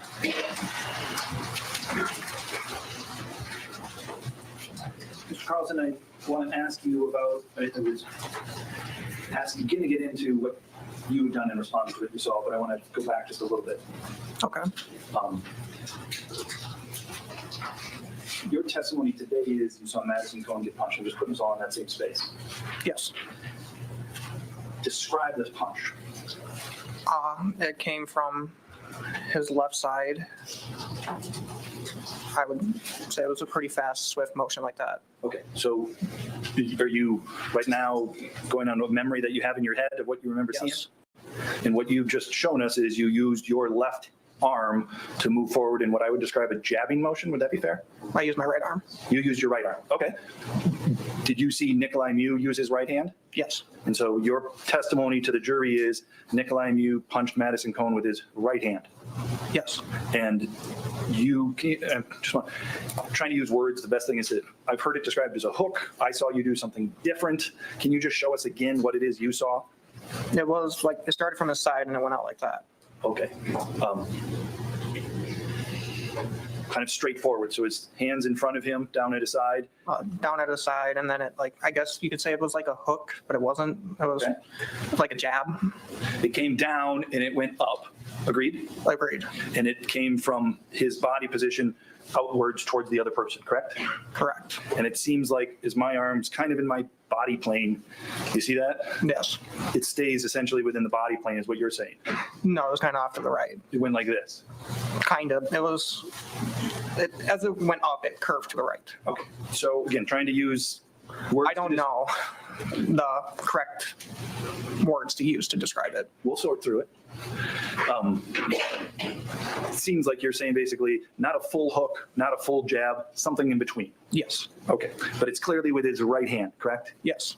Are you aware that prior to that, would you say happened at about 150 in the video? Is that about right? You remember watching the video and it's around the 150 mark? Sure. Sound about right? Yeah. And do you know that in the video you can observe Mr. Miu standing in front of Riley and Madison with the knife in his right hand? Yes. So it's with the hand that's holding the knife that he punches her. Yes. And where does this punch that you say he hits her with the hand with the knife, where does that land on her? The left side of her face. Okay. On the left side of her face? Yes. Okay. And okay. Looked to be a forceful punch? Yes. More than just like a little tap? Yes. Like a full-grown man punching a woman square in the face, correct? Yes. And it must have punched her, I think you indicated up like on her eye level, is that right? I would say so. Yes. Like, and so it would have been near her left eye. On her cheekbone is, I guess, would probably be the best place to put it. Around this area. Okay. Around, and when you just said around this area, it was your hand, I think, went I'm sorry. Like the cheekbone. Sure. Yeah. I'm just going to interrupt for a moment because I just saw some jackass in the comments. No offense, you idiot. Saying, in his opinion, Zimmerman was a liar because he had no injuries. He had no injuries. There's no way Zimmerman was being hit. Where is it? Oh, here, Planet of the Idiots. No kidding. You are from the Planet of the Idiots. Zimmerman was a liar. No injuries. No kidding. Really? No injuries? No injuries.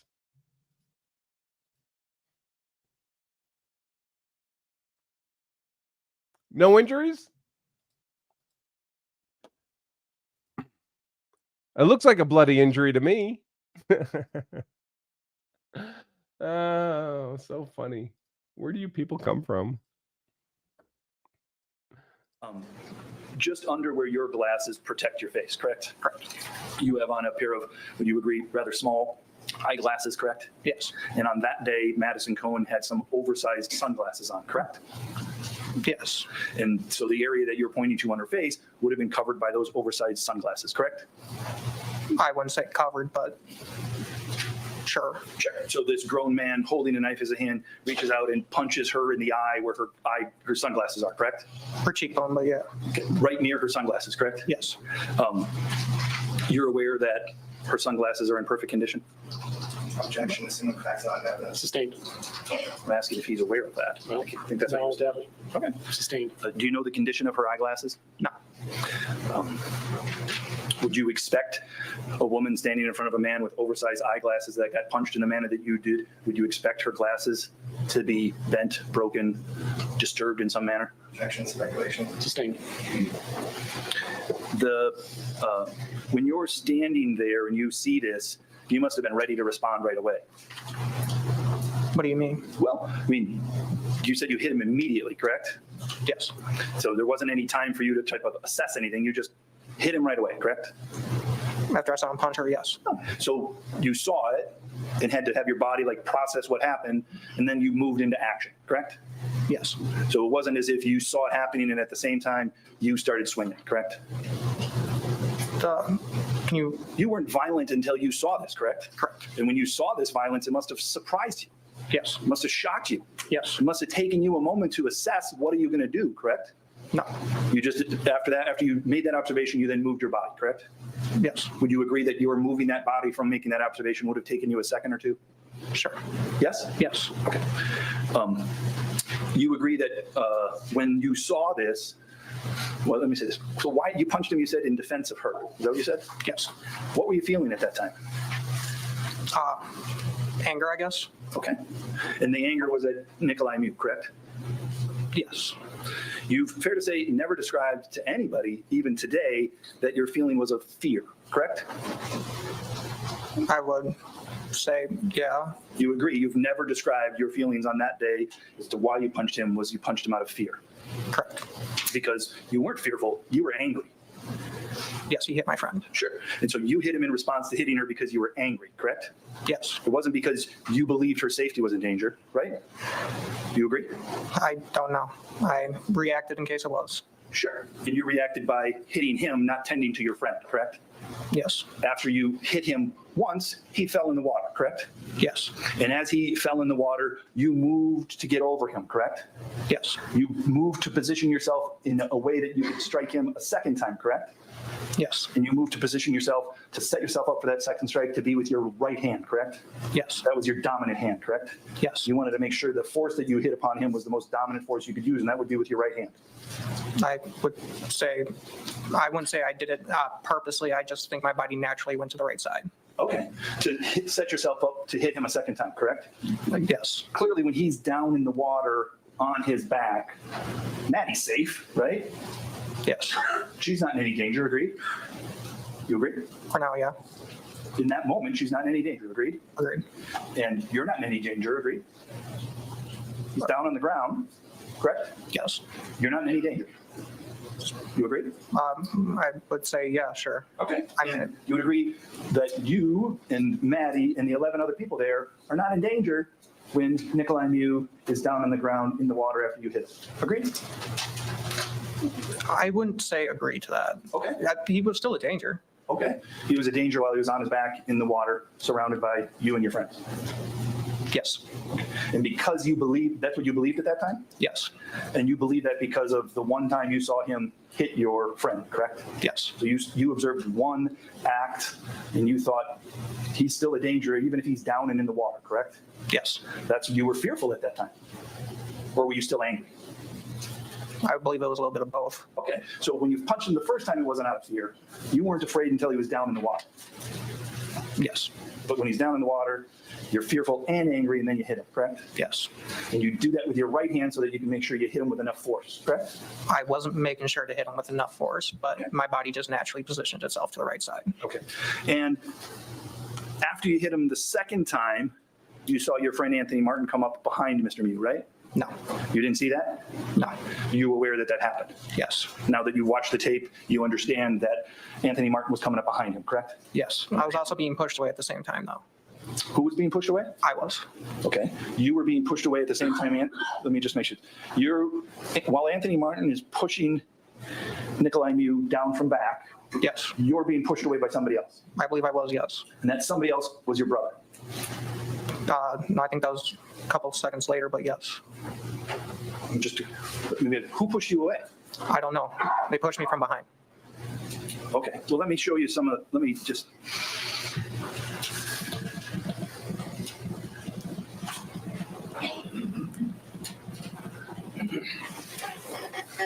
Can I have the screen?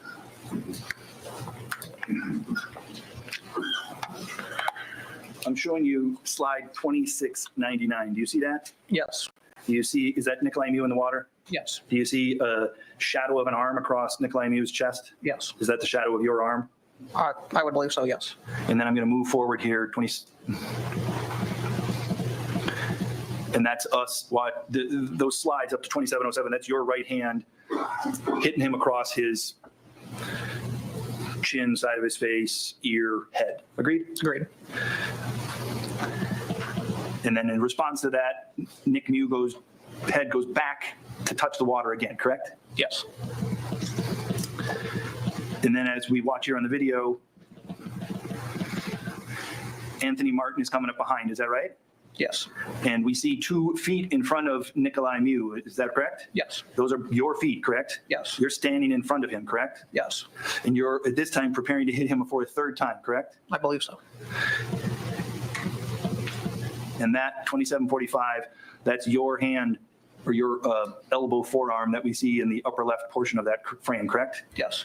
And then here, this is your right shin, your right leg, is that correct? That looks like the top of his head, but I would say it's... Go back a couple, maybe it's... Oh, yes. Sorry. Does that appear to be your... Yeah.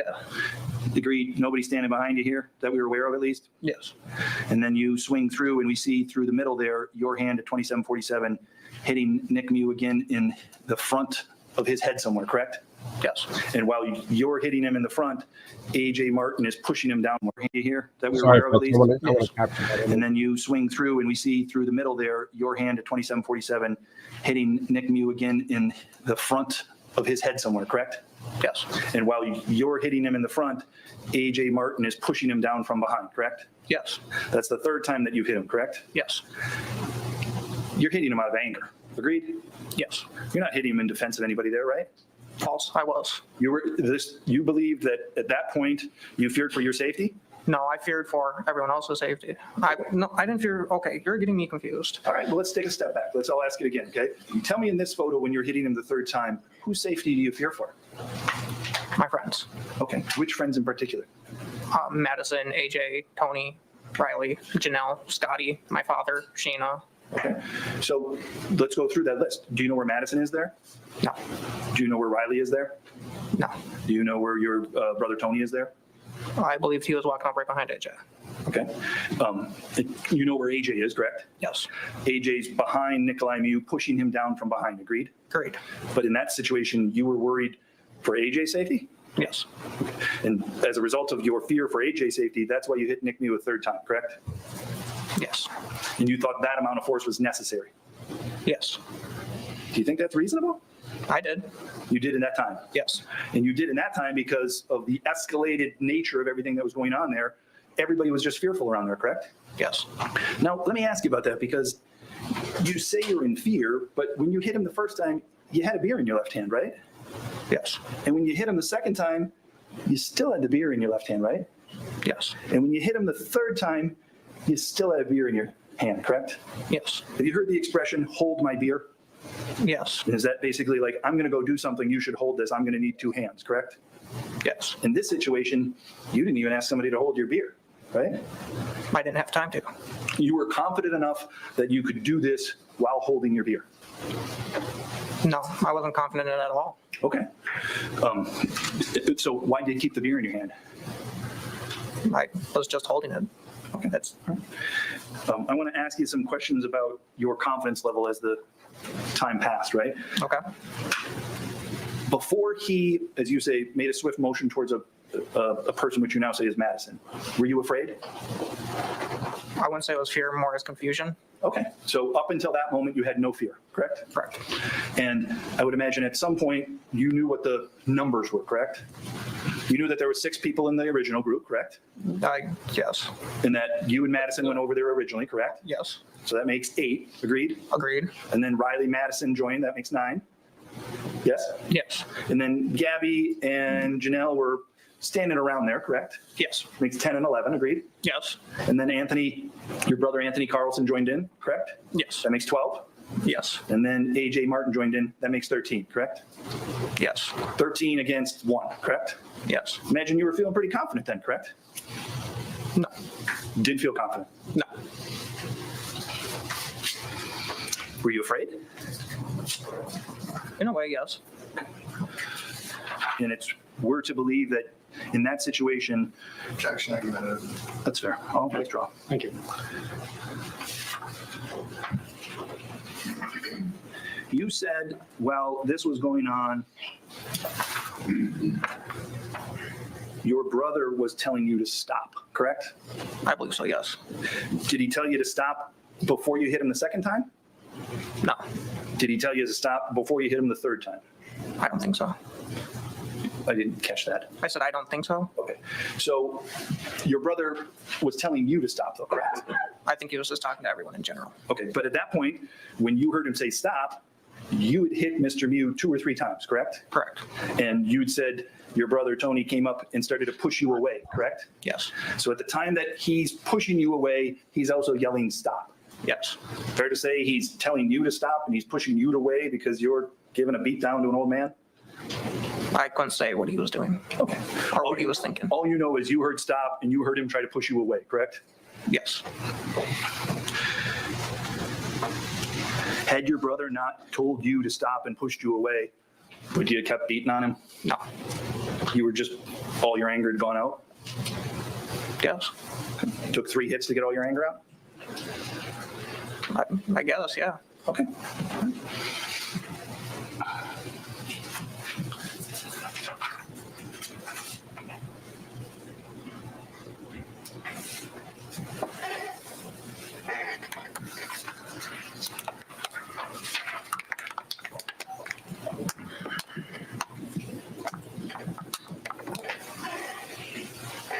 Okay, bro. Yeah. Showing you what's been marked as exhibit number 103. This is a drawing somewhat similar to that. Does it at least over here make sense to you?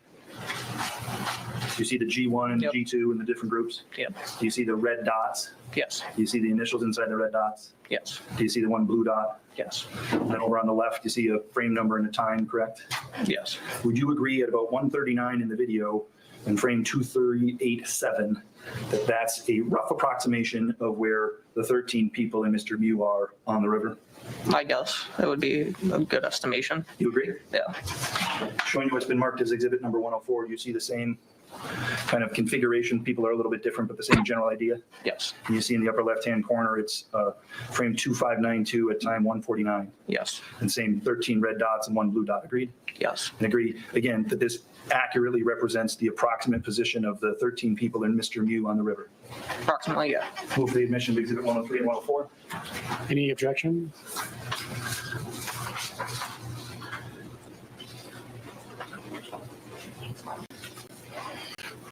I assume it's for illustrative purposes only.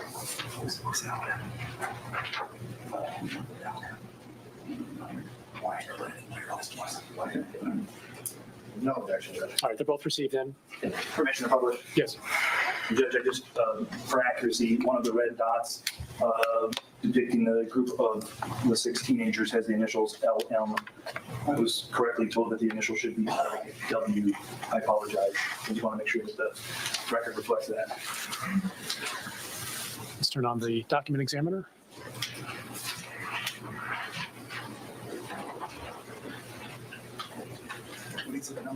This is exhibit 103, frame 2387 at 139. And then showing exhibit 104, which is frame 2592 at 149. Can I also just publish in the old fashioned way? So Yes. move on? Yeah. Can I Just, yeah, hand it to one of the jurors and we can pass it along.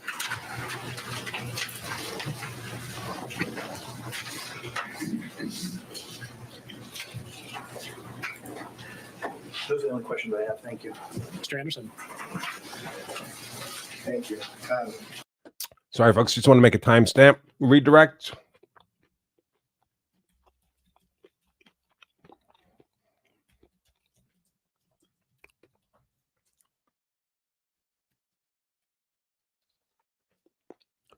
Just for my notes, in case I have to reference back.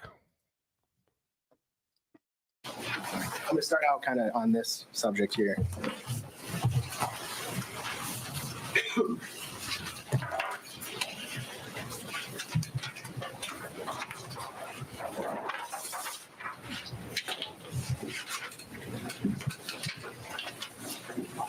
So I'm looking at 104, and I'm just going to try to create parts.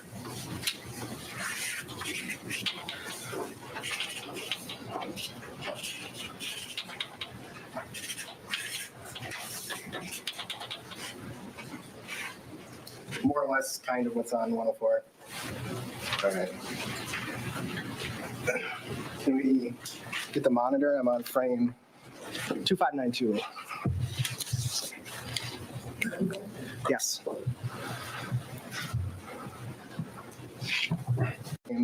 I want to get that stupid. 2592. Yes.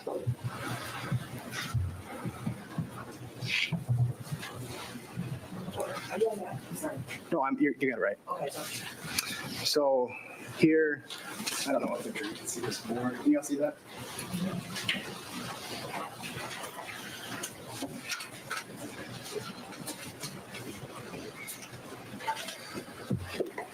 So at 2592, Riley and Madison are standing in front of Nicolae, right? Kind of like the drawing. Yes. I'm gonna go forward. Look at all the fear. All the fear. Wrong one. You Look at those big smiles. back a little further.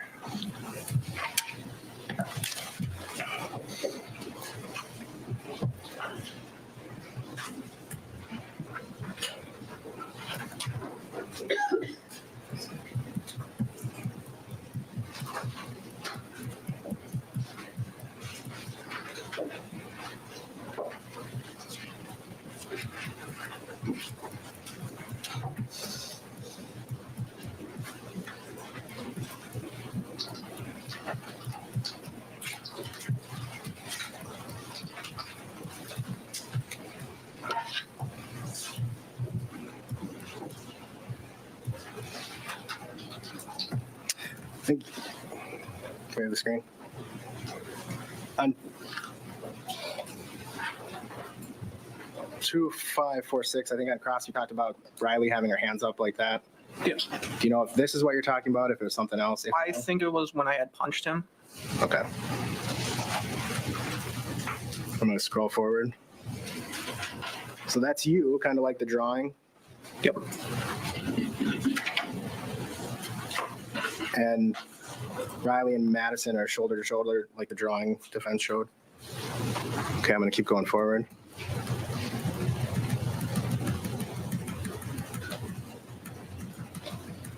Now we have closed caption again.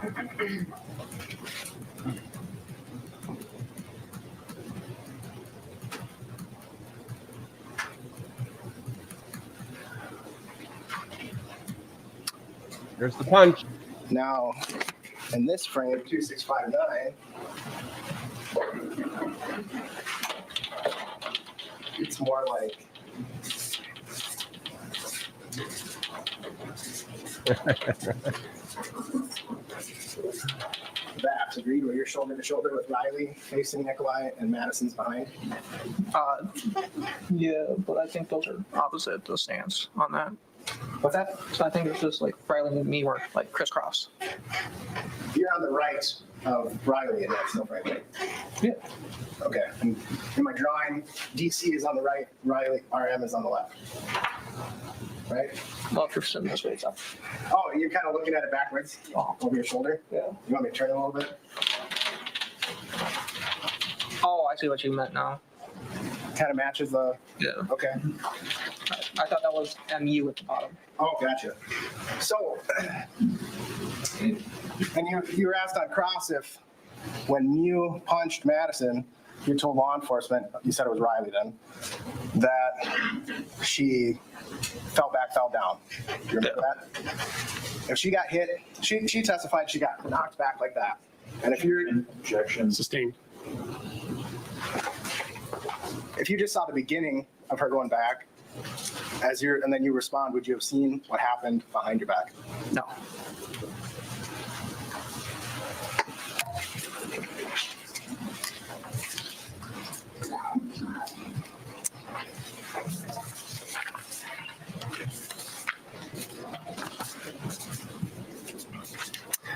Defense asked you on cross, essentially a line of questioning about help's not audible in the video. Do you recall that?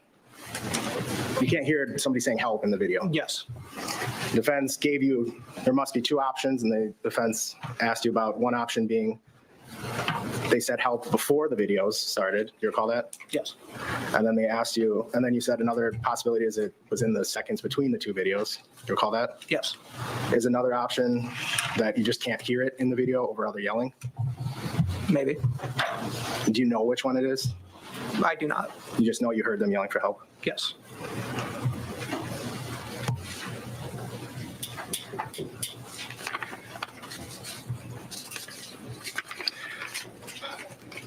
And did you tell the officer multiple times that you didn't see, that you were looking away and didn't see exactly what happened until you turned back and that's when you saw the strike? Yes.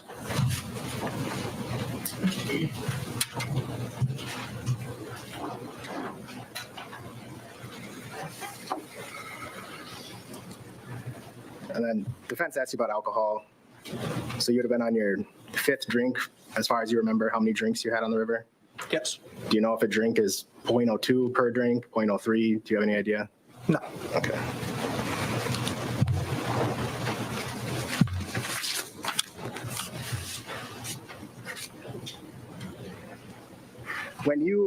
So you testified on cross, you were responding to, when you hit Nicolae, you're responding to him hitting Madison. Remember that? Yes. And up until you saw him hit Madison, did you see any punching or pushing? Not really pushing, but like touching? Yeah.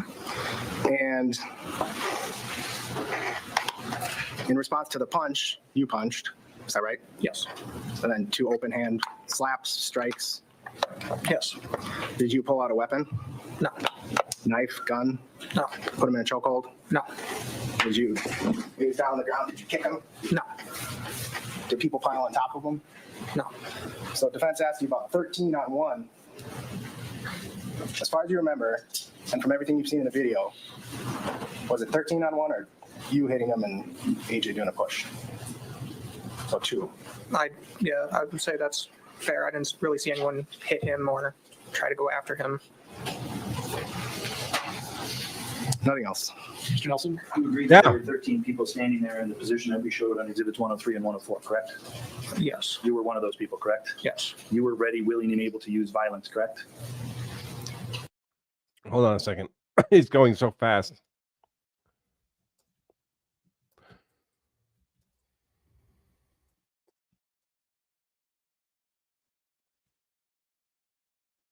He doesn't like this question.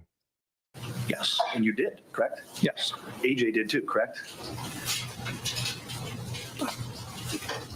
I wouldn't categorize a push as violence, but If you're pushing somebody down while their friend smacks them across the front of the face, would you think that's violent? yes. Fair to say that Madison Cohen was standing there in a position that may have been ready, willing, and able to be violent? I don't think so.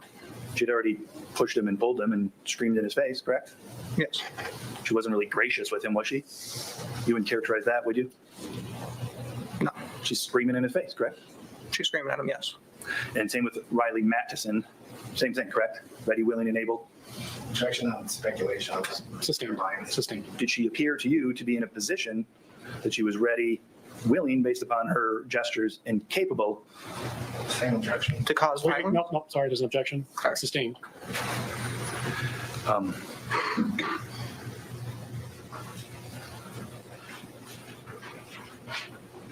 I believe you said, and I want to give you a chance because I couldn't understand it on redirect. Did I understand it correctly? You said you were not in a position to say whether she fell or didn't fall. Is that what you're saying? Yes. Originally, you told the police she fell, correct? Yes. Why did you tell the police something that you knew was wrong? Because at the time I had remembered it differently. Okay, so at that time when you said that, you had a memory in your mind that she'd fallen, correct? Yes. And since that time, your memory has changed, correct? Yes. And that's changed based upon conversations that you've had with friends? No.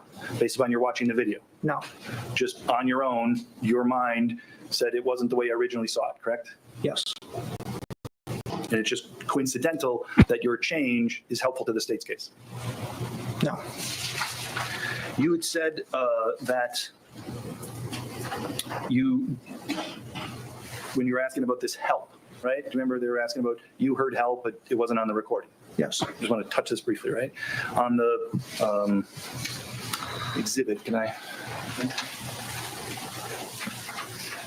Publish 103.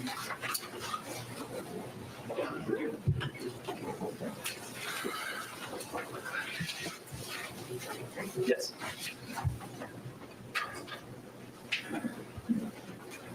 And so I'm just going to put a sticker here because I want to ask you about a different time, but I just want to use the G2 and the G1. Does that make sense? Yes. Okay.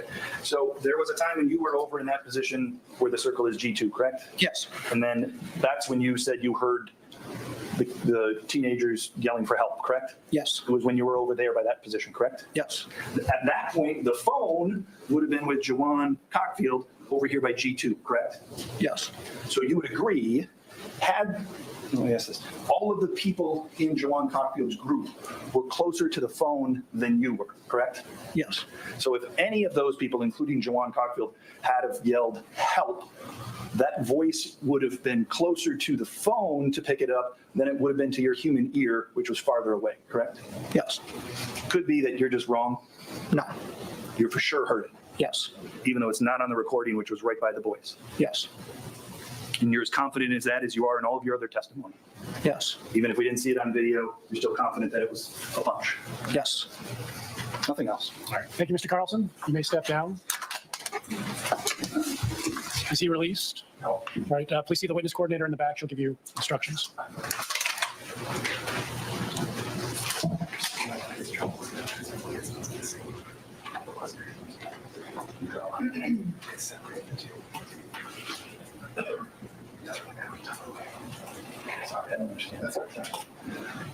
Who's the next witness?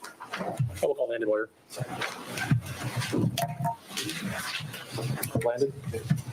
Landon?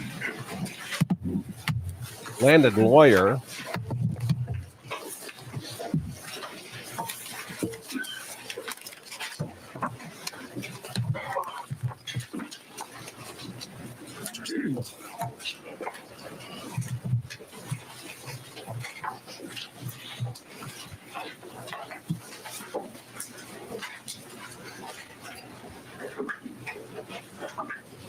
Okay, Mr. Weyer, please come forward. Keep going. All the way into the well. There you go. Please face the clerk. Raise your right hand. She will administer the oath. Do you swear that the testimony you are about to give in this matter shall be the truth, the whole truth? Take your hands out of your pockets. How did they raise young men today? You're in a courtroom. What's wrong with you? nothing but the truth and nothing. Yes. Get a haircut too. Please have a seat in the witness chair. Puts his hands right back in his pocket. What's he doing in those pockets?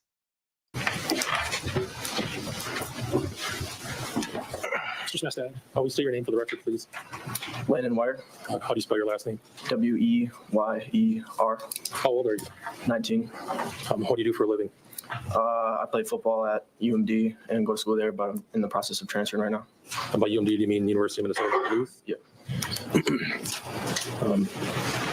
Where do you live when you're not a student up in Duluth? Stillwater, Minnesota. Do you live at home with your parents? Yep. Were you familiar with a person named Isaac Shuman? Yep. How did you know Isaac? We were friends since I was like 7th grade. You described your relationship as close. Yes. Best friend? Do you recall the day of July 30th, 2022? Yes. Were you with Isaac that day? Yes. Were you with him on the river when he was killed? Yes. Were you part of the group that had met at Stillwater High School and rode over with Alex Vang's vehicle to River's Edge to rent tubes? Yes. Were you with the group the whole day? Yes. Do you remember what time you got on the river? About what time? I do not. Were your tubes tied together? Yes. Did that create one big? I have to be honest. I almost feel like skipping the direct and just going right to cross. The direct is so boring. You know, they're just making crap up. The cross is fun. Raft? Yes. Were you all sitting on the tubes? Yes. Because you're going down the river? Yes.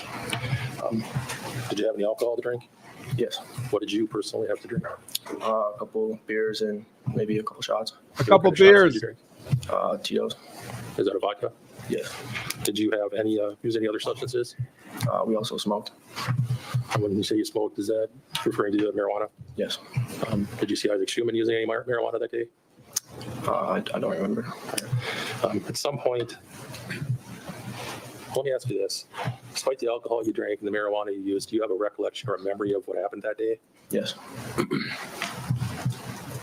At some point, as you were going down the river, did you have contact with the defendant, Mr. Miu? Yes. Do you know whereabouts that was on the river? Towards the end. Do you remember any landmarks being in the area? Not really. Or had you ever been on the river before that day? Yes. When you first saw Mr. Miu, what did he appear to be doing? He was standing in short water with the goggles and a snorkel. All right. Did you ask him or anybody in your group ask him what he was doing? Is that a Wisconsin thing? I've heard several people mention this short water. I've never heard shallow water referred to as short water before. Is that a weird Wisconsin way to refer to shallow water? Said something along the lines of, yeah, what are you doing? Okay. Did he answer? Did you hear him answer, I guess? Not right away because we were too far away. All right. As you got closer to him, did he say what he was doing? He mentioned something about little girls. Okay. Do you know how close you were to him when he said that? Not necessarily, no. All right. At some point, did Juwan Cockfield call him some names? Yes. Are you aware that Juwan Cockfield had been recording what happened? At the time, not necessarily, no. All right. Have you seen that video since this happened back in 2022? Yes. All right. I'm going to play the first portion of the video and have some questions about it. Listen to all the fear in the video.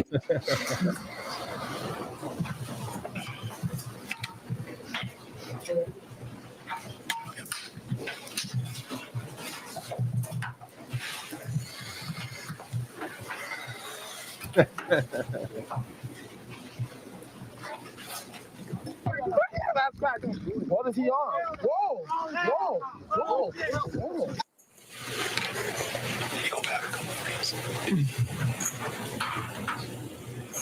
The fear. You can smell it.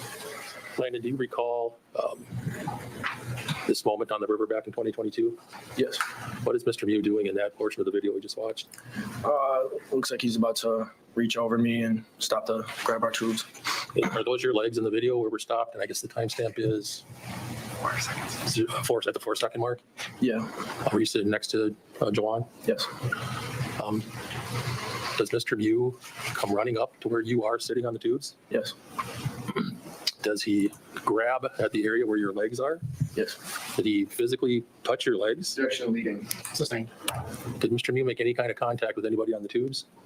I believe when he was reaching over, he touched me a little bit. All right. We're going to continue the video from 04.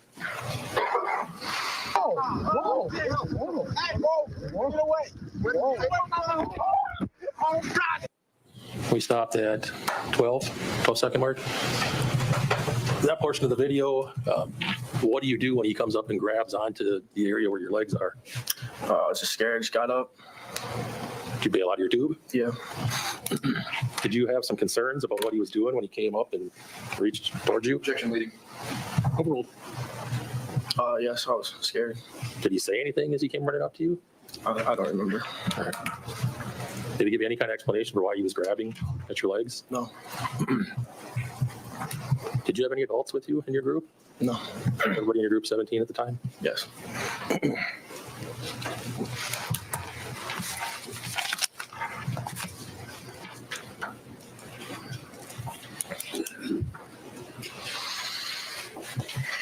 After he grabbed onto your tubes, did you see what he did next?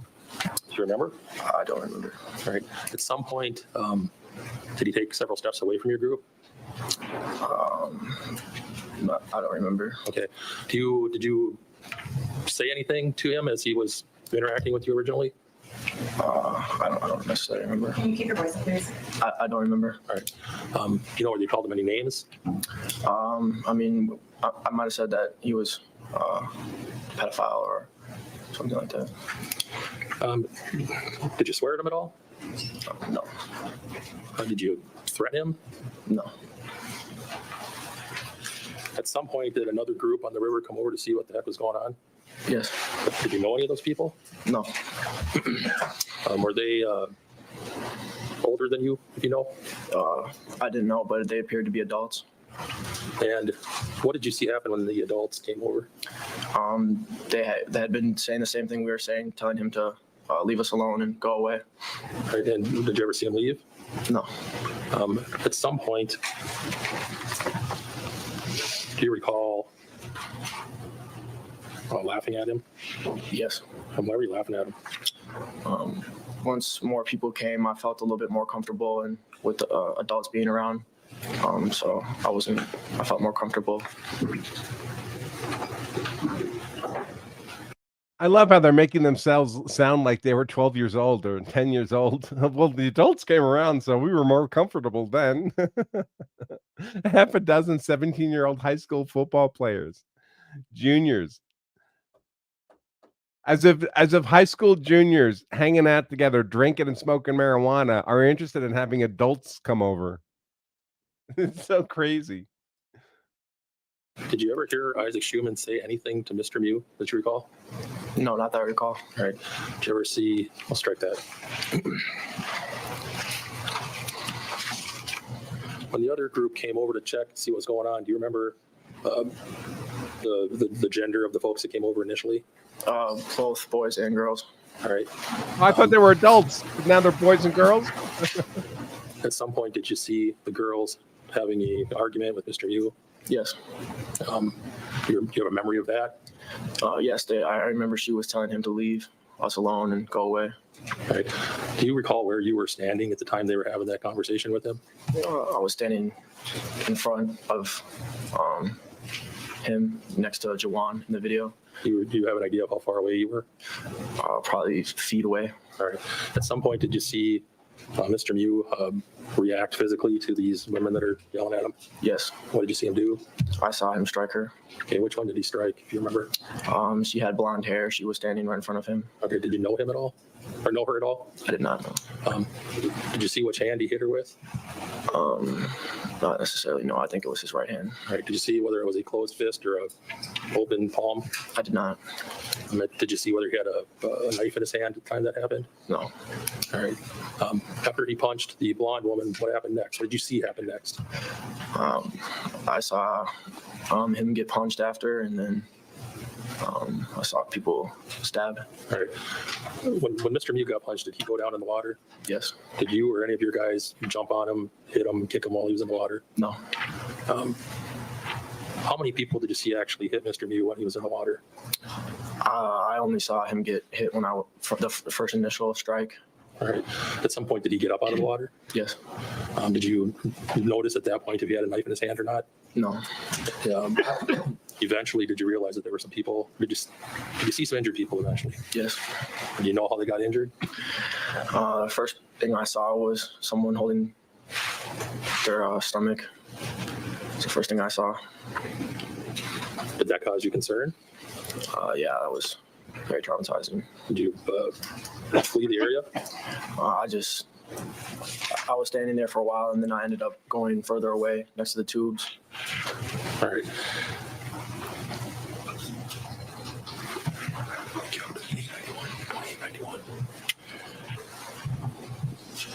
We're going to show you a still frame from Children in America, 13, 14, 15, 16, 17 years old, kill each other by the thousands every year in America.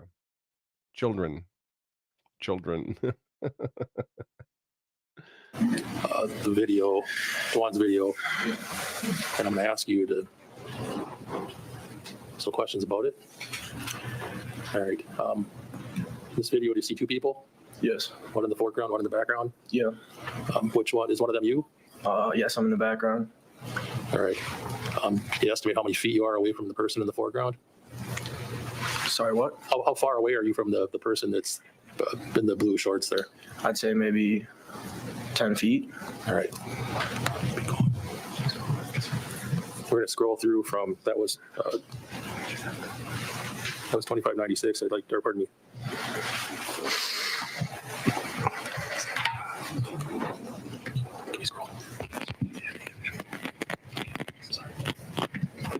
We're going to try to scroll through from 2891, and I'll ask you some questions about those pictures too.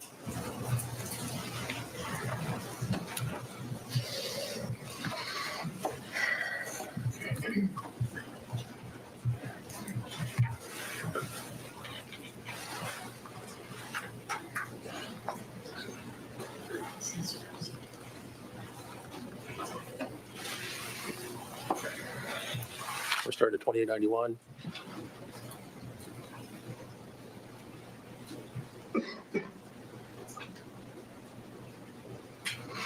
Look at those children. Look at all those children. You can stop it there. Like a water park. 2926. One of those water pad things. Landon, do you see Mr. Miu in this frame? Or this is his arm? Yes. Do you see if he's holding anything in his hand? Looks like there could be a knife in his hand there. Had you moved from your previous position that was shown in 2891 where you were standing? I don't remember. All right. Do you remember rushing up towards him or doing anything like that? No. Did you ever lay a hand on him? No. Did he ever lay a hand on you other than when you grabbed onto your tubes? I don't believe so, no. Did you ever get close enough to him where he could have done that? Yes. At least in this video, this part of the video, you were, I think by your estimate, about 10 feet away. Is that right? Yeah. At some point, did you realize that Isaac had been stabbed? Yes. How did you know that? I believe Juwan screamed out his name, and then I looked and saw.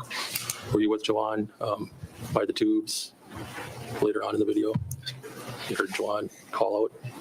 Yes. Did you go to where Isaac was? Eventually, yes. Did you see that he was wounded? Yes. What did you see? I saw a cut in his chest. Did you or other folks in your group try to assist him? Yes. Juwan and Owen. Owen had his hands on the wound, and Alex was holding him up. All right, did you eventually move him over to the shore? Yes, that was on the shore when they were doing that. At some point, did some other folks stop to help you guys? Yes. Did they provide care to him, medical care? Yes. I'm going to back up here a little bit. Prior to Mr. Miu punching the blonde lady, did you see anybody strike him in any fashion? No.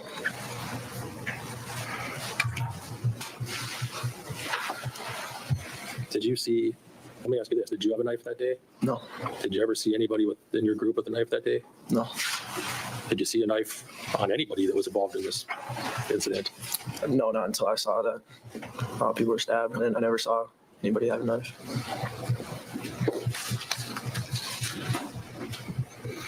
Did you see where Mr. Miu went after he was done stabbing folks? No. At some point, was Isaac taken off the river by medical personnel? Yes. Did you go with him, follow him? Yes, I was. Yes. Was Isaac first taken up to the, Oh, this is why direct is so boring. All these are relevant questions. Did anyone in your group have a knife? No. Did they have to have a knife in order to reasonably present as a deadly force threat? No, of course not. You know what else they didn't have? Did they have a machine gun? Did they have a flamethrower? Did anybody in your group have an M1 Abrams tank with them? No. the road near the bridge? Yes. Did you speak to any police officers while you were still near the river? Do you remember? I don't remember, no. Was Isaac taken to the hospital? Yes. Did you go to the hospital with him? Yes. Do you remember speaking to a police officer at the hospital? Yes. Did you tell them what happened? Yes. What you saw? Yes. Do you still remember the face of the person who did this? Yes. Do you see him here in the courtroom? Yes. You point him out? See what he's wearing? J'accuse! You see what he's wearing? Whoops. Sorry. He's wearing a suit, blue suit with gray pants. And Nothing further. Mr. Giroffi? So, Mr. Weyer, you are Okay. Sorry. Just got to make a note of the timestamp. And it's going to be a Chirophacy close to close out day 2.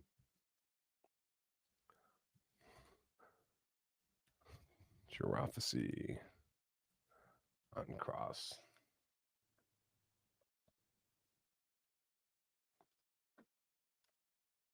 I don't care if you're Bruce Lee. If 6 people or 13 people are going to pile on you, you don't have a hope. That's what weapons are for. I want to make sure I got this right. 2 of the 6 of you that were there that day are now college football players. Is that right? yes. Okay. Mr. Cockfield plays college football, and so do you? Yes. Okay. And what position do you play, sir? Safety. Okay. And how big are you? 5'11", 180, 7 pounds.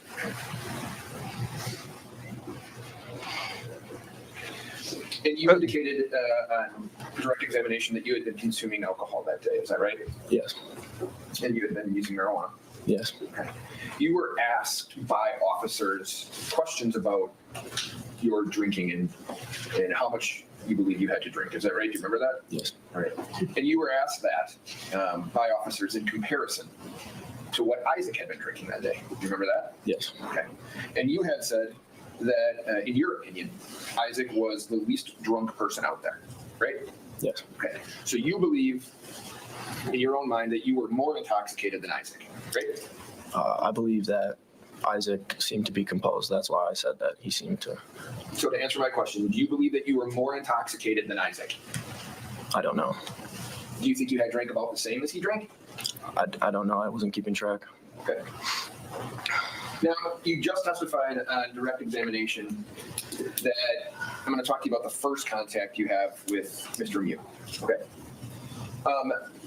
That first contact, you testified that he's standing in shallow water, right? Mm-hmm. Short water. You guys are asking him questions? We were saying something along the lines of, why is he standing in shallow water with snorkels on? What is he doing? Yes. And your answer was, today, he told us that he was something about little girls, right? Yes. You also never mentioned that to the police, do you? I don't remember. You don't remember whether or not you told the police that this gentleman was looking for little girls? You don't have any recollection of whether you told them that? I believe I said that, but I don't remember. So you believe under oath today that you did tell someone that? Object, Your Honor. He says he doesn't remember. Overruled. Let's clean it up. I don't remember. I thought I said it to the cop at the hospital. I'm sorry, I missed that last part, sir. I thought I said it to the cop at the hospital, but I do not remember. If I told you what you said to the cop at the hospital wasn't that he was looking for little girls, but rather, I can't even tell you what he was saying. He said something about little girls, but I couldn't recite exactly what he said. You'd agree that's not what you tell the police. What you tell the police is he was saying stuff. I can't tell you what he was saying. Right? That's what you tell the police, though. Right? That's what it says. Have him read the transcript. Corey, does this refresh your recollection? And you hear, let me ask you this. Mr. Cockfield acknowledged that your group was antagonizing Mr. Miu. Would you agree with that? Object, Your Honor, to use of another witness testimony. Do you believe your group was antagonizing Mr. Miu? I believe that we said things to him. Well, we all know you said things to him. Did you say things to him to antagonize him? I don't know. Calling him a raper and a pedophile and a predator. You would say those are things to antagonize someone, yes? Yes. Okay. And to your knowledge, he's by himself, right? Yes. Okay, so and you see that he's a little bit older and a little bit out of shape, right? Yes. Okay. And your group, you've already said, has at least future college football players in it. And you were scared at that point? I was a 17-year-old kid. I was scared. So the answer is you were scared. Yes. Okay. And you were scared of what physically could happen? Yes, at the time he was much bigger than me. Okay. And we've heard on the tape that someone says, you've got 10 seconds. Do you recall saying that? I do not. Do you recall someone in your group saying, I do you've not. got 10 seconds? I do not. Okay.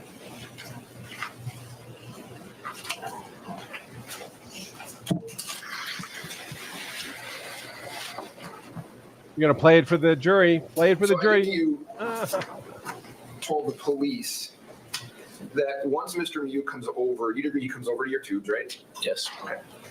And do you remember that he had a snorkel in his mouth at one point? When he comes over? I don't know. I just remember he had one. Okay. And he then walks around your tubes. Is that true? I don't remember. You don't remember. Do you remember him leaving your tube, where your tubes were, and walking what would be downstream a little bit? You remember that? I do not remember that. Do you remember him turning his back to your group? You remember that? I don't remember that.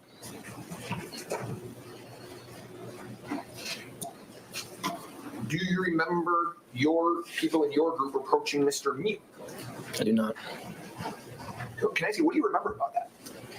About? About that particular part of the incident? Do you remember anything about it? I do. Okay.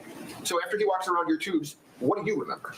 I remember that we walked away and then people came to us and then we were standing in front of him and I'm standing by my tubes. We're all standing by our tubes in front of Miu and people were talking to him. So I want to make sure I understand it. You said you walked away, or you said he walked away initially? I was by my tubes. Okay. So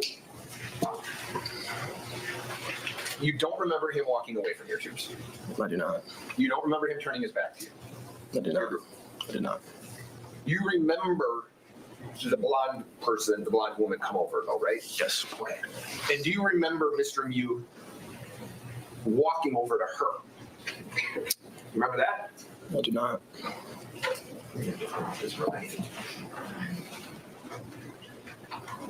Connor, I'm going to object to the comments that are coming from the defense table. You're obviously getting. Hold on. Please, gentlemen, it's late in the day. We're tired. I just want to have a clean Q&A. Please keep the side conversations, the table talk to yourself. That's where I'm going to end it.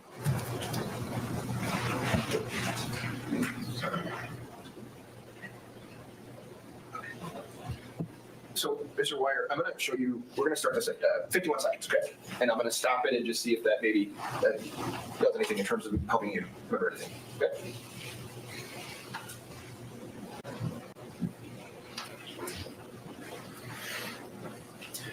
So, Who is this? Yes, yes. For the culture. All the fear. You hear all the fear in their voices? Everyone's terrified for the culture. Who is that? so you see Mr. Miu walking away from your group, moving over toward the blonde person, the woman, right? Yes. Okay. And at that point, are you still scared? when more people, adults, start to come, I felt a little bit more secure. Okay.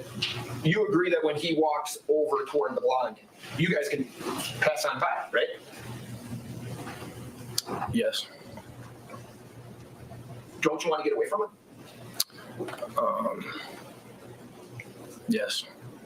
So passing on by would be a way to get away from him, yes? Yes. But you don't. Your group stays, right? We stayed there. Yes. Yeah, and you stay, right? Because you see this woman coming over and she's giving it to him, isn't she? She's yelling at him. She's telling him to leave. Right, she's telling him to leave, but you agree you just could have left, right? Yes. Okay. And I think you said this. You're becoming, as the numbers increase, your fear level is decreasing, right? Because they were adults and I was a kid. Yes. So the answer is the more people that show up, the less fearful you're becoming. Yes. Okay. And would you agree that your confidence is rising as well? I would check, Your Honor, the relevance. I don't understand the question. Sustained. Your confidence in the situation, in terms of what's going on, you're becoming more confident in your position, right? Same objection. Sustained. Come on up if you have questions. Oh, okay, Judge. That's all right. Thank you.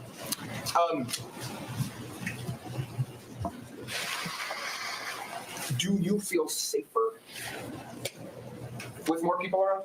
I felt safer with the adults around. Yes. Okay. And with the adults around, does your behavior to Mr. Miu change?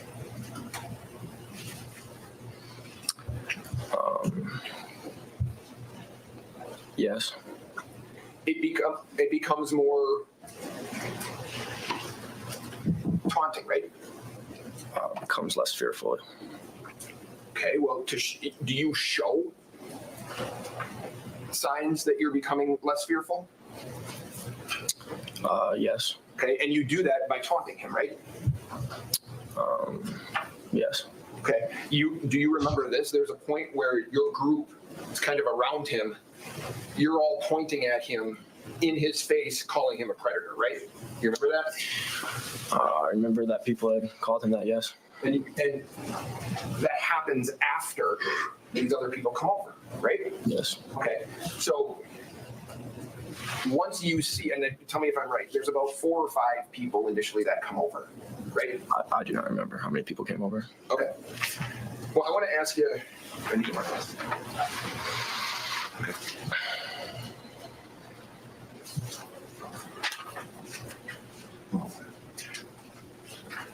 Yes. So I just want to show you what has been marked as exhibit number 105, and we can show. Can you tell me? Is there a picture next to kind of the diagram there? Yeah. Is that there? Yes. Okay. And in that picture, can you tell the jury if you recognize? What do you see there? I see Nicolae. I see Isaac. And I think that's Ryan. Ryan Nelson. In those swim shorts, I think that is I'm not 100% sure. Okay. Is it fair to say those are some of the guys that you're, minus Mr. Miu, there's some of the guys that you're with, right? Yeah, it's tubes as well. Okay. And your tube, there's pictures of your tubes there, some of them? Yes. Okay. To the right of that, you would see where it says G1 and then there's a G2. See that? Yeah. Okay. And if I tell you that the blue M stands for Mr. Miu, and these initials are the people in your group, okay? Okay. Do you think that that is, in this particular picture, a fair estimate of where people are? For example, Mr. Shuman's in front of Mr. Miu, Mr. Nelson is over to the side, like you mentioned. Is that a fair and accurate representation? It seems roughly correct, yes. Okay. And so I guess everything's 105. Any objection? Well, I got an objection, Your Honor, and I'm looking at it. What's the objection? Ryan Nelson's listed twice. It's not accurate. So the objection is foundation. Foundation, it's not the evidence. Mr. Robinson, do you want to bring it up with him? I will object.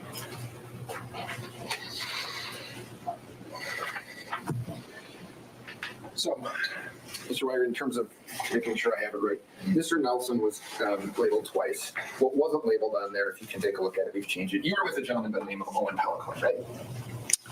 Yes. Okay. And he's now written in there. He wasn't written in there before, right? Yes. Okay. So now, with the change of changing Ryan Nelson twice to now adding Mr. Pellicoin. Does that appear to be a fair and accurate representation? If LM is me, yes. My last name starts with a W though. Understood. They haven't been getting your name wrong, so. But otherwise, it's a fair and accurate representation. No objection. Received. What was the number again? I'm sorry, what, exhibit is 105. Judge. 105? So, Mr. Weyer, at one point where, and you, I guess I'll ask you this way. That's just a sloppy mistake by the defense. There's no excuse for that. So it gives the state this opportunity to make this little picayune objection. I mean, obviously the defense is just going to do what they did, or they're going to say, yes, we gave the same initials to two of the circles. One of them is the right person. The other person is supposed to be this guy. But no reason to hand that to the state. It just looks sloppy. You hear the blonde, her name is Madison Cohen. She comes over and she's, you describe her as being in Mr. Miu's face, right? She was standing by him in front of Sorry? She was standing in front of his face, yes. Right. You use the description in his face, yes? If that's what I said. Yeah. Okay. And to you, does in his face mean she's kind of in his personal space? Just means in his face, face to face.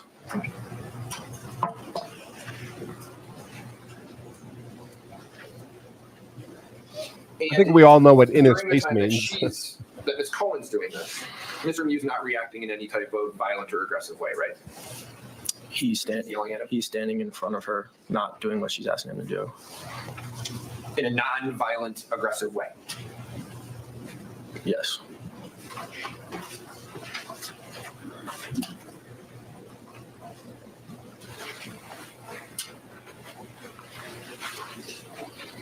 And when you guys surround him and start calling him predator, Objection. what's the purpose of that? He said something about little girls, so with him being a grown man, he said something about little girls, so that had us feeling like he was a predator. So you felt like he kind of deserved it, right? I felt like we were saying that because of what he said.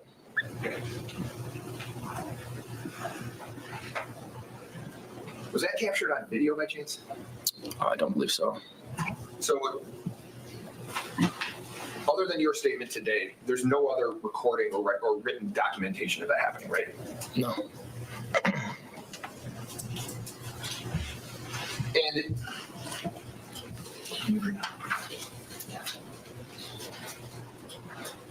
as you see Madison Cohen and the other woman, Riley Martin, as you see them in his face or in front of him, as you described, I'm going to bring up 2611. Tell me if that's.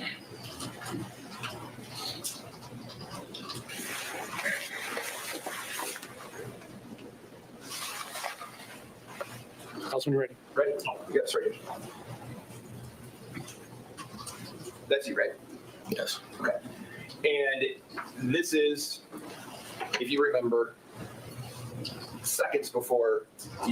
moments before Madison Cohen, you say you see her punched, right? This is before I saw her get punched, yeah. Okay. And I'm going to run you from 2611.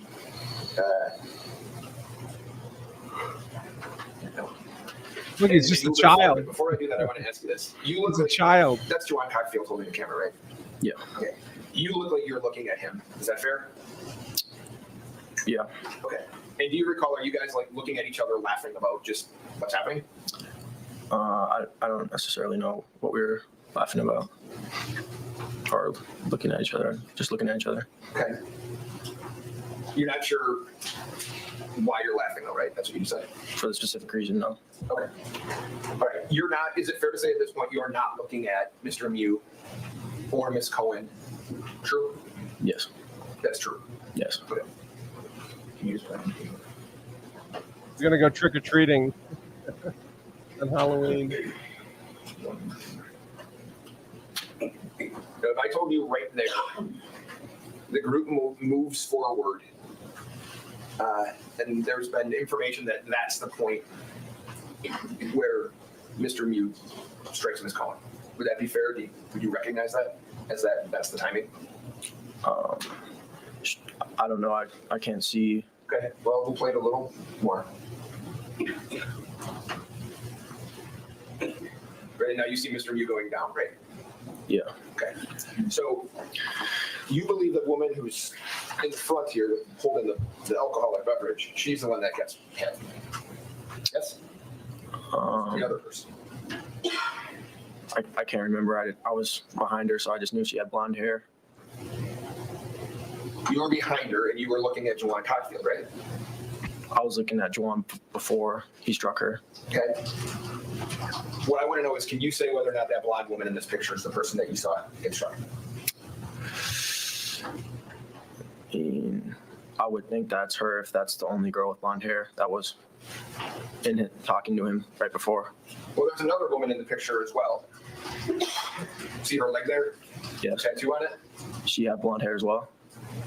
You can't ask me questions, but what I can do is just say whether or not you can pick out which one of those two people was struck. I can't. I don't know which one it was. Okay. Do you know how she was struck?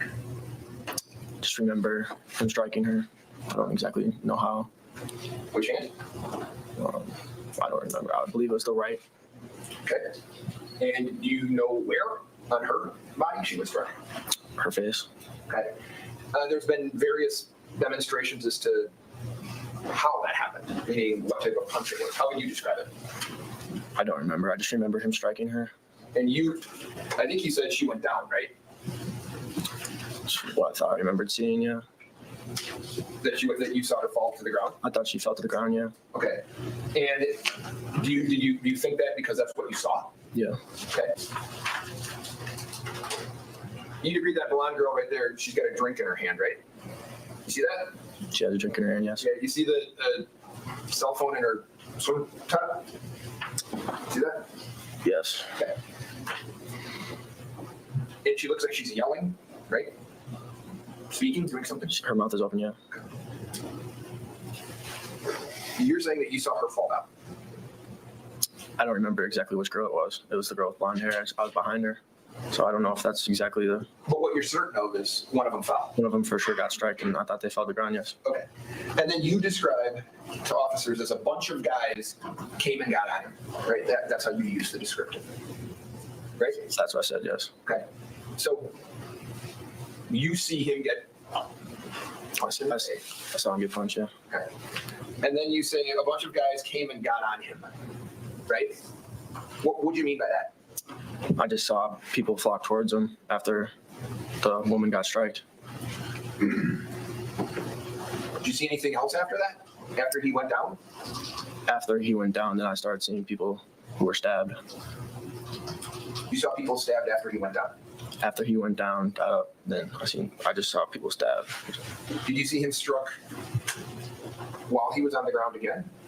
I did not. Did you see him get struck when he was being pushed in the back? I don't remember. Okay. Did it appear to you that he was getting the worst of this? He was getting beat up? I remember that after he punched somebody came and punched him. All right, I get that. The question is, when you say a bunch of guys came and got on him, are you saying that you believe he was getting beat up? I believe that people went towards him after he had already struck somebody.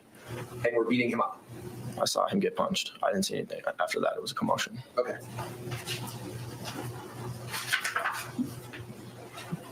Now, you said that you were close enough. You got close enough to Mr. Miu that he could have hurt you, right? Yes, I was standing a feet away from him. Okay, and he didn't hurt you, right? No. And you didn't touch him at all, did you? During when he was standing over there, no. What, at any point, do you put your hands on Mr. Miu? No, I never touched him. Okay. And so he never touches you, does he? He touched me earlier on. I mean, he never touches you in a way that causes you any injuries. I never got injured, no. Okay.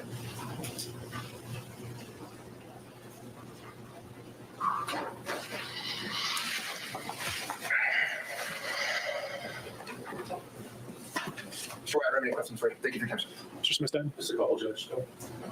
Landon, did you ever call Mr. Miu a raper at any time you had this interaction with him? Okay, let's see. Just want to make a timestamp recording. This is the last witness of the day, I expect. So we'll, when he's done, we'll do the catch up on Q&A, folks. Again, Law Self-Defense members get their questions answered for free. If you're posting questions on YouTube and you want me to answer them, they need to be a $10 minimum super chat. That's how this works.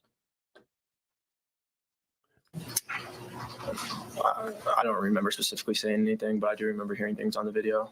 People. I want to ask you exactly what you remember yourself saying. Do you remember yourself ever calling him a predator? No. Do you remember other folks in your group? I remember hearing people say it, yes. Or did you ever call him yourself a pedophile? Sorry, what? Did you ever yourself call him a pedophile while this was going on? Not that I remember. Or other people in your group calling him a pedophile? I just remember someone calling him something along the lines of that pedophile, yes.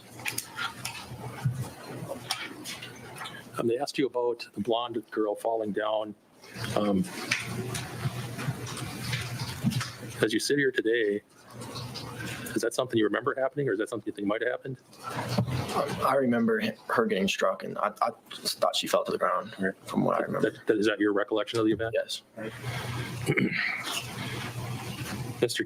Tropsy asked you about your statement to the cops that a bunch of guys got on him. Do you know how many guys got on Mr. Miu after he fell in the river? No, I just remember as soon as she got punched, several guys, took. Were any of those guys people from your group? No. Nothing else. Mr. Tropsy? No. All right. Mr. Weyer, you may step down. Please see the witness coordinator in the back. She'll give you further instructions about where to go. All right, we are just about at 4:30, so we are going to recess for the day. The bailiff will take you out in a moment. My instructions for you tonight are the same as yesterday. Do not begin your deliberations.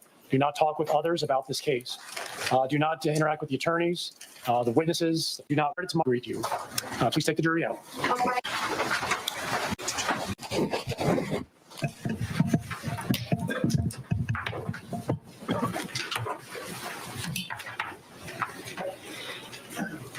All right, folks, that's it for today. Please be seated.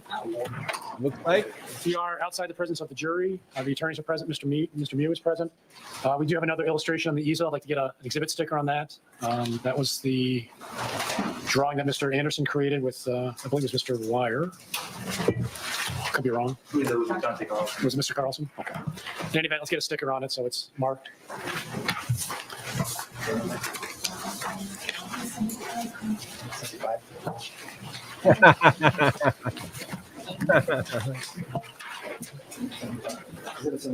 All right, 75, we'll mark it. there's a poor person in the comments who thinks that you don't ask for money. Oh, dear Lord. Tell me you've never run a business without telling me you've never run a business. Mr. Anderson, do you have anything that you want to address before we adjourn? No, on this topic, I think we're on track for. I think we're moving at a decent pace. Okay. Mr. Tropsy, anything you want to address? All right. So just ask the attorneys confirm tomorrow about tomorrow's witnesses, just so there's no surprises. We'll be back tomorrow, 8 o'clock. Thanks. All right.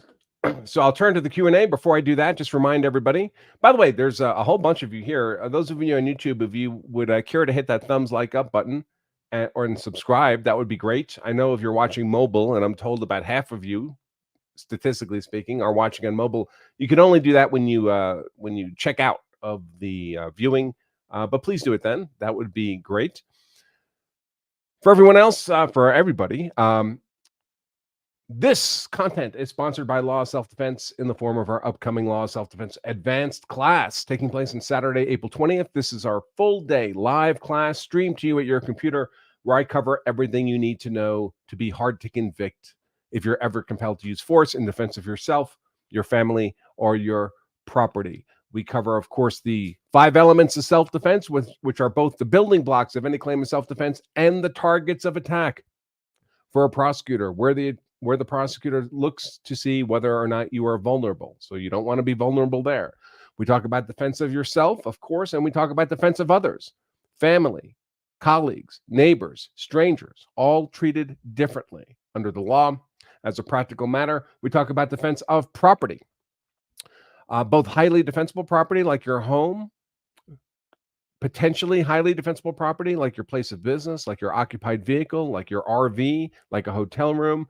We talk about least defensible property, just your personal items, your pets. Believe it or not, the law classifies as least defensible property. Open land, same in a simple trespassing scenario.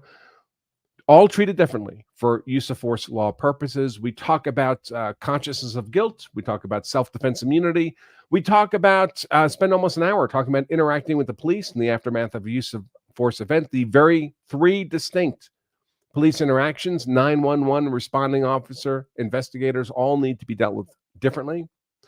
We talk about building your own customized, legally sound self-defense strategy and much, much more. If you go to that website, lawofselfdefense.com/advanced, we have more than 100 very specific self-defense law questions we answer over the course of that class in plain English. And then at the end, there's a ton of opportunity for Q&A as well.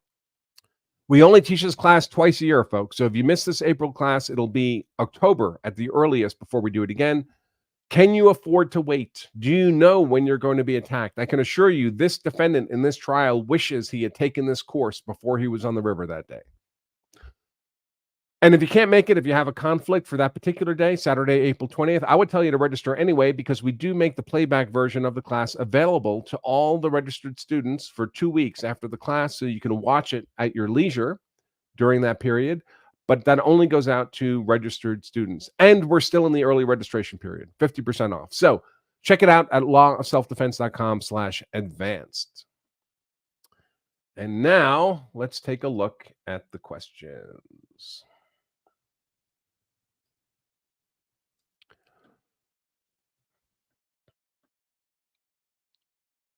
Let's see.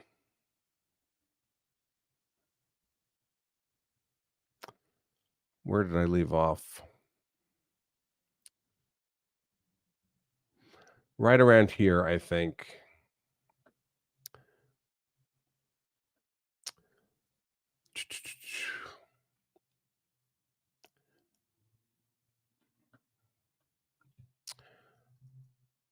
Gerophacy is very good.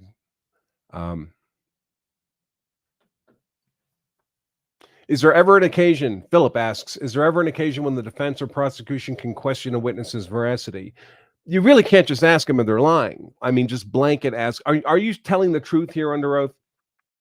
What you can do is say, well, you made a statement at this point that says A, and now you're making a statement here on the witness stand that says B. Which of those are we supposed to believe if they're patently inconsistent with each other? And the witness then has a chance to explain the difference.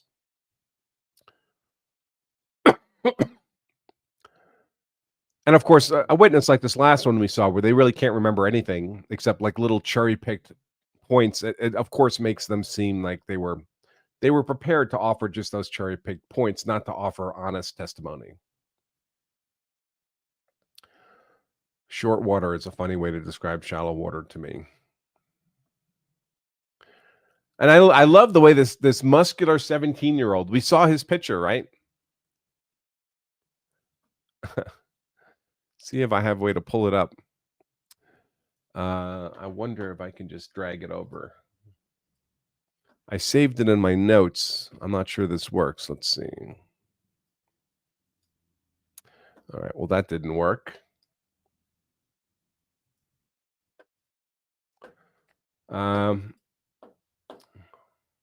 Let's see.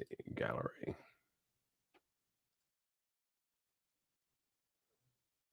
Can I do that? This guy. I was so happy when the adults came over. I was just a kid, and the adults really assured me.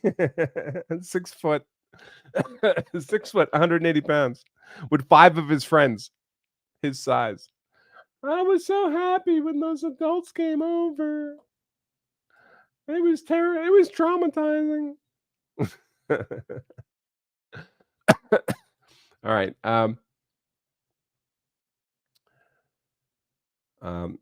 Let's see. By the way, for those who are wondering, so this was day 2. I have a lot of catch up to do. I think I will start on day 3 today. It's only 1 o'clock in the afternoon, my time, but I do need a break. So I think what I'll do is I'll head home from the office, get something to eat, and then I'll start day 3 as another show, a second show for today. I'll send out an email and all that stuff, and just do it from my basement, I think. So just keep your eyes open for that if you're still looking for something to do this afternoon. I do want to try to get caught up as much as possible. And then maybe tomorrow I can catch up on days 4 and 5. Tomorrow itself will be 5 live, but then on Tuesday, maybe I can catch up on days 5 and 6, and then I will be completely caught up going into Wednesday. That's kind of the goal. Just FYI. Let's see.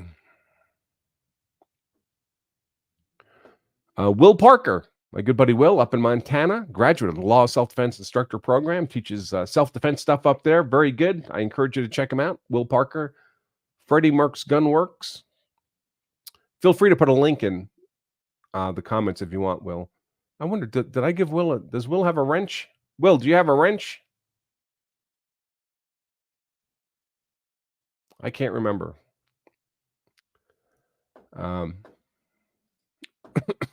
Will says, people in YouTube comments continue to write that the defendant wasn't doing what the blonde, Maddie, was telling him to do. So what? She has no authority over him. When she's screaming at him, he's not doing anything unlawful. If anything, she commits a battery when she puts her hands on him to turn him around and push him away. It does seem like the state witnesses are getting progressively worse. It really does. Philip asks, has the defense done as effective a job at discrediting witnesses as it seems they have? Well, you know, there's limits on what you can do, especially with this judge. This judge really has tight control over his courtroom. You can ask him questions about facts. That's what witnesses are for, you know, lay witnesses. You can try to expose where what they're saying on the stand is inconsistent with what they've said earlier. They might say, I don't recall a lot. And that's, you know, that's how you impeach witnesses on the witness stand.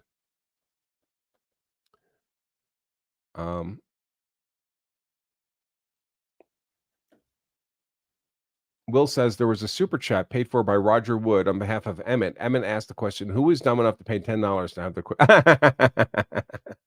the oh yeah, was Emmett the brokey?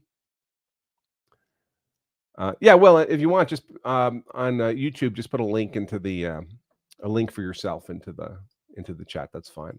All right, let me see if there's any super chats that need to be taken care of. Refresh that. Open this. And it looks like just one. I just answered the Roger Wood one. Thank you very much, Roger. It's much appreciated.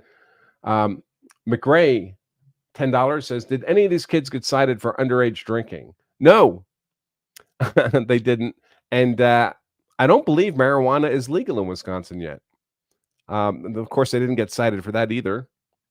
Obviously, Madison Cohen didn't get cited for battery on the defendant. Juwan Cockfield didn't get cited for incitement to riot or felony murder. Yeah, no, of course, nobody got cited for anything except this defendant. This defendant's been in jail for 2 years. I heard they gave him $1 million bail, and someone in the comments said that Wisconsin does not do bondsmen. So with a bail bondsman, you can typically you can have the bondsman put up 10% of the bail for you. Well, you pay the bondsman 10%, and he puts up the whole amount, is what I should say.